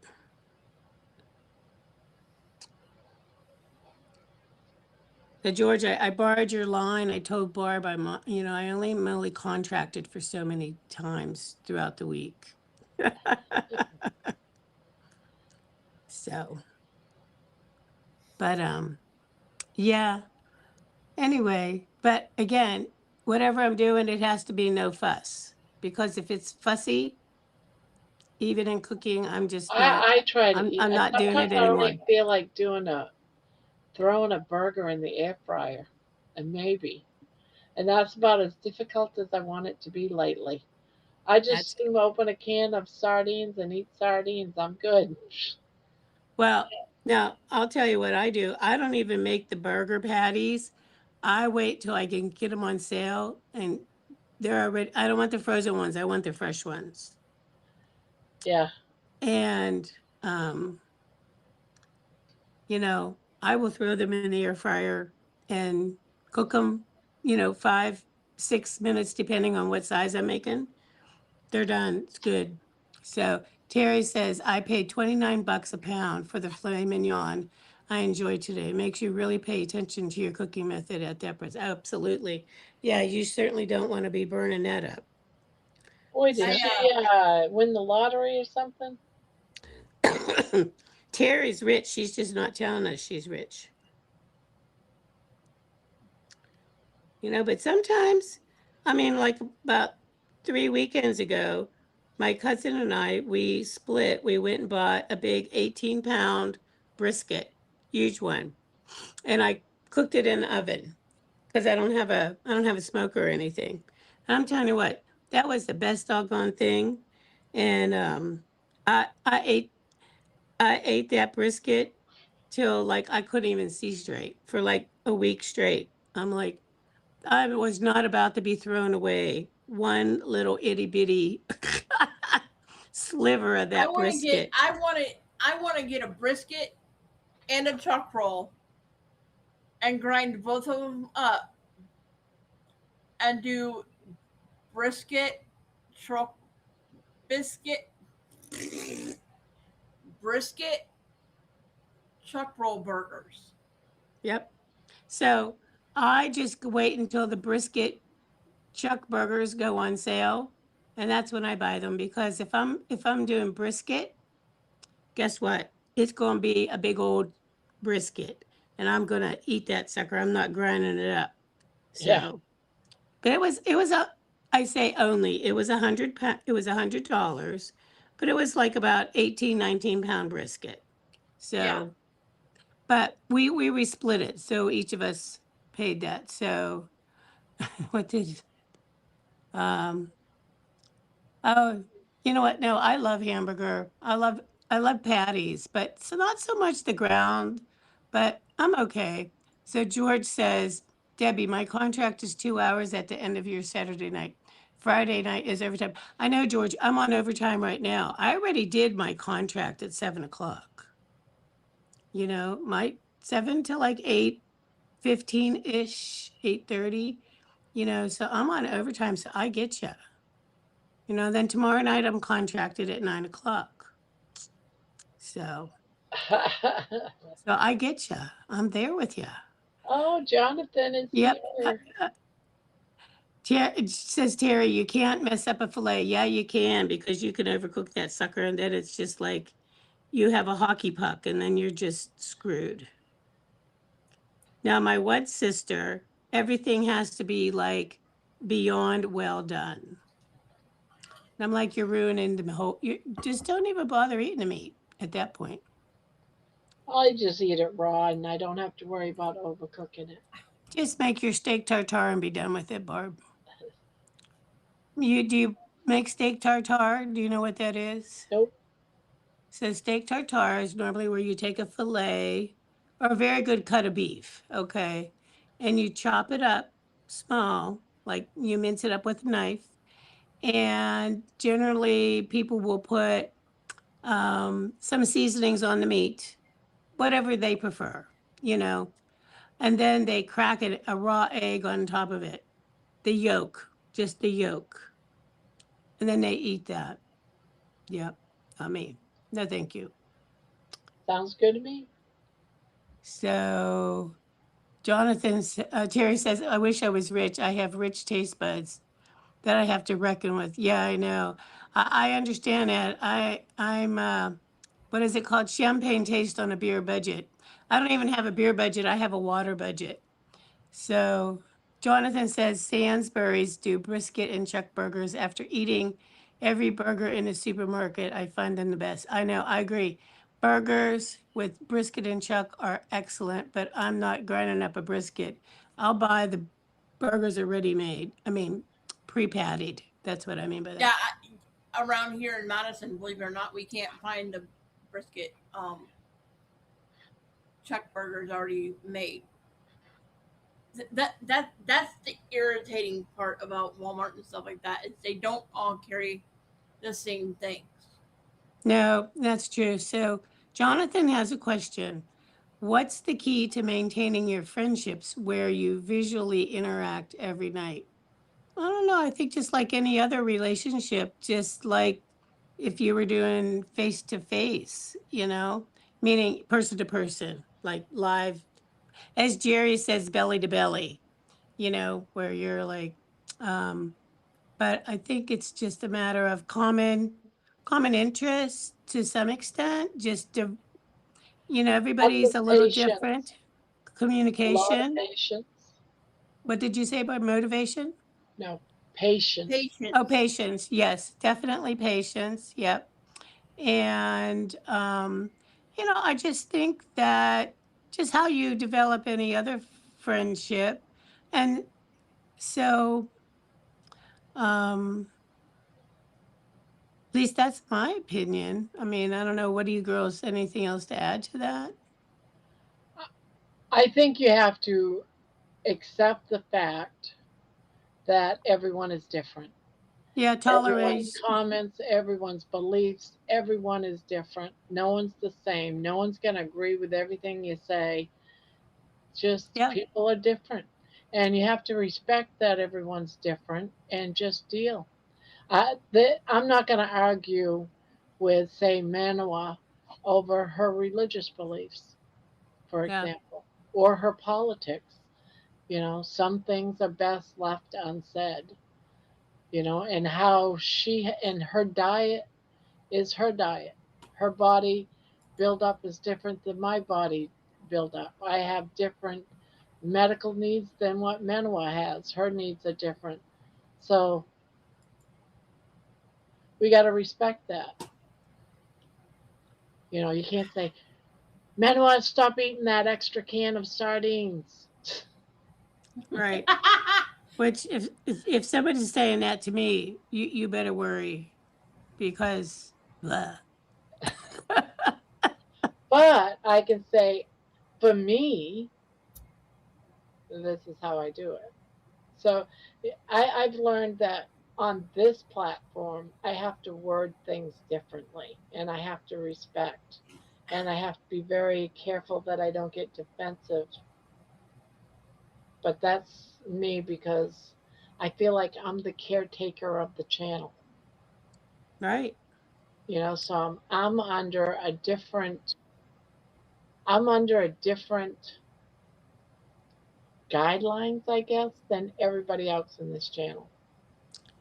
Well, I will say to add to that, Barb, for me, you know, when I'm sort of here on the panel and in, the co host kind of role, I really have to be very respectful of Barb's channel, which I am. It's not a problem for me to do that, but also be respectful of, the people in the chat, things of that nature. I mean, there may be things that I see or people are saying, and I'm like, okay, I'm just not going to say a thing because, again, it's not my place to say it, and nor would that even accomplish anything anyway, to be honest with you, So I think it's just people tolerate just like you would in a friendship, just differences. We're all different. Yep. And, you know, some people may look at me and be like, well, you don't look very different, but you don't know the different struggles that I have either. And nor do I air them, very often. So, uh, but again, that's just the way it is. Or anything like that. I like to come on here because I like the company. I like the communication. I like the chit chat. I like to be able to enjoy a hobby that I enjoy. And I like to talk, obviously. Well, And guys, I'm I gonna. like to share unique things that I find, like my dog videos that I was sharing earlier, about the dogs in the park and stuff like that. So, Well, guys, I'm gonna jump off of here. Morris is good really night. getting upset with me. I He just see that. unplugged my. He just unplugged my lamp. Well, go take care of Morris and yourself. Good night, Manawa. I'll talk to you guys Good tomorrow. night. Have a Sweet great time dreams. tomorrow. I'm planning on it. We're jealous of the prime rib. I am too. 'Cause I'd really like one right now, but I know. Talk to you I Good later. can't night. have one. Yeah. So what did I miss up here?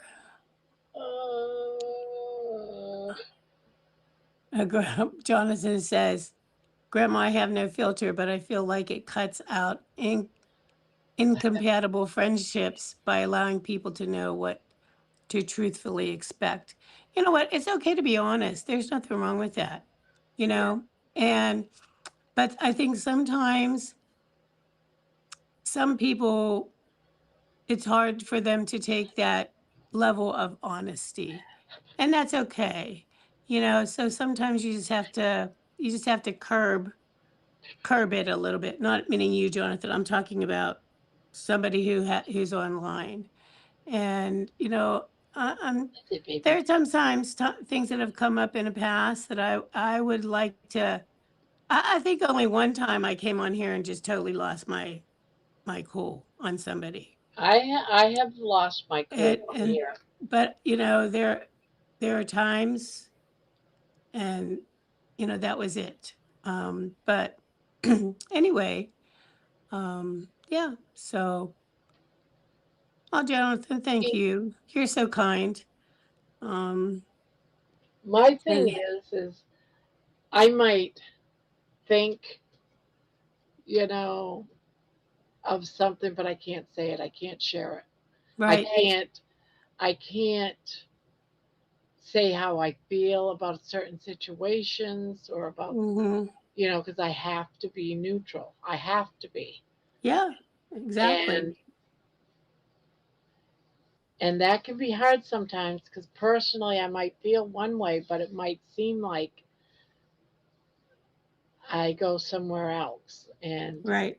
You're trying to straddle that middle road. yes, and that's Yeah. very hard. And I have two people that I talk to about it, you and George. Yeah. And it's like, I get it. I talk to you about it because I don't, you know, it's and like that's I okay. can't do this. We all need that. You know what I mean? And you know, so, but I think it's also a learned communication skill. And Yes. when I say learned, meaning that you're not putting on a facade or anything, but you're just tempering it, you know. And so George says, I have a couple of 7 days a week friendships in the USA. Our training helps partnership, acceptance, compassion, evocation as taught by Coach Lisa Pickard. Exactly. You know, those are definitely all part of the attributes, you know. And Jonathan says, George, you're networking better, and over time even better. I think Jackie Fletcher interviewed me yesterday. I was open about a lot of things and had a good time. Well, that's really great. Very good, Jonathan. And Kelly says, but you can be kind and politely honest. Absolutely. Oh yeah. Absolutely. You know, you're welcome, Jonathan. So, and then George says, Jonathan, I'm very fond of Jackie. We had a great long weekend with her in June. She goes the extra mile. I really respect that. And Jonathan says, Rick and I have a slightly different compass in some areas, but we maintain a solid friendship and have done for over 3 years. He understands me well. See, and that's really, you know, and it's not, these things are not things that happen immediately.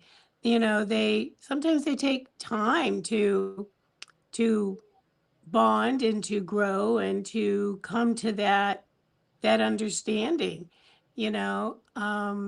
It and that creates a stronger relationship, you know, friendship, you know, working relationship, whatever perspective you want to put on that, you know. So um no, and you know, Rick is somewhat of a straightforward shooter too, I think, you know. And that's okay, and that's probably why you guys have been able to maintain your working relationship, friendship, you know, because he kind of gets that about you and you kind of get that about him, even though you have your differences, but that's all okay. You know, we all have our differences.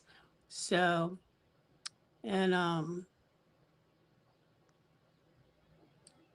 so George, Jonathan says, George, for sure, I don't pick up R as much anymore, but she was profoundly pure. And Kelly says, people need to have couth. Yes, I don't think people know what that is anymore, Kelly. Some people, some generations. Emily's still here. Hello, Barb. Just dropping by to say hello to everyone, and I'm calling it a night tonight. I'll leave a like on my way I'm up. not Did I? even seeing any of this that you're seeing. Oh. Oh, no wonder it's on top chat. I'm like, Yeah. what is she reading? I'm not seeing any of I'm this. like, because my chat jumped on me. I'm like, what the hell? I hate it when it happens. Okay. That was craziness. It like mixed up my chat, like new stuff and old stuff. And I didn't even touch the screen. Ebony says, I'm a counselor, and believe you me, I hear a ton of stuff I don't agree with. I look at it as respecting others and their opinions. My 2 cents. Yeah, definitely. Yes, it's, and Jonathan says, bless you, Ebonita. It's challenging playing the empath/counselor role. Yes, definitely. And I think when you have some type of, empath capabilities, um, sometimes I have that, not anything like anybody, but it's a little challenging. So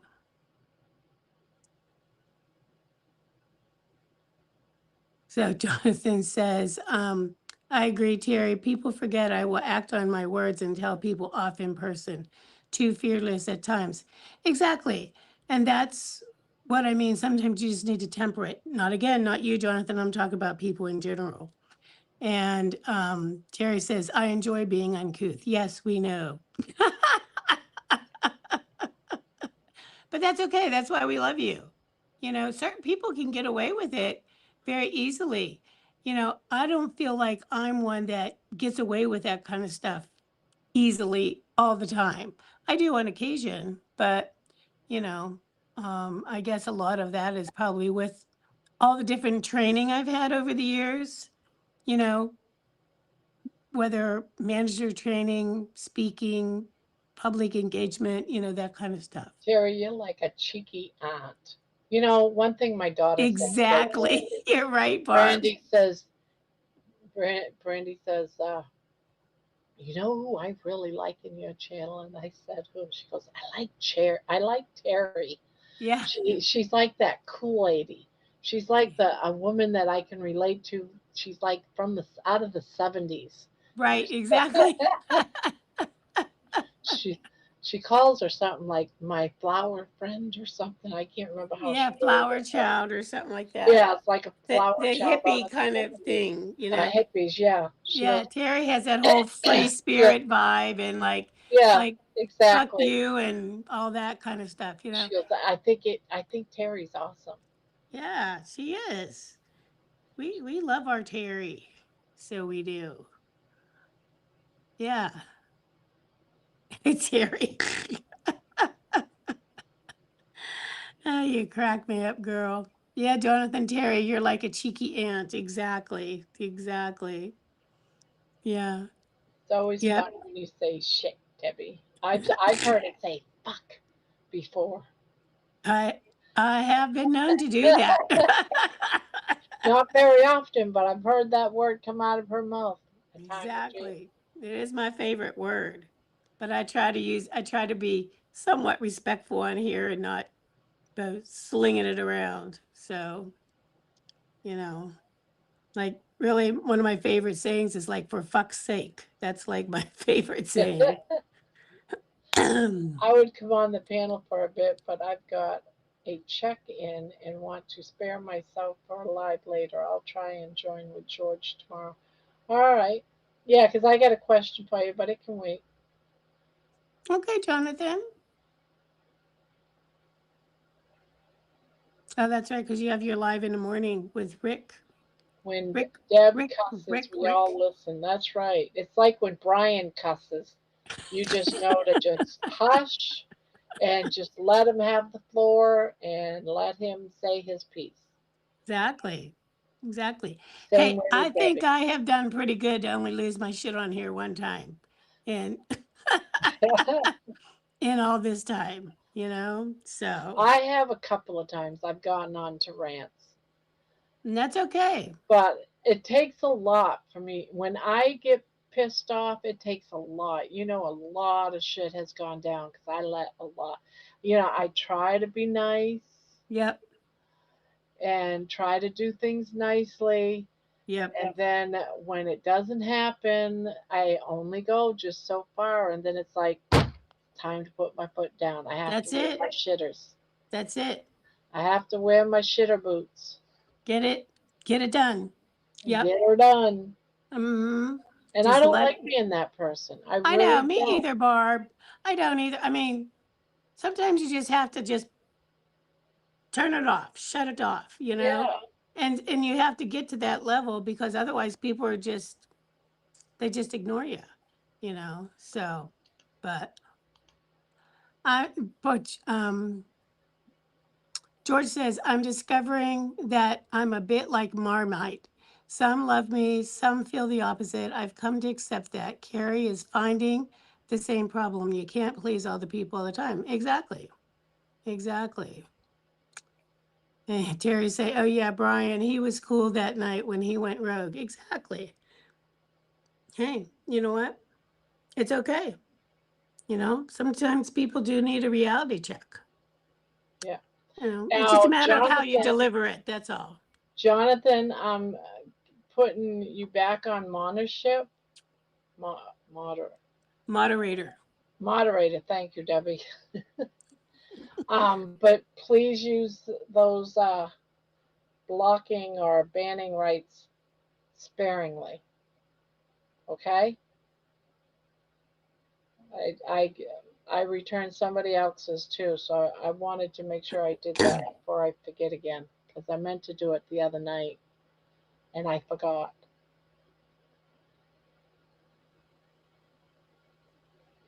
Me? Oh, Kurt's here. Then there's me. Hello, Kurt. Hi, Kurt.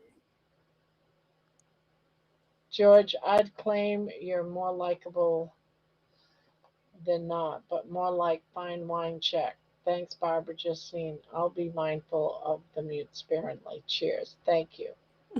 That's all I ask. You forgot to burp, Kurt. Too much. Too much. Too much. You burped on Personally, my I think it's channel. pretty. I think it's pretty great to whack trolls, but not Oh, anybody. Not anybody Jonathan else. says he burped on my channel on Thursday and I told him off.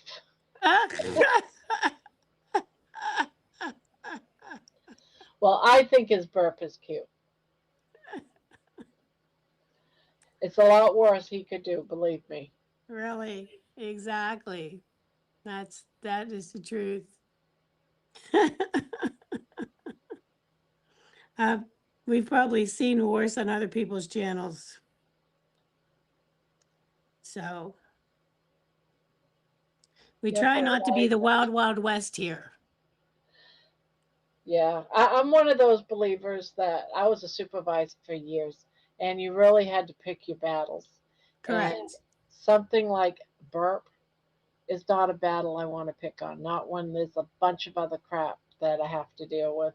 Right. That's not one of them. Exactly. Exactly. No armpit farts, Kurt.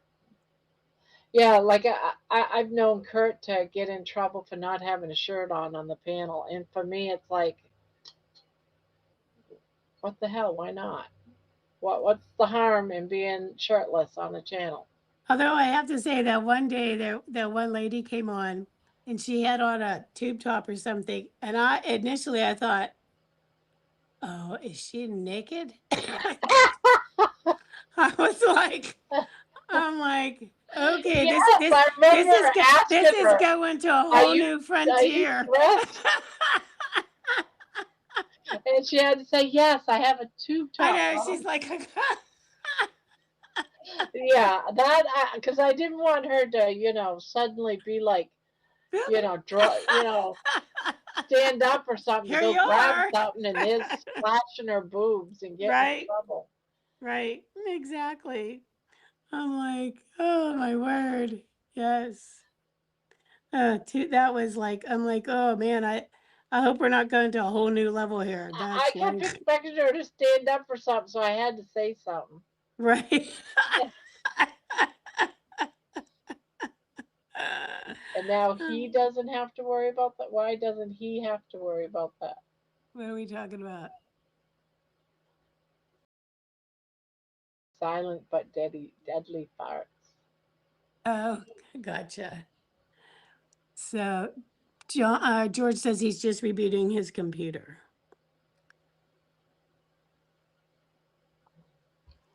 So, SBD, I have no idea.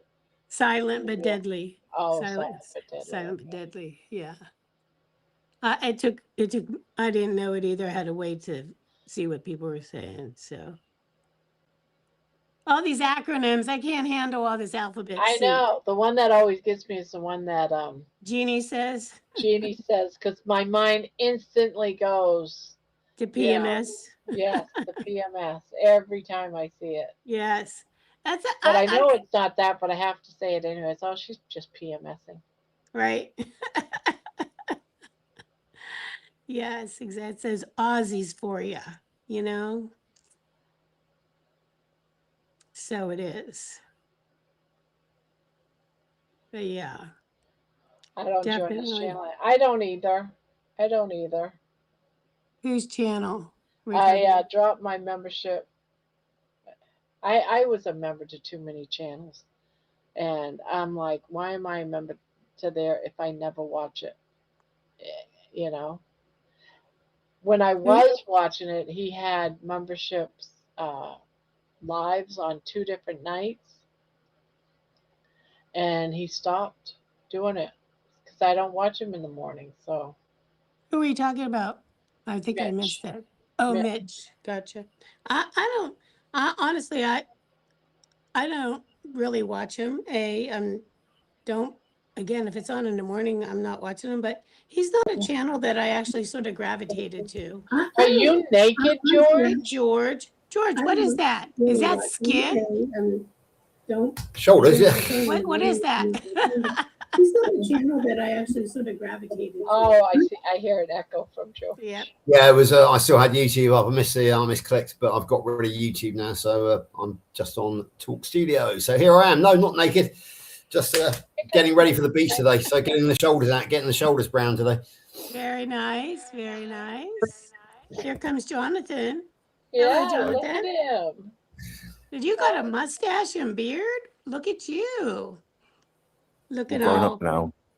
You're all grown up now?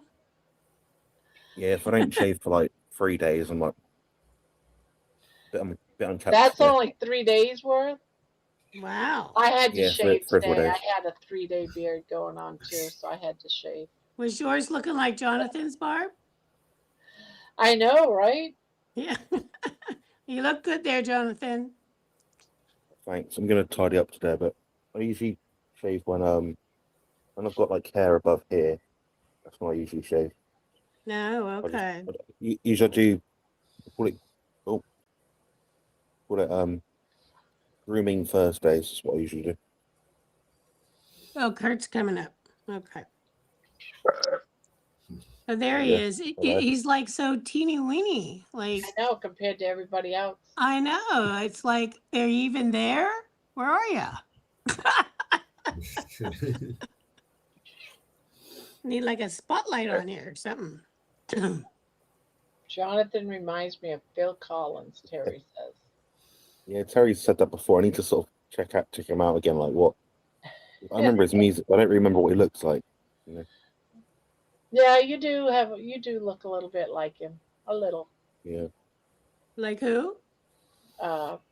Phil Collins. Oh yeah, you know what? I can see that. Yeah, I can see that. Mm-hmm. Yeah. Holy moly, look Bubble. at that Yeah. panel. It's the Seven Dwarfs. Seven Dwarfs. What the heck? Little head Kurt.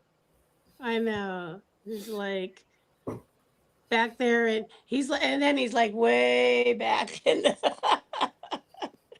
in the picture. Yep, on my phone, as always. Yes, exactly. Barbara, Right. what was your question? My question is, I don't even know if I can explain it. You was on a live with some other dude just recently, like within the last 2 weeks. And you guys were talking about eating more protein and not as much fat.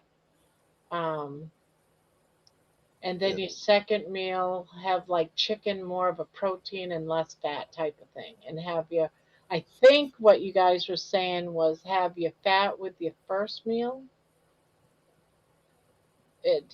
And your protein, and I'm just trying to It was figure with that that. other bodybuilder.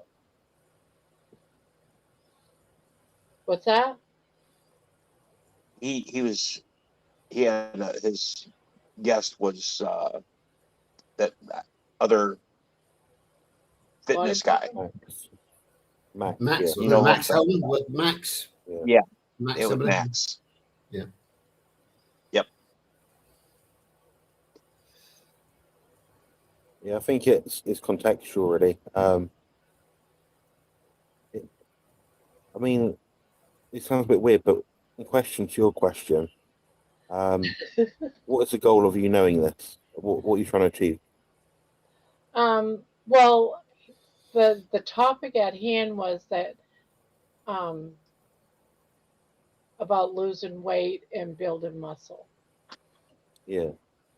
And so I was wondering where the second meal was less fat, have more like chicken, where it's mostly protein. What was the first meal? What was, Oh, I remember now. Yeah. and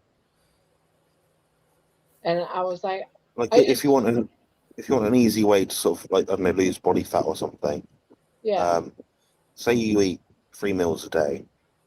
Your first meal you might make fatty, second meal leaner, then the last meal even leaner than that.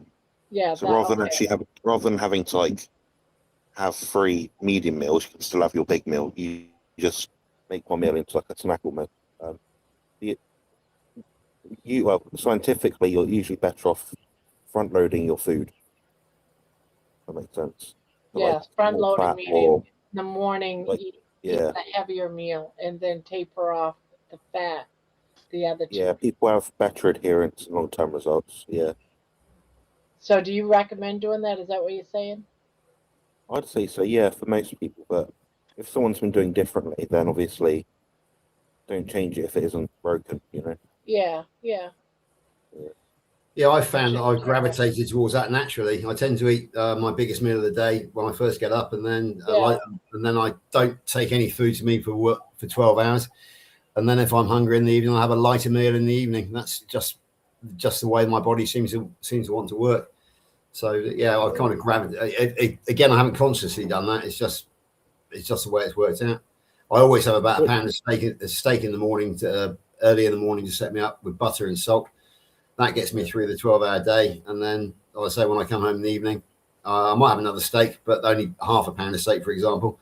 Or I might have chicken thighs or, bacon or something. Yeah, I don't tend to eat fish. I used to eat smoked mackerel a lot, but I haven't eaten fish for a long time. I've kind of gone off it a bit. And the eggs I've cut out because I was getting itching, histamine reaction, probably to the whites. And I'm too lazy to separate the whites and the yolks, so I've just got rid of them all together. And cheese, I kind of say for the weekends, it's almost like a carnivore junk food. It's for me, it's a kind of a carnivore treat, if you know what I mean. So, yeah, my Monday to Friday routine is pretty much a pound of steak in the morning with butter and salt, and then 12 hours not eating, and then a lighter meal in the evening. So, and it works. It works for me, so I'm happy. Yeah, I do 4 meals because I need more food, obviously. Yeah, I tend to do I tend to do 4 meals, but they're all roughly the same thing. But the amounts of fat in them will change a bit. So I might have a bit more butter in one, I might have a bit more cheese in the other, might have an egg with one of them. I slow cook all my meat, so unless I have burgers. So I just divide that by 4 portions throughout the day and eat that 4 times. But for me, my first meal, odd enough, is actually my smallest if I'm training at the gym that day, because I don't want to be like full and bloated before I train. Then the meals after that are more normal size, but that's just, it's just what I found. But yeah, most people, Barbara, do tend to do better if they have a larger first meal, anecdotally and in studies. But you might be an outlier, who knows? Well, there's no way I eat 3 or 4 meals a day ever. Yeah. Normally, Yeah. normally I only have one. I do 1 meal a day, and I've been backing it up, and I've been considering trying to separate the 1 meal a day into two, so doing 2 med. But I couldn't remember what you two was saying about the second meal being less fatty, smaller, Yeah. but less. And I Yeah. just wanted to make sure I understood that, and I was thinking that right. I understand. Yeah. Since you're on the panel, Jonathan, and we're discussing fat content, if somebody were to say they have excess body fat, they need to offload. If somebody were to eat strictly lean meat for a period of time, would they lose their energy even though they have that stored fat? Yeah, so I've spent probably weeks of my lifespan trying to work this out and tested it all myself and with clients and stuff. What you'll find is it's in I actually mentioned it in the podcast on Thursday last week. Was it Friday? I can't remember. So you might remember we were talking about different intakes you have. So you have you as you are right now. What you're doing right now maintains you. You've got a point Z or Z, for example. That will require a different diet to what you're doing now to get from A to Z. Z. You'll need a different diet, and it's going to be containing less food to maintain less body size overall. If you cut protein too much, you'll lose muscle mass. If you cut fat too much, you'll lose energy. So you need to have a diet that's incremental. Makes sense. So, like someone might say, like cut out 1 spoon of butter per meal for a week, sort of thing. Weigh yourself on the scale, take some measurements, whatever. Next week you do 2. Next week you do 3. So you're cutting out fat from your actual diet, keeping the protein the same. Therefore, you don't get what's called a there's terminology for it. I forgot because Max reminded me the other day. Basically, your metabolic rate will downregulate in response to the food that you put in. If the food is too low, you can't produce enough thyroid hormone, which means your leptin levels will also be desensitized, which means you'll feel hungrier quicker.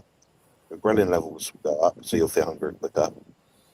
It'll be harder to reach satiety, so you'll be sat there eating chicken breasts, starving hungry. But you won't get results any faster because you'll hit the bottleneck a lot faster. So rather than having like a 8-week diet phase, you'll be having 3 or 4 week diet phase, but you've got nowhere to progress from. So if you go straight from fatty ribeyes to chicken breast, where are you going to go from there? So that only gives you a 5 pound weight loss. You've got to have a plan B sort of thing. So your diet should be incremental. So I know people do like a fast or do OMAD, they'll change it up all the time. Whereas when you change it up all the time, you don't know what's working and what isn't. When you eat food, that will impact your basal metabolic rate over the course of any given span of time. So if you drop your food too low, it's called NEAT. So net energy activity thermogenesis. That means the amount of energy or output or food matter that you need to sustain yourself basically becomes less because you're less active. So if I starve someone, they're going to be a less efficient hunter, you know. Whereas if I've got someone that's a bit fattier, a bit more robust, a bit heavier, they'll be a better hunter because they've got more energy on board. In the case of someone that's overweight and they've got too much energy stored in their body, they will have to reduce the fat of intake of their body in their food. There's no way around it. So yeah, that's what I'll be doing. So I'd cut the fat caps off your steaks. I'd do that for a week, 2 weeks. If you keep getting results, just leave it. You only need to lose up to 1% of your body weight each week to sort of really redline fat loss without losing muscle mass. So hopefully that's helpful. I've basically giving you like a 20-minute Q&A there. Yeah, Jonathan, talking of Q&As, I very much enjoyed seeing Max for the first time the other day. And I was noticing you saying, anybody got any questions? Anybody? And then nobody was asking. So I threw one in. I don't usually ask questions because I'm very happy with what I'm doing. So I threw in the carb cycling question because I wanted to give you guys a hand. I think Max thought I was asking on my own behalf. Of course, I wasn't. But carb cycling is something I've heard of in the past, and I've heard one or two people recommend it. So I thought I'd throw it in there. Not something I would be at all tempted to do, but that was the reason. If it doesn't do it, I asked it. That was it. I was just trying to help you guys out to come up with a question. Cheers for that. Yeah, I thought when you asked, I was like, I think you're asking out of curiosity or for someone else. No, I was asking to give you guys something to talk about. Yeah, it's a good question. Yeah, my question. What's up, Kurt? No, my question was just poised for people that are wondering of something like that. This isn't personally for me. Yeah, I see. Yeah, you just have to have a staggered approach. If I wanted to get into contest shape, I know how many weeks it will take me based on my body weight, my pictures, my progression. I'll map it out in my head. I'll write a spreadsheet out. I'll say, I weigh 101 kilos today. I need to drop down to 98. Well, I can do that very easily in about 6 weeks without even really trying. So I might set up myself a 6-week goal with 1 week to sort of fill out a bit and relax before my contest. So I know I've got a 7-week span of time. So with all these like goals and stuff, I think people just don't set a deadline on it. Also, it can be problematic to, want to just follow the path and do it all naturally, and just eventually you'll get there sort of thing and have sustainable results. Problem is, if you don't set an objective, a clear sort of path, and measure what you're doing, you don't know what's going to work in the future because you never know what comes around, sort of thing. You could end up in a hospital bed. You've got to change your diet, and you've got to lose some weight because you gain some fat, build some muscle or something. So it's always helpful to keep notes. So I think what Grandma's doing is pretty good because she's keeping an eye on her food intake, how she feels. She's talking about it like live in podcasts and stuff. So that's her way of sort of keeping mental note of what she's doing. So yeah. Yeah, looking back 4 years, Jonathan, I think it was Max Bramford, the guy who taught me about the ketogenic diet. I think he mentioned carb cycling because his brother, I believe, was ex-army, and he was like yourself, a bodybuilder, not on your level or anything, but I think he used carb cycling in his bodybuilding stuff. So yeah, that was the only reason I asked about it, because it kind of had a bit of a link up with something I remember from the past. Obviously, I respect Max immensely because it was him who talked about the ketogenic diet. Nobody from the medical industry, a bulldozer driver on a building site, taught me more about the ketogenic diet than the nurse or the doctor who diagnosed me with diabetes. So I think that's just a bit ironic, really, that a bulldozer driver knows more about metabolic health than any doctor does, or not any doctor, but you know what I'm saying, most doctors. So bizarre. Yeah. We're doing another one next week, so there'll be a different topic. So we've got the next six live stream set up. we want to keep it obviously like fitness, bodybuilding, health related. That makes sense. But you don't want people to think it's like a men's show, you know. No, yeah. So anyone as well. This is. I mean, I do enjoy them, but I haven't really got much to contribute when it comes to the gym because, as you know, my idea of exercise is to go and find a very steep mountain with very treacherous underfoot conditions and go and climb it. And that's what I do. But no, it's great to listen to them. They're good. They're very educated. The thing is, that all this stuff applies to everyone. Like I said in podcast with what's her name? Jackie? Jackie, yeah, that's it. Yeah. I said, yeah, like, who you're best off getting advice from without sounding arrogant? You know, Keto Joe from Alaska, who, I don't know, weighs 240 pounds and is overweight, or a bodybuilder. It's like, who's got the results repeatedly sort of thing. That's kind of my standpoint. So, yeah, it doesn't matter if someone's a female, male, big, small. The end result is you're trying to build a physique some way. So I think that's important to get across. So yeah, I mean, 4 years and 4.5 years in, I'm now very much in the maintenance phase. So you probably won't change that much. No, I found what works for me. So it's you know, there's just very few tweaks here and there that I'm doing at the moment.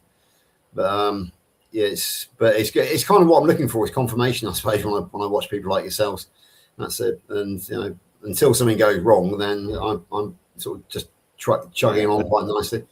So it's. I don't think you're doing anything wrong. I honestly don't think you're doing anything wrong. No, I mean the way things are going, I'm just so happy with it. You know, so I interesting enough, I know that people push me back day in day out about eating raw. Well, I did some research on the Maillard effect yesterday, and apparently it does. My research confirmed that by applying heat, the minute you apply heat to meat, you start degrading the nutrient value of it. So I know that one or two people who I won't name on here really savagely pushed me back over the eating raw. But if you let me know off air, I can rip a hole in the bags. But yeah, I love mine. Yeah. I put it in the air fryer frozen, and I probably do 3 minutes on each side, and it's still frozen in the middle. I take it out and I eat it. It's raw. I love it. Everyone thinks I'm crazy, but I think it's the best way to eat chuck. It's actually more tender when it's raw than when it's cooked. If you eat it is. As you know, Bob, I eat pure raw. Yeah, I pretty darn close to pure raw. Yeah, but it's totally tender. People say, "Oh, I couldn't eat raw; it's so chewy." It's not. It's the opposite. It is more tender. Yes, it is more tender when it's raw than when you cook it. So because you can get when you cook a cheap steak and eat it raw, and it is tender. Absolutely, Jonathan will know this. What we have in the UK is what we call braising steak. And you are supposed to cook it long and slow. I eat it raw, and everybody says, "Oh, you can't eat braising steak raw because it's going to be really tough." It's not. It's as tender as anything. I believe that braising steak translates to chuck in the US of A. So yeah, I find the same thing. You know, and the great thing about braising steak or chuck is that it's cheap. So I can eat a really good big 12-ounce braising or chuck steak in the morning. It's tender as anything, and it's cheap as anything. Win-win. There's pros and cons to it. Well, anyway. Yeah. Going to the beach. Lovely. Got George told me. How expensive is stuff there? Yeah, we got his and hers tops on as well. Look, I just realised that. Yeah, you do. Very good. He's in his underpants, so I've got shorts on.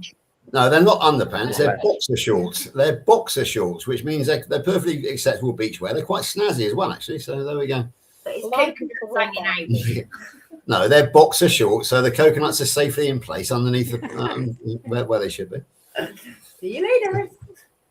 Yeah. So there's a question, QQQ. So Jonathan, are you saying the macros aren't as important as we think? They are, Most people don't need to measure them to get the best results the best way possible. You find your maintenance food intake. So roughly, so like George might say, oh, I eat a pound of steak for breakfast or whatever, with a bit of butter and salt. Then for the evening, I might have 3 eggs and or like 4 rashers of bacon, or whatever it is, you know. That's like his staple default diet. So he knows that that's going to maintain his weight. He can go to work, function, do all this stuff. Where it changes is when you count macros, you open the ballpark for error. So you got more stuff to perhaps weigh. It might be a different cut of meat. So maybe that chicken thigh that you're eating, maybe it weighs 80 grams rather than 100 grams or whatever. You know, so there's more error. So ultimately, weighing your food is the best way to track your food intake. If you have to eyeball it, just say, "Oh, that's a palm size of steak," or you know, it's better than nothing. But yeah, so macros are important. They are what ultimately the macros are protein, carbs, fats, and water. Large nutrients. They provide you with something nutritional. You know. So from again here. So when you question. take in, Go yeah, ahead. I'm I'll sorry. finish this one. So when you finish eating your meal, that meal is broken down into amino acids and things. Then it's got a chemical structure. That chemical structure will then open.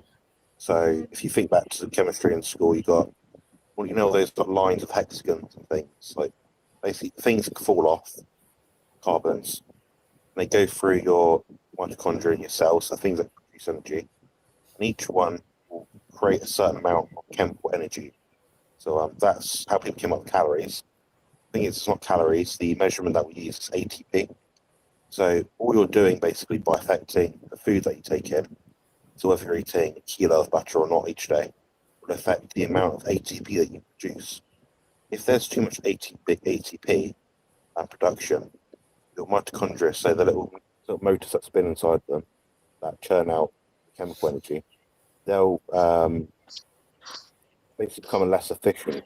They'll have they cause oxidation, which means your body will be more inflamed, so you won't feel as good. So that's why someone can literally eat a kilo of ice cream or a kilo of butter, and either way they'll be inflamed to some degree, you know, because you've got too much energy flux going through the cell.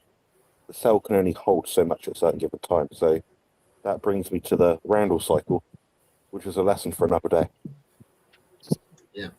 Yeah, can I just pick up on something which Terry's mentioned in the chat, and that's that she finds the thought of raw meat stuck between her teeth graces her out. I find completely the opposite. I find that if I eat raw meat, it is so tender and so easy to eat that you can virtually swallow it whole. I had last night myself, because we had a very pleasant evening here in the UK weather-wise. Lady and myself had a barbecue, so I ate my steak brown, so black and blue. The Maillard effect kicks in, and I noticed afterwards I had to go and actually clean my teeth to get the meat from out between my teeth. I never have to do that when I eat raw.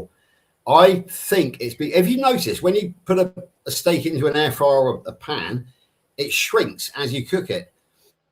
Obviously, you're losing a bit of fluid. You're losing a bit of fluid, but are you also binding to? Oh, he froze. You're frozen. Oh, what was the joint? Just crashed. Chewy versus raw steak, which is completely tender. It is complete. I can't stress enough how so tender. the idea is the same with when they stun animals for like halal or whatever. Ideally, you want an animal that's been killed in like a way that isn't like gonna stress it out. So that's why when you put cows through the tunnel, when all that stuff happens. Wait, I won't be gruesome here, but when all that stuff happens, they'll have like a wall.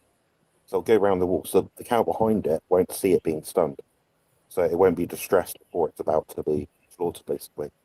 So when you're stressed, think your muscle fibers tense up and they feel tight. So when that happens, the muscle fibers are close together.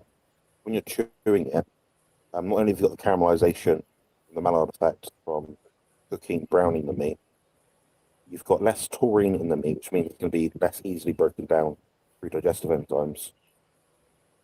then also the less water content will shrink the meat. So, like I said, it's got more density, so it's harder to chew. Yeah, that's what I thought. So Terry, yeah, be assured if ever you do want to try raw meat, I found that what Jonathan said is true. It is, you're damaging the meat as soon as you start cooking it, and you're toughening it up as well, making it more chewy. So yeah, it's a personal choice, and I know that a lot of people cannot get over the thought of eating raw meat. I only did it because I was challenged to do so by Carl Day on the Primal Lifestyle, and I did it. I did 2 steaks in 1 week. I thought, oh well, I'll just show him a bit of support. But I got on so well with them that I upped it to 4 the next week, and then we're soon up to eating pretty much pure raw. So yeah, it was. I didn't want to do it when I started. Carl made me do it, but I've taken to it. So here I am, 2 years and 3 months later, and feeling in the health of my life. Do you only eat steak raw, or do you eat like ground beef raw? Or no, I tried ground beef raw. I don't get on with it. Don't know why, but I just didn't get on with it. I eat steak, and I any steak from any ruminant animal raw. I haven't gone down the raw pork or raw chicken route, although I can eat bacon raw.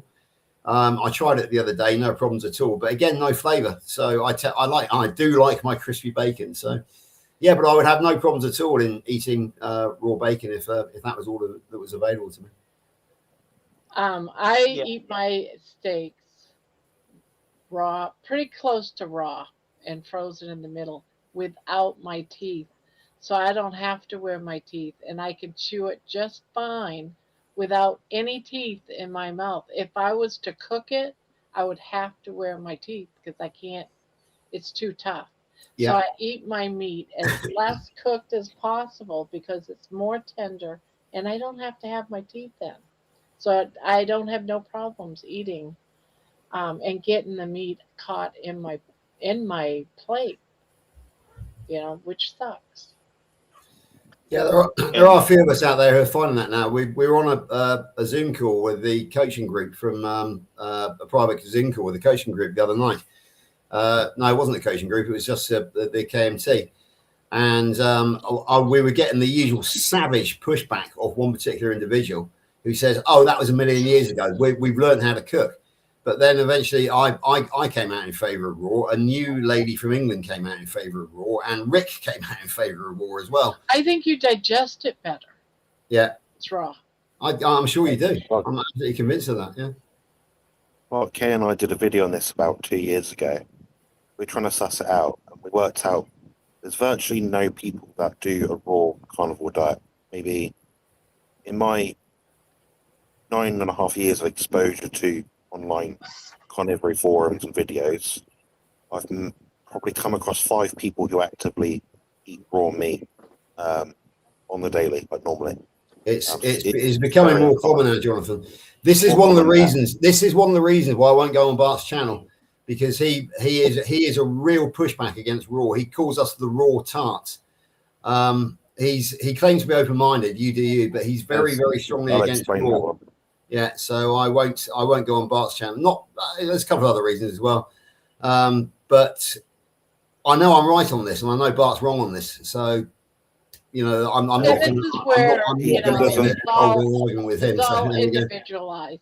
Yeah, it's like someone likes the color blue versus someone else likes the color red. Neither one of you are wrong. It's your own personal. Yeah, exactly. No, wrong. Sorry, Bob. Let me clarify this. Bart is right to have an opinion. He's wrong to call us raw tarts. That isn't. He's deliberately being offensive. That is a bad attitude, and it's he says you do you, but then he calls us raw tarts. I love Bart. Don't get me wrong, but as I said, there's a bit of nuance to this, George. Say again. There's a lot of nuance to this. Yeah, for sure, exactly. Yeah, I'll explain. So Bart is neither for nor against raw carnivore, despite him saying that to you. He doesn't actually care what people do. In debates he's had with people which have been like 3 hours long, which I've watched all of. He basically the argument is that raw is better than cooked. That's what people come across with. He's found, and I found that it's just here or there. It's just what someone prefers. There's no there's no massive benefit or detriment to doing either. So you put twins on a raw carnivore versus cooked diet, the outcome will be about the same. It's not. Yeah. It's not a I mean, the thing is, difference. I've been doing it for 2.5 years now, and my health has improved massively. What I cannot definitively say is that had I stayed on cooked carnivore, I wouldn't have achieved the same results. But what I can definitively say is that since I've gone raw, I've seen a massive health improvement. So that's a and right. I know Bart loves to wind people up, doesn't he? He loves to look for a response. So raw tarts, Beverly, Bart. But I actually, having said that, I haven't heard him say it for a long time now. So maybe he's realised that it is gathering pace within our. Let me continue. So the raw tart bit isn't you as in you because you eat raw meat. It's raw tart because he often gets trolls on his channel, which are of the raw primal lifestyle sort of thing. All right, yeah. That's why he does it. It's not you as in you. It's just the people that attack his channel are usually people that follow a raw food primal diet with honey and fruit. And they wind both of us up. So that's why he says it. But he should be careful about how he says it and food too, because obviously you've obviously taken it the wrong way. When really it's like the nuance is it's a certain subsector of people that eat raw meat. The other one is, so me and Harry Sopanos have looked at the raw versus cooked carnivore. We actually got out all the science, all the spreadsheets, all the data sets, all the research we could find, case studies, anything. We found that there's pros and cons to raw versus cooked. But it depends on the individual's biology at that point in time. Yeah. So raw food will have more taurine in it. Taurine's a sulfonic acid, kind of is an amino acid. It's responsible for the osmolytic balance, so the electrolyte balance within the body. So how much water is in and outside of the cell, how much minerals and ions and cations and all that sort of stuff. What they found is if there's more taurine in raw meat because it's not been drained or cooked, nothing's been steamed out of it sort of thing in a way. People that have more benefit from a higher taurine diet will find their raw diet better. Whereas when it's cooked, some people find it more palatable, so they'll find that better. Yeah, exactly. That's the science we have. Like I said, my research has been based on the Maillard effect, and that kind of concurs with what you just said there. People will find it more palatable because it sweetens the meat, but the sweetening comes from caramelization, I think you could call it, and that is immediately starting to damage the nutrient value of it. But yeah, it's, as you say, it's more nuanced than ever. But all I know is that for me, raw is more palatable. It is easier to eat. It's quicker. It means I don't have to cook in the morning at 5:30. I just shove it on the plate, melt some butter, and pour it over, and I'm away. So it's just, and the washing up as well. The washing up and the preparation, washing up, the time value of it is incredible. And as I said, the way I feel after being 2.5 years raw, as you know, when I started 4.5 years ago, I couldn't walk 400 meters. You're well aware of the fact that I did a savage 10 miler the other day, which took me to the highest point in Somerset and back down again. I'm back, Jonathan. I'm back, and I'm back on healthy.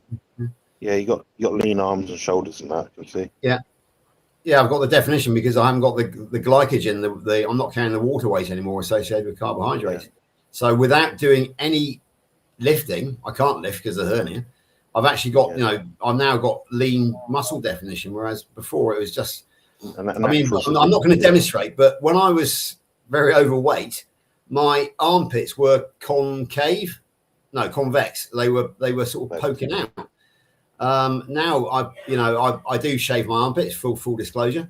Nowadays I can hardly get the razor in there. Yeah, exactly, Jonathan. So so that, because that's where the BO comes from. It doesn't come from your armpit, it comes from your armpit hair, because that's a forest full of bacteria, and BO is bacteria farts. So I learned a long time ago that if you get rid of the forest, you get rid of the animals living in it, and you get rid of the smell. So but now I find it really difficult to shave my armpits on account of the fact that before they were bulging out, so it was easy. Now I've got to really get in there. It's one of those strange things. Sorry, I have that on my backside before contests. Yeah, I can imagine. When I'm very lean, it's easier because you can just move the skin slightly. Whereas if you've got a bit of fat on you, like a bit of a roll, it's like. Yeah, don't you go down your local beauty spa and get the old was it back sack and crack or something? The waxing's rubbish. But okay. I find it wastes time. It's it just hurts more. I get more pimples. I've only had experience where I get spots. I just shave it. I use electric clippers in the shower and get rid of the hair. Yeah. So George, have you ever? Do you have a grinder? No. Yes, but we don't use it. I don't use it. I don't cook. Lainey does all of that. So go on. Well, Kurt. No, because you were talking about Chuck earlier. Yeah. I used to grind. Buy a whole chuck, like 32 pounds. So what, about 14 kilo, 15 kilo, and I'd grind my own hamburger because I don't trust the store bought. And I don't know what the price of chuck there is. It's one of the cheaper cuts. It's about the cheapest cut. 13 quid a kilo. How much? $8 a pound. Maybe $7 a pound. Something like that. Okay, yeah. That for me, that's I'm on like a Rick budget, and it's like $7 a pound here, and I won't pay that. You get. I was buying whole brisket and cutting it up and processing it with a meat grinder. You will never go back. If you ever have a brisket burger, you'll never go back to store bought. Never. The taste, the juiciness, fantastic. And seeing how that, like, some of the stuff that you get, people have gotten E. coli or whatever from ground beef at the store. That's because it's contaminated. Where you process your own, these loins, where you cut your own steaks, you make your own burger, that's safer to eat raw. And I'm with you on board. My steaks, all I do is I throw them in a skillet, turn it on high. I sear it on one side for a minute, sear it on the other side for a minute, do the outside, throw it on a plate, let it rest, and it's excellent. It's just people can't get over what they say. It's the blood. It's myoglobin. Myoglobin, yeah. That's all it is. And you get all the nutrients more. In my opinion, you get more nutrients the less it's cooked.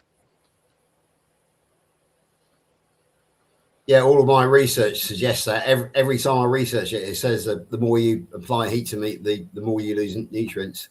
Again, I was researching the Maillard effect because that's what it does basically.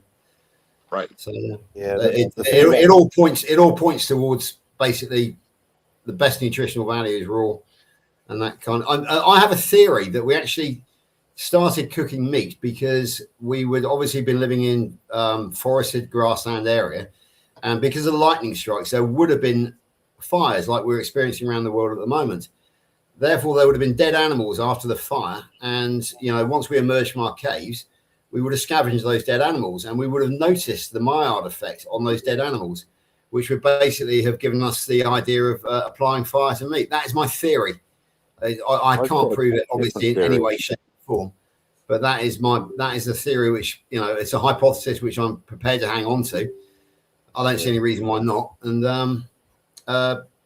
so in my view, that was our first step to starting cooking meat. Was our first step towards ultra processed foods, because that was the first stage of the processing system. So I stand by it.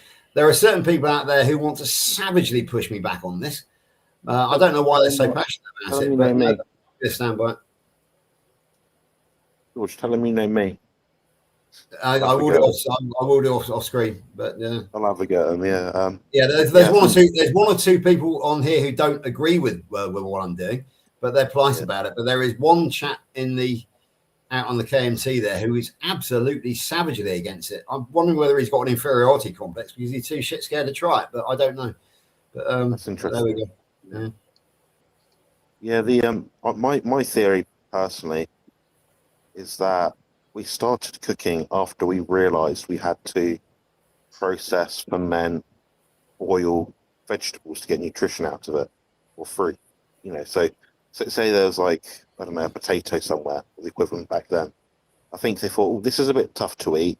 When I eat this, I get a sore stomach. But there's obviously something in here, because when I feed it to my chickens or my, cow or whatever, or mammoth or whatever's going on, they thought, well, they don't get stomach issues, but I do. So why is that?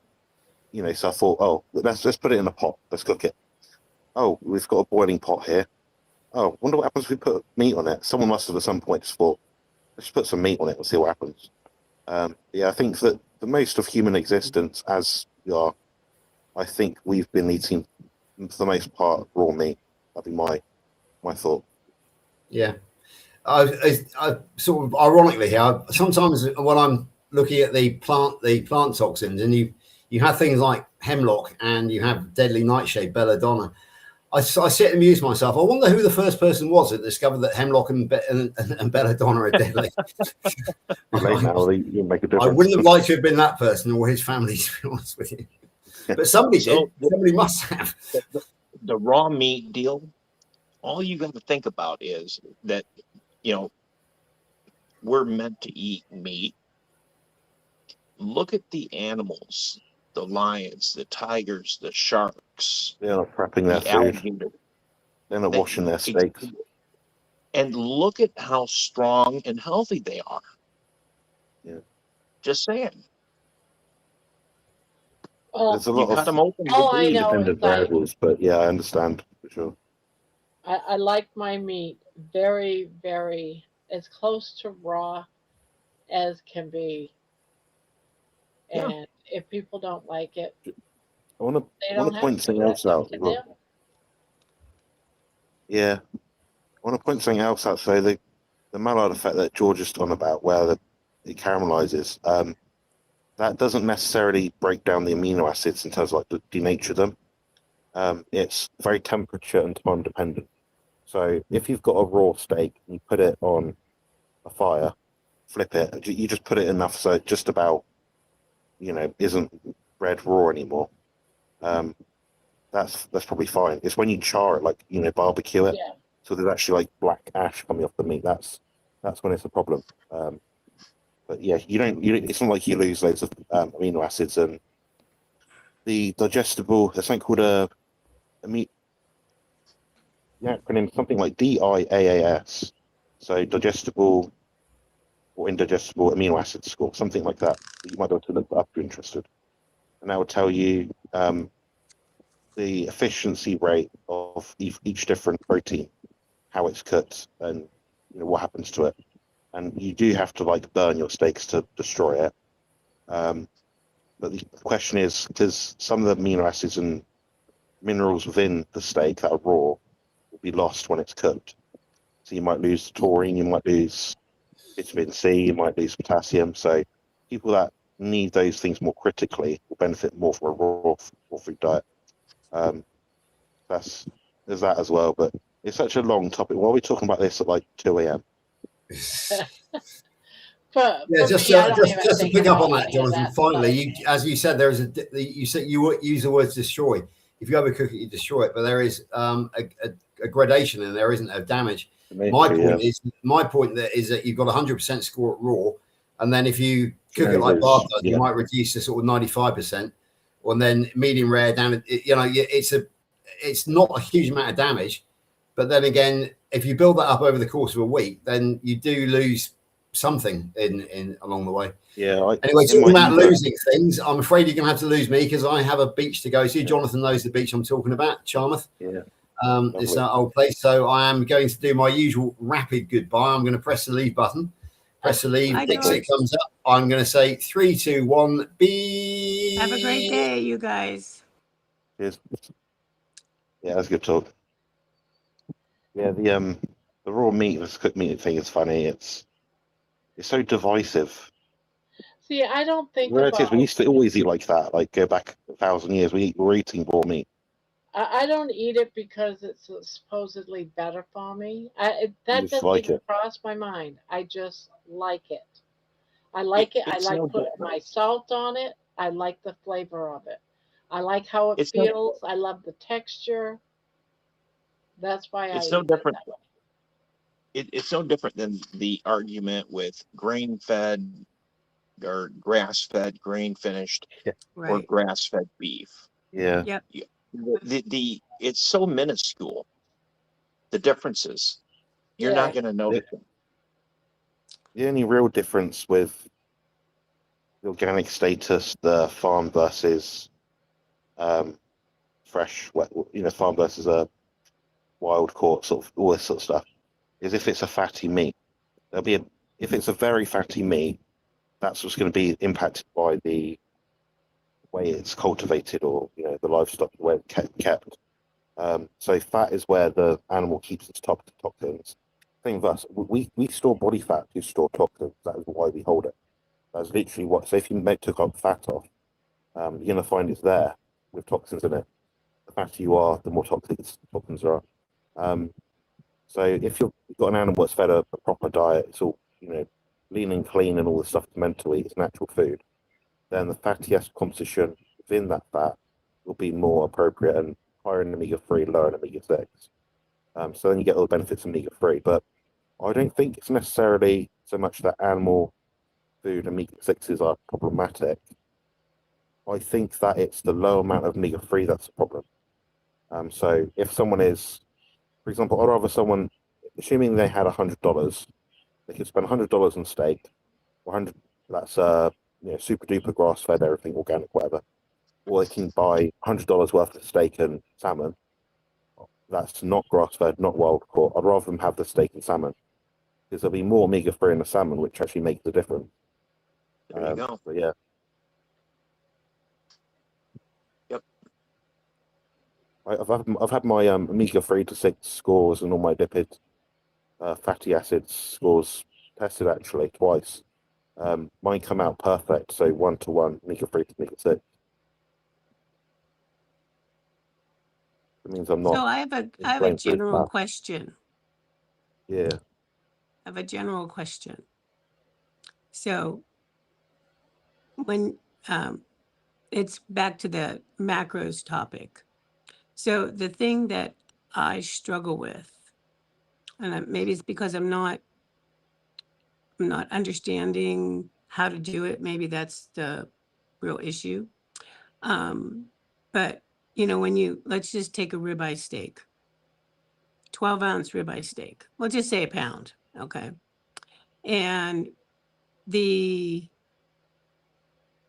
protein to fat, like how do you figure out like the percentage? So, obviously we know that has more fat than, let's just say, a chicken breast that weighs a pound, okay? But like when you're trying to figure out your macros and things of that nature, like I'm never sure like what is the percentage that A is in that steak, and B, have I met, well, I don't even know what my target percentage would be, but if I had one, how do I know if I've even reached that? I mean, yes, you can take your average of like, go online and say, okay, your average ribeye, 16-ounce ribeye has, 40% protein, 70% fat. That's a I lot of mean, percentage points, but I'm just making numbers up, because I don't, I don't that was even know, 110. like, yeah, I know, right? I know mathematically it's not even correct, but it's 2:00 in the morning, Yeah. Jonathan. Give me a freaking break. Let you off. Don't make me come after you. I will. Hold on. But anyhow, that's, I'm just never sure how to like figure that out.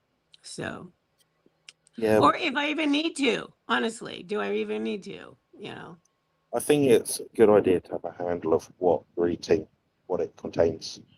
There's no harm in knowing. If that makes sense. Roughly work it out. Problem with like ribeyes is because they've got so many strands of marbling and fat in them. Right, You can't really exactly. calculate it accurately, like you said. So Yeah. your best bet would be going to the same butcher's or store to get the same ribeyes, then just But using that as your it's staple. yeah, but even at that, every animal is different. You know They're all how they're different, yeah. yeah. So, but I just picked that, or let's just say, you know, um, here, I don't know how your ground beef is sold over there, but here you can get different, like, you can get like 93.7, which means it's 93% lean, 7% fat. You could get 80-20, 80% lean, 20% fat, so for ground beef. So Ground beef is more reliable if you want it to be precise. And the variation in that's only a couple of percent. right, that's a more consistent thing, Yeah. Not that I can afford to eat ribeyes every day, so that was not a very good example, but the but anyhow, I just never really, I guess maybe I just haven't really taught myself how to figure out the macros properly. I've always just relied on one of the Best bet apps or is computer food programs. grams. Best, like a bodybuilder, pro bodybuilder going on stage trying to get the most out of their physique and body shape and stuff. They measure when a diet coach gives them a plan. It will say meal one, I don't know, chicken, chicken breast fillets and rice, 1 cup. So it might say 5 ounces of this and 10 ounces of that. That all it'll be. They won't even put the macros on there because the athlete is expected to follow the diet exactly. As soon as you start adding tangible things to it, or things things which can be changed, so one day I eat this, the next day I eat that, I don't feel like this. That's when you can't track things accurately. So the body was don't get in good shape. So the last few weeks of contest prep, I'm effectively eating the same thing every single day near enough. Then maybe every few days, if progress a little bit, might swap out one thing for another. So in this example, rather than a ribeye, it'll be a New York strip, equivalent of sirloin, or rump steak maybe. So yeah, that's how we do it. Okay. Why is everybody, because this is what I'm eating, why is everybody ignoring eggs? Bodybuilders from the 70s, that's what you saw them. They would pound 6, 8, 10 raw eggs. What about the fat content of eggs? That's easiest. The if you want to say macros, figure out the macros for eggs because they're practically the same. Yeah. Right. And in an egg, the fat is the yolk and the protein is the white. There you go. I mean, so an egg is more consistent for the most part. I mean, it might be a titch off here and there, but it's anyway, I just always kind of what's the right word? Just really was I'll say confused, just really didn't understand how that worked, but I'm like, you know what? I'm just don't even want to figure it out. Life's too short. Unless you're trying to do something, life's I'm too like, short. you know what? Just I try just feel to eggs are a bad rap. Somebody's biased on meat. say that again, Kurt. I said I think eggs are getting a bad rap here, and everybody's biased towards meat. I think eggs, I guess for me, I like eggs. I like beef. That's probably my biggest thing. Beef, eggs. I eat some chicken occasionally, pork very rarely, except for bacon, so but yeah, I'm just curious, that's all. So I got a question for you, Barb. Yeah, real quick. I'm sorry. Barb, you're you're dehydrating the bacon. how does that come out? Does that come out super crispy? Is it chewy? What is it? I don't like my bacon crispy. I like it really flimsy. But So what I'm asking you is when you dehydrate it, yeah, what is the texture? it's more chewy. But that's because I take it out 2 hours before it's done because Okay. I don't dehydrate it fully like everyone else does. They do it till it's crispy. I don't like it when Okay. it's crispy. Some You're other talking. people might like it. So you might want to ask Jerry because I didn't. My first batch, I've only done 2 batches.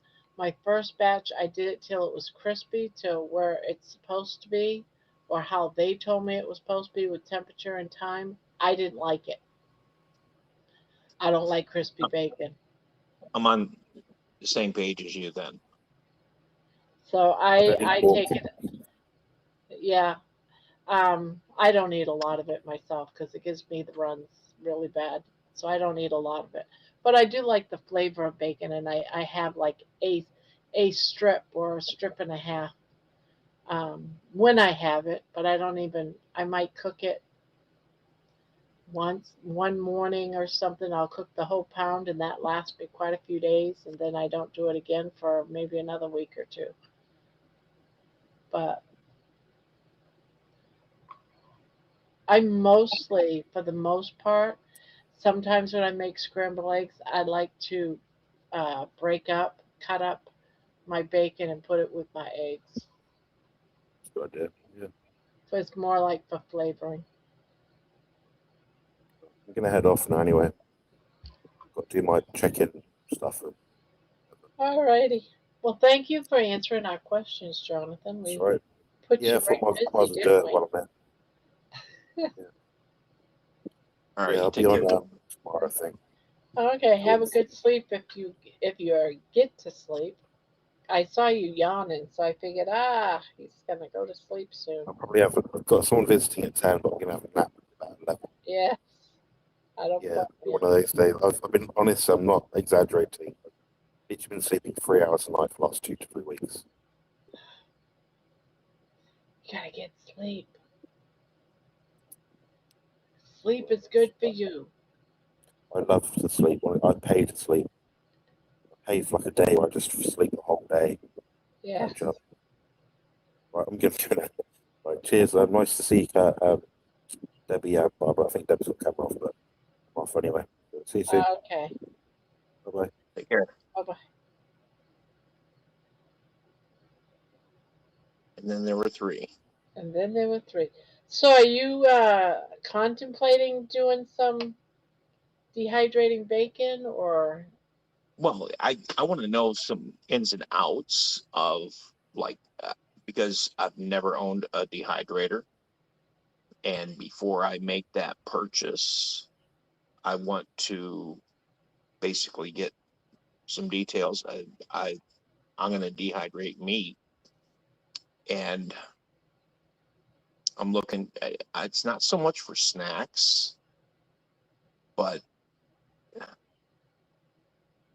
texture for like when I cook eggs.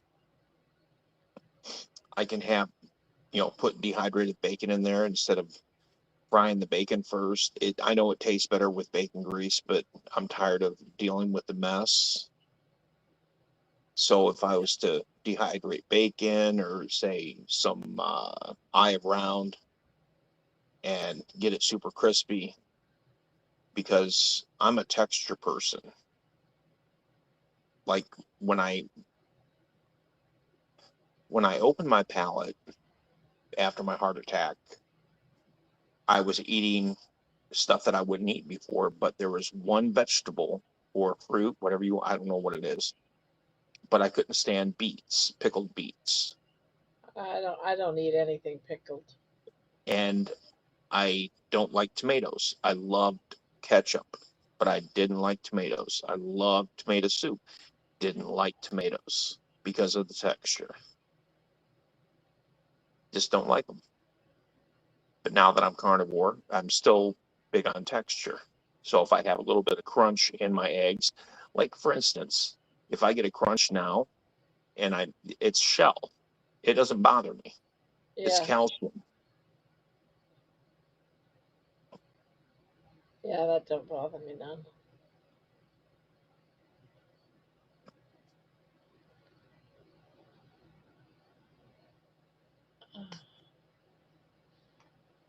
So how you been doing? I've been doing all right.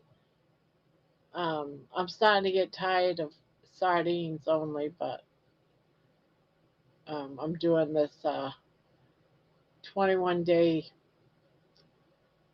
keto mojo thing, and I've got another week to go. Um, you know, in 2 weeks that I've been on it, I've lost about 6 pounds, I guess, about Nice. 6 pounds. The last time I did it for 3 weeks, I lost 11 pounds after being Wow. pretty much stalled for 6 months.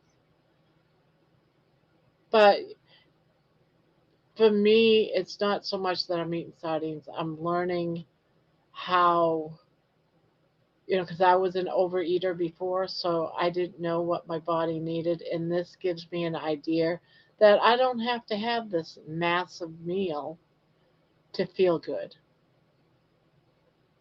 if that makes sense. Yeah, yeah, but you got to remember, it's been proven that every time you put something in your mouth, you spike your insulin. Yes, that's why I do OMAD. And I have a window of about 22 hours that I don't eat. Same here. Yeah. But that's what I'm doing for 3 weeks. And I feel good. I can't complain on how I feel. I'm not hungry, which I thought for sure I'd be like starving to death. So I feel good. No It's awesome. complaint. Now, how do you like fish? Is that I why you like? love fish. I Okay, love fish. So, salmon is, oh my God, I love salmon. I love catfish. I like mackerel. Sardines, the only thing about sardines, I love the flavor. I love eating them. It's just that I don't like burping it all day.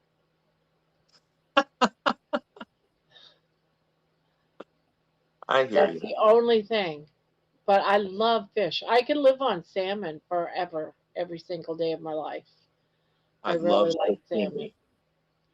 So my body likes it too. My body does well on fish more so than beef, and I don't understand because I thought beef, the lion's diet, everyone does the beef butter, and they're doing the 3 Bs. You know what I'm saying? Yep. I don't do as well on beef. I do better on fish. And that's what I'm learning by eating. I do better on fish and chicken than I do on beef and pork, and you know, What and works I'm for kind of you? bummed by it because I like beef. I like having a steak, but Treat it as a treat. What works for you won't work for me. yeah, exactly. But that's why I'm saying I wish that I could be like everybody else and just eat beef, but I can't. I'm finding out that I can't. I can't eat beef. Well, Barb, you got to stop and think. Let's take life like you see somebody and you talk with them, and if somebody says like, I wish you were more like them, that's what makes everybody unique. And if everybody was like everybody else, this would be a dull and boring life. It would be monotonous. Yeah, Nobody would have anything to talk about. And that's what makes everybody unique. That's what makes our stories unique, because we haven't all experienced the same thing. So think about that. And you are a beautiful person. And I wouldn't want you any other way. And if fish puts you in a better demeanor, than beef, so be it. Yeah. Even though I love it, I just, like you said, treat it as a, you know, as a treat. Have it once a week. Maybe have it on a Sunday or something. Terry did say something to me today, which I was like, you're probably right. I grew up, my dad was a fisherman, a lobsterman, and we ate a lot of fish. We ate a lot of clams. We seldom, if ever, had things like beef. We ate, I'm from Maine, a port city, you know, where I'd go out on the boats and bring in the lobster traps and Oh, I'll tell you what, growing up, this is no joke. Growing up, you could not even get me near seafood. oh I my goodness, wouldn't I, I love I it. wouldn't touch it. And then when I turned carnivore, watch out. Lobster, crab, uh, I won't even buy lobster anymore. I'm from Maine, where Maine lobster. You could go down to the wharf anytime and get it for $1 a pound. I go to Texas and it's 20 something dollars a pound. I'm like, what the, you know? yeah. And it's been high ever since. You know, when you could get it for $1 a pound from right from the lobster boats, it's like, no, I'm not gonna. I've had so much lobster in my life. I'm not paying $25 and more for a pound of lobster. That's insane. They're the ocean's cockroach. You're gonna pay $25 a pound for cockroaches. Well, that's no different than catfish. People have given They call. I catfish grew a up bad name. saying trash fish. Catfish was trash fish. In Yeah. Maine, you wouldn't eat it. You eat trout. You don't eat, you know, Well, trash fish. But I moved to Texas and it's catfish everywhere, and I started eating it, and oh my God, I love catfish. yeah, fantastic. Yes, Yeah, I true know a story. song about a lobster that's not safe for you to. I gotta get my wife to change her thoughts. I gotta show her a video on how they make fake crab meat because she's allergic to shellfish, Oh, but she loves certain things with fake crab meat. And then I gotta show her how it's made and how they process it to get her to stop eating that junk. It's bad enough. I've been on this lifestyle for almost 2.5 years. She's seen the changes in me, but she still refuses to it's even the same way attempt. with all my kids and my husband. They've seen me lose 150 pounds, seen me go from almost complete care by them to being able to be very independent, and they still think, Right. no, I don't want to do that. No, you know. Just So like that's the George way was it is. saying, just like George was saying earlier that he wasn't able to, I don't know how far he couldn't walk. I couldn't walk from here to the mailbox, which is, I don't know, 100 feet You're without. naked. No, I got camisole on. I got Yeah. really hot. I got like really hot all of a sudden. I'm sorry. Do you want me to leave? Oh, No, no, I'm putting my shirt on. No, you're good. You're good. No, You're not but showing nothing. but I don't feel George, comfortable like that. like George, you know, once he went carnivore, once I went carnivore, and the healing began, it was probably, I don't know, 2 weeks maybe. I can now walk the full length of Costco without being winded. Yeah. And the plant I work in is 400 plus acres, and Wow. I can walk the length of that plant back to where I work, not miss a beat, talk all the way back, talk all the way up. I'm not out of breath, but my wife insists she doesn't want to do it. They She got to probably stop doesn't and want to think. do the work that it takes to do it. There's no work to it. I know, That's but she's given up all of her favorite foods. She doesn't want to do that.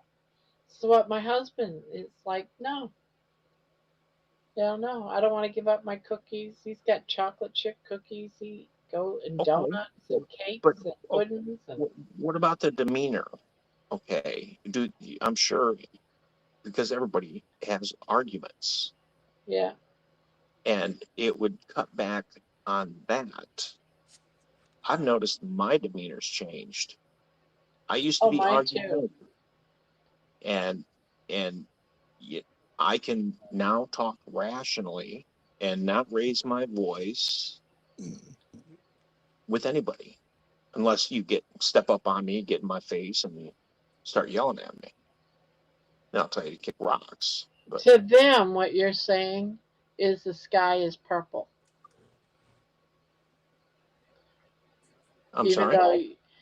though that they're it's like you're telling them the sky is purple, even though you know it's blue. They're Yeah, hearing that you're saying it's purple. They're saying it's blue, but they're hearing you're saying it's purple, so they're disagreeing with you yeah, yeah. because they don't want to believe it. It's sad. They've heard everything from their doctors and the government. You mean to tell me you're smarter than a doctor? That's what I hear. You know, I are told you my smarter than cardiologist a that my doctor? body's smarter than him. Yeah. But people are gonna believe they consider doctors God, and it's sad. George, you would love food labeling law. What's going on? I thought George left. Jonathan, thanks, my friend. The feeling's mutual. I know a song. Okay, I read that one. Kurt, look up the difference in food labeling for flavored versus flavoring.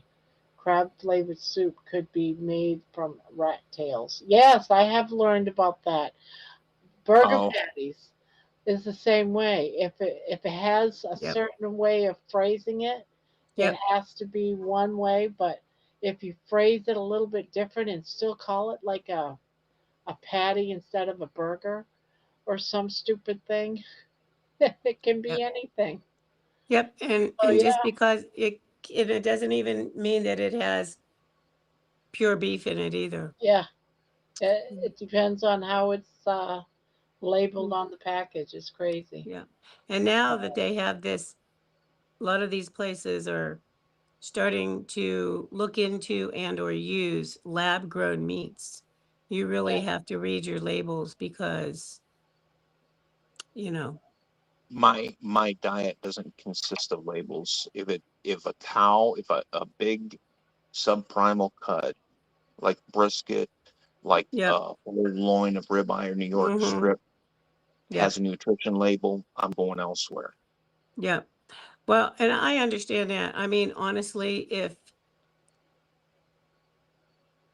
I had my druthers, you know, um, I would cook a big prime rib or a big brisket, once a week, you know, or every 10 days. And that's what I would eat on.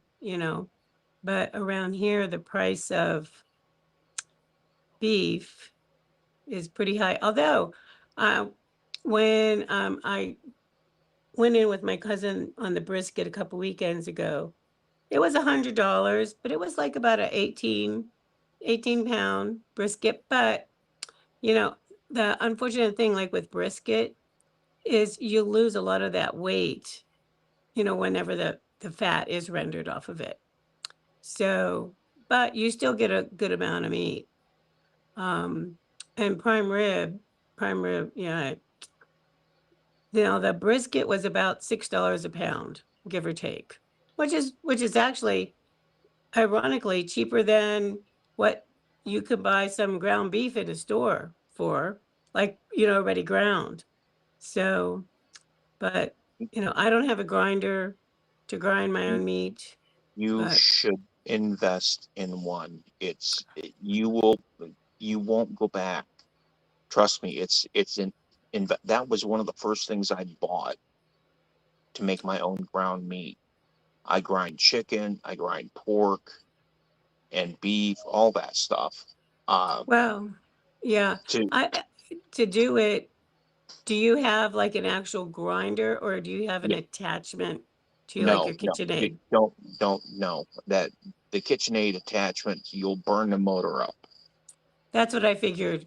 Yeah. You need a standalone grinder. You need a like 500 watt or better. Uh, Mine, I think, is a 0.5 horsepower motor. I spent probably $300 on it, but it's paid me back because I can grind. If I buy a brisket, which is, you know, $5 a pound, when I was buying it, it was like $3 a pound. Yeah. And versus going to the store and buying hamburger, which was $4 a pound, I'm saving $1 a pound. When I'm buying 18 pounds, I get 18 pounds of burger. 18 pounds, that's $18 I'm saving. Mm-hmm. To address Jonathan, yeah, when my wife, that's one thing, she's gotten label conscious. Some of the things they put on there, not just flavored or natural flavorings, it's like the citric acid. You know, I used to see that on stuff, and I thought, well, yeah, it's from fruit. No, it's not. It's man-made bullshit. Yep. Just like Don't know what natural it is. flavors. It's exactly. But again, it's baby steps with her. She sees the progress that I've made, but she still won't take the step where I think she would be less moody and things would go easier for her. She wouldn't be so stressed. I'm not stressed. I don't stress about anything. Nothing. Yeah, it's hard. It's challenging. For me, the reason I won't buy a grinder is because I'm not able to manhandle it. So I'm not strong enough to deal with it. But I am still strong enough that I can pick up my KitchenAid. Now, the KitchenAid that I have is 40 years old. It is a workhorse.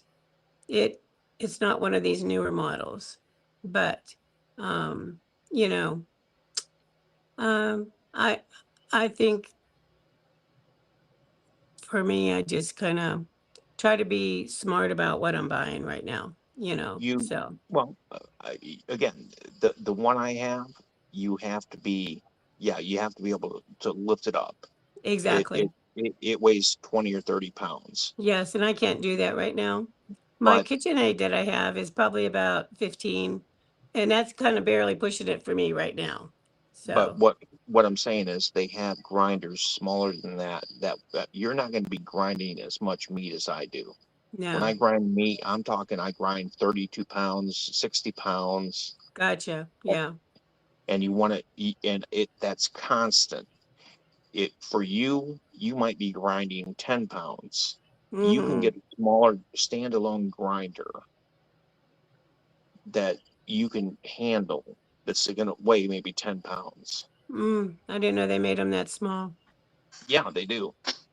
You have to be buyer conscious and do your reviews. Like, I did my reviews I researched for probably 4 or 5 months before I bought one. Mm-hmm. Mm-hmm. Yeah. Yeah, you have to, and unfortunately, things are not made as well as they used to. So Well, whenever you want to sell that KitchenAid, let me know. I'd love to have it. no, no, no, no. I'll tell you, that KitchenAid, I bought it, let's see, in the 90s. And it's just your classic white KitchenAid. And I only had to take it in one time for repair. And the only reason I had to take it in for repair is I had taken it. Um, on a trip to bake cookies for a wedding, like whenever I got to the place. And so when I packed the car, it was packed very carefully. Whenever the people that I was, there for, they packed the car for me, it tilted over and it smashed the speed button, like the on off speed button. And so that and the guy had trouble finding the parts to fix, to get it fixed. So, but he's like, well, how often do you service this? I said, I've never serviced it. He's like, wow, it looks really great. So, but yeah, Okay. I'm going to turn into Rick. Okay. This is show and tell. yeah. Now that is what brand? I can't see the brand, but is that a If you don't Sunbeam? know, Is that a if you don't Sunbeam? know it by, if you don't know it by the color and the shape, Well, to me, it's either a Sunbeam or something else. it's nothing else but a Sunbeam. Okay, that's what I thought. Yeah, that's like the one my grandmother had. This is from the 40s. Yep. It Still still got the beater. works. Yep. Oh yeah, yeah. Yeah. In fact, just a minute. Yeah, I told you, I'm like Rick. He's my brother from another mother. Right. Okay. Let's make sure this thing is off. Yep. I don't want to tear my leg up.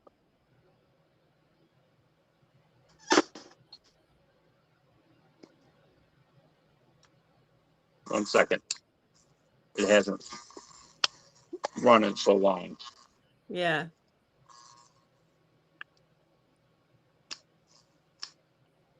Do you have them in the right slot? Yeah. Yep. Because those ones you have to have the right beater in the right slot. Well, it's not that. It's because it's. Oh, hold on. I think it's the motor because it's set for the past 30 years. Yeah. Yeah, it's the motor. I'd have to. I hear it trying to start. Yep. Mm-hmm. But anyways. Yeah. All my stuff was vintage. Now the one my grandmother had is you could take that part off of the stand. You could make it to a portable handheld like you have it, or you could set it on its stand and it became a tilted like stand mixer. That's the thing is, mm-hmm. I don't know what, I think my sibling threw my stand away. They did a lot of stupid stuff, but anyways, they're great.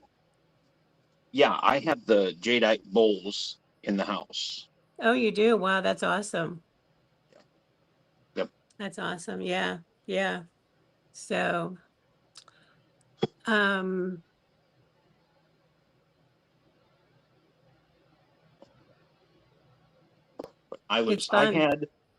had when I dealt antiques, I had probably like 15 different attachments and that I collected. But when I got hard up for money when I came back to take care of my mom, I sold them. Yeah. Yeah. Absolutely. But if you would put like this, let's say my KitchenAid that I have, let's say online to sell, people would be like, "Oh, I'll give you $20 for it." I'm like, no, you don't you don't understand. This is not the cheap crap that's made nowadays. This is like, built like a tank KitchenAid. No, people, believe it or not, people will pay top dollar if it's in really good condition. Mine's in They will excellent pay condition. more than what a new one costs. Yeah. Yeah. Mine's in excellent condition, but I won't sell it. Excellent. Yeah. So yeah, but that's how it is nowadays. Everything is considered disposable to most people. So Yep. and that's exactly how it's made, because it's cheaper to go buy new than to get them repaired. So Oh, well, that's where the trades Mhm. they're disappearing. Yes, Mike Rowe talks about that a lot, and he's right. Honestly, I was watching something the other day, and the was a teacher. He's like, he's teaching a class of seniors this coming year, and very few of them even know how to read and write, and they are senior. It's just despicable. It's criminal, really. It really is criminal. So, but My dad didn't. He was when he got let go from his shop when he broke his hip. He was, let's see, 84. He would have been 36. He would have been in his late 40s. And that man, from 1977 when we bought the trailer until 1984, he was working, he would go to work for 8-10 hours a day, 12 hours a day, then come home and start working on the house. He tore Yep. that trailer down to the frame while we were there. He did it section by section, but he would be out there till 10, 11 o'clock at night working, cutting the whatever for doing stuff. Anyways, that man could not read or write. He couldn't even write his own name. Yep. But he could build a house. He could plumb it. He could do all that stuff. He used to put in golf courses. He used to do slot machines out in Vegas. He did everything. He knew how to read a blueprint. But that's the thing. Most people nowadays, the younger generation, they don't even have the motivation to do any of that. You know what I mean? So nope. It's unfortunate, but so I just noticed it's after 3:00. Yeah. I am tired. That's why I put my crocheting down. I was like, oh, we've been going live over 6 hours. I know. Well, I got to rest up for my long shift tomorrow night. Yes, yes, and we have another long one tomorrow night. Oh my gosh. Yeah. So. Well, ladies. But interesting as always. As always. Definitely. So, yeah. So anyway. I enjoyed you being up here. Yeah, it's always good. Yeah. Always good. Always good to have a good mix on the panel, So. So it is. But anyway. Yep, it's time to do the countdown. Time to do the Thank you, everyone, countdown. for being here. Yep. You guys have a great night. Everybody have a sweet dreams or a good day, depending on where you are in the world. So, yep. And we'll see you guys the same bat time, same bat channel. Yep. Tomorrow night. Less than 18 hours from now. Right. Right, exactly. All right, let's count it down. Let's count it down. Ready? Yeah. Okay. 3, 2, 1. Night, everybody. Good night.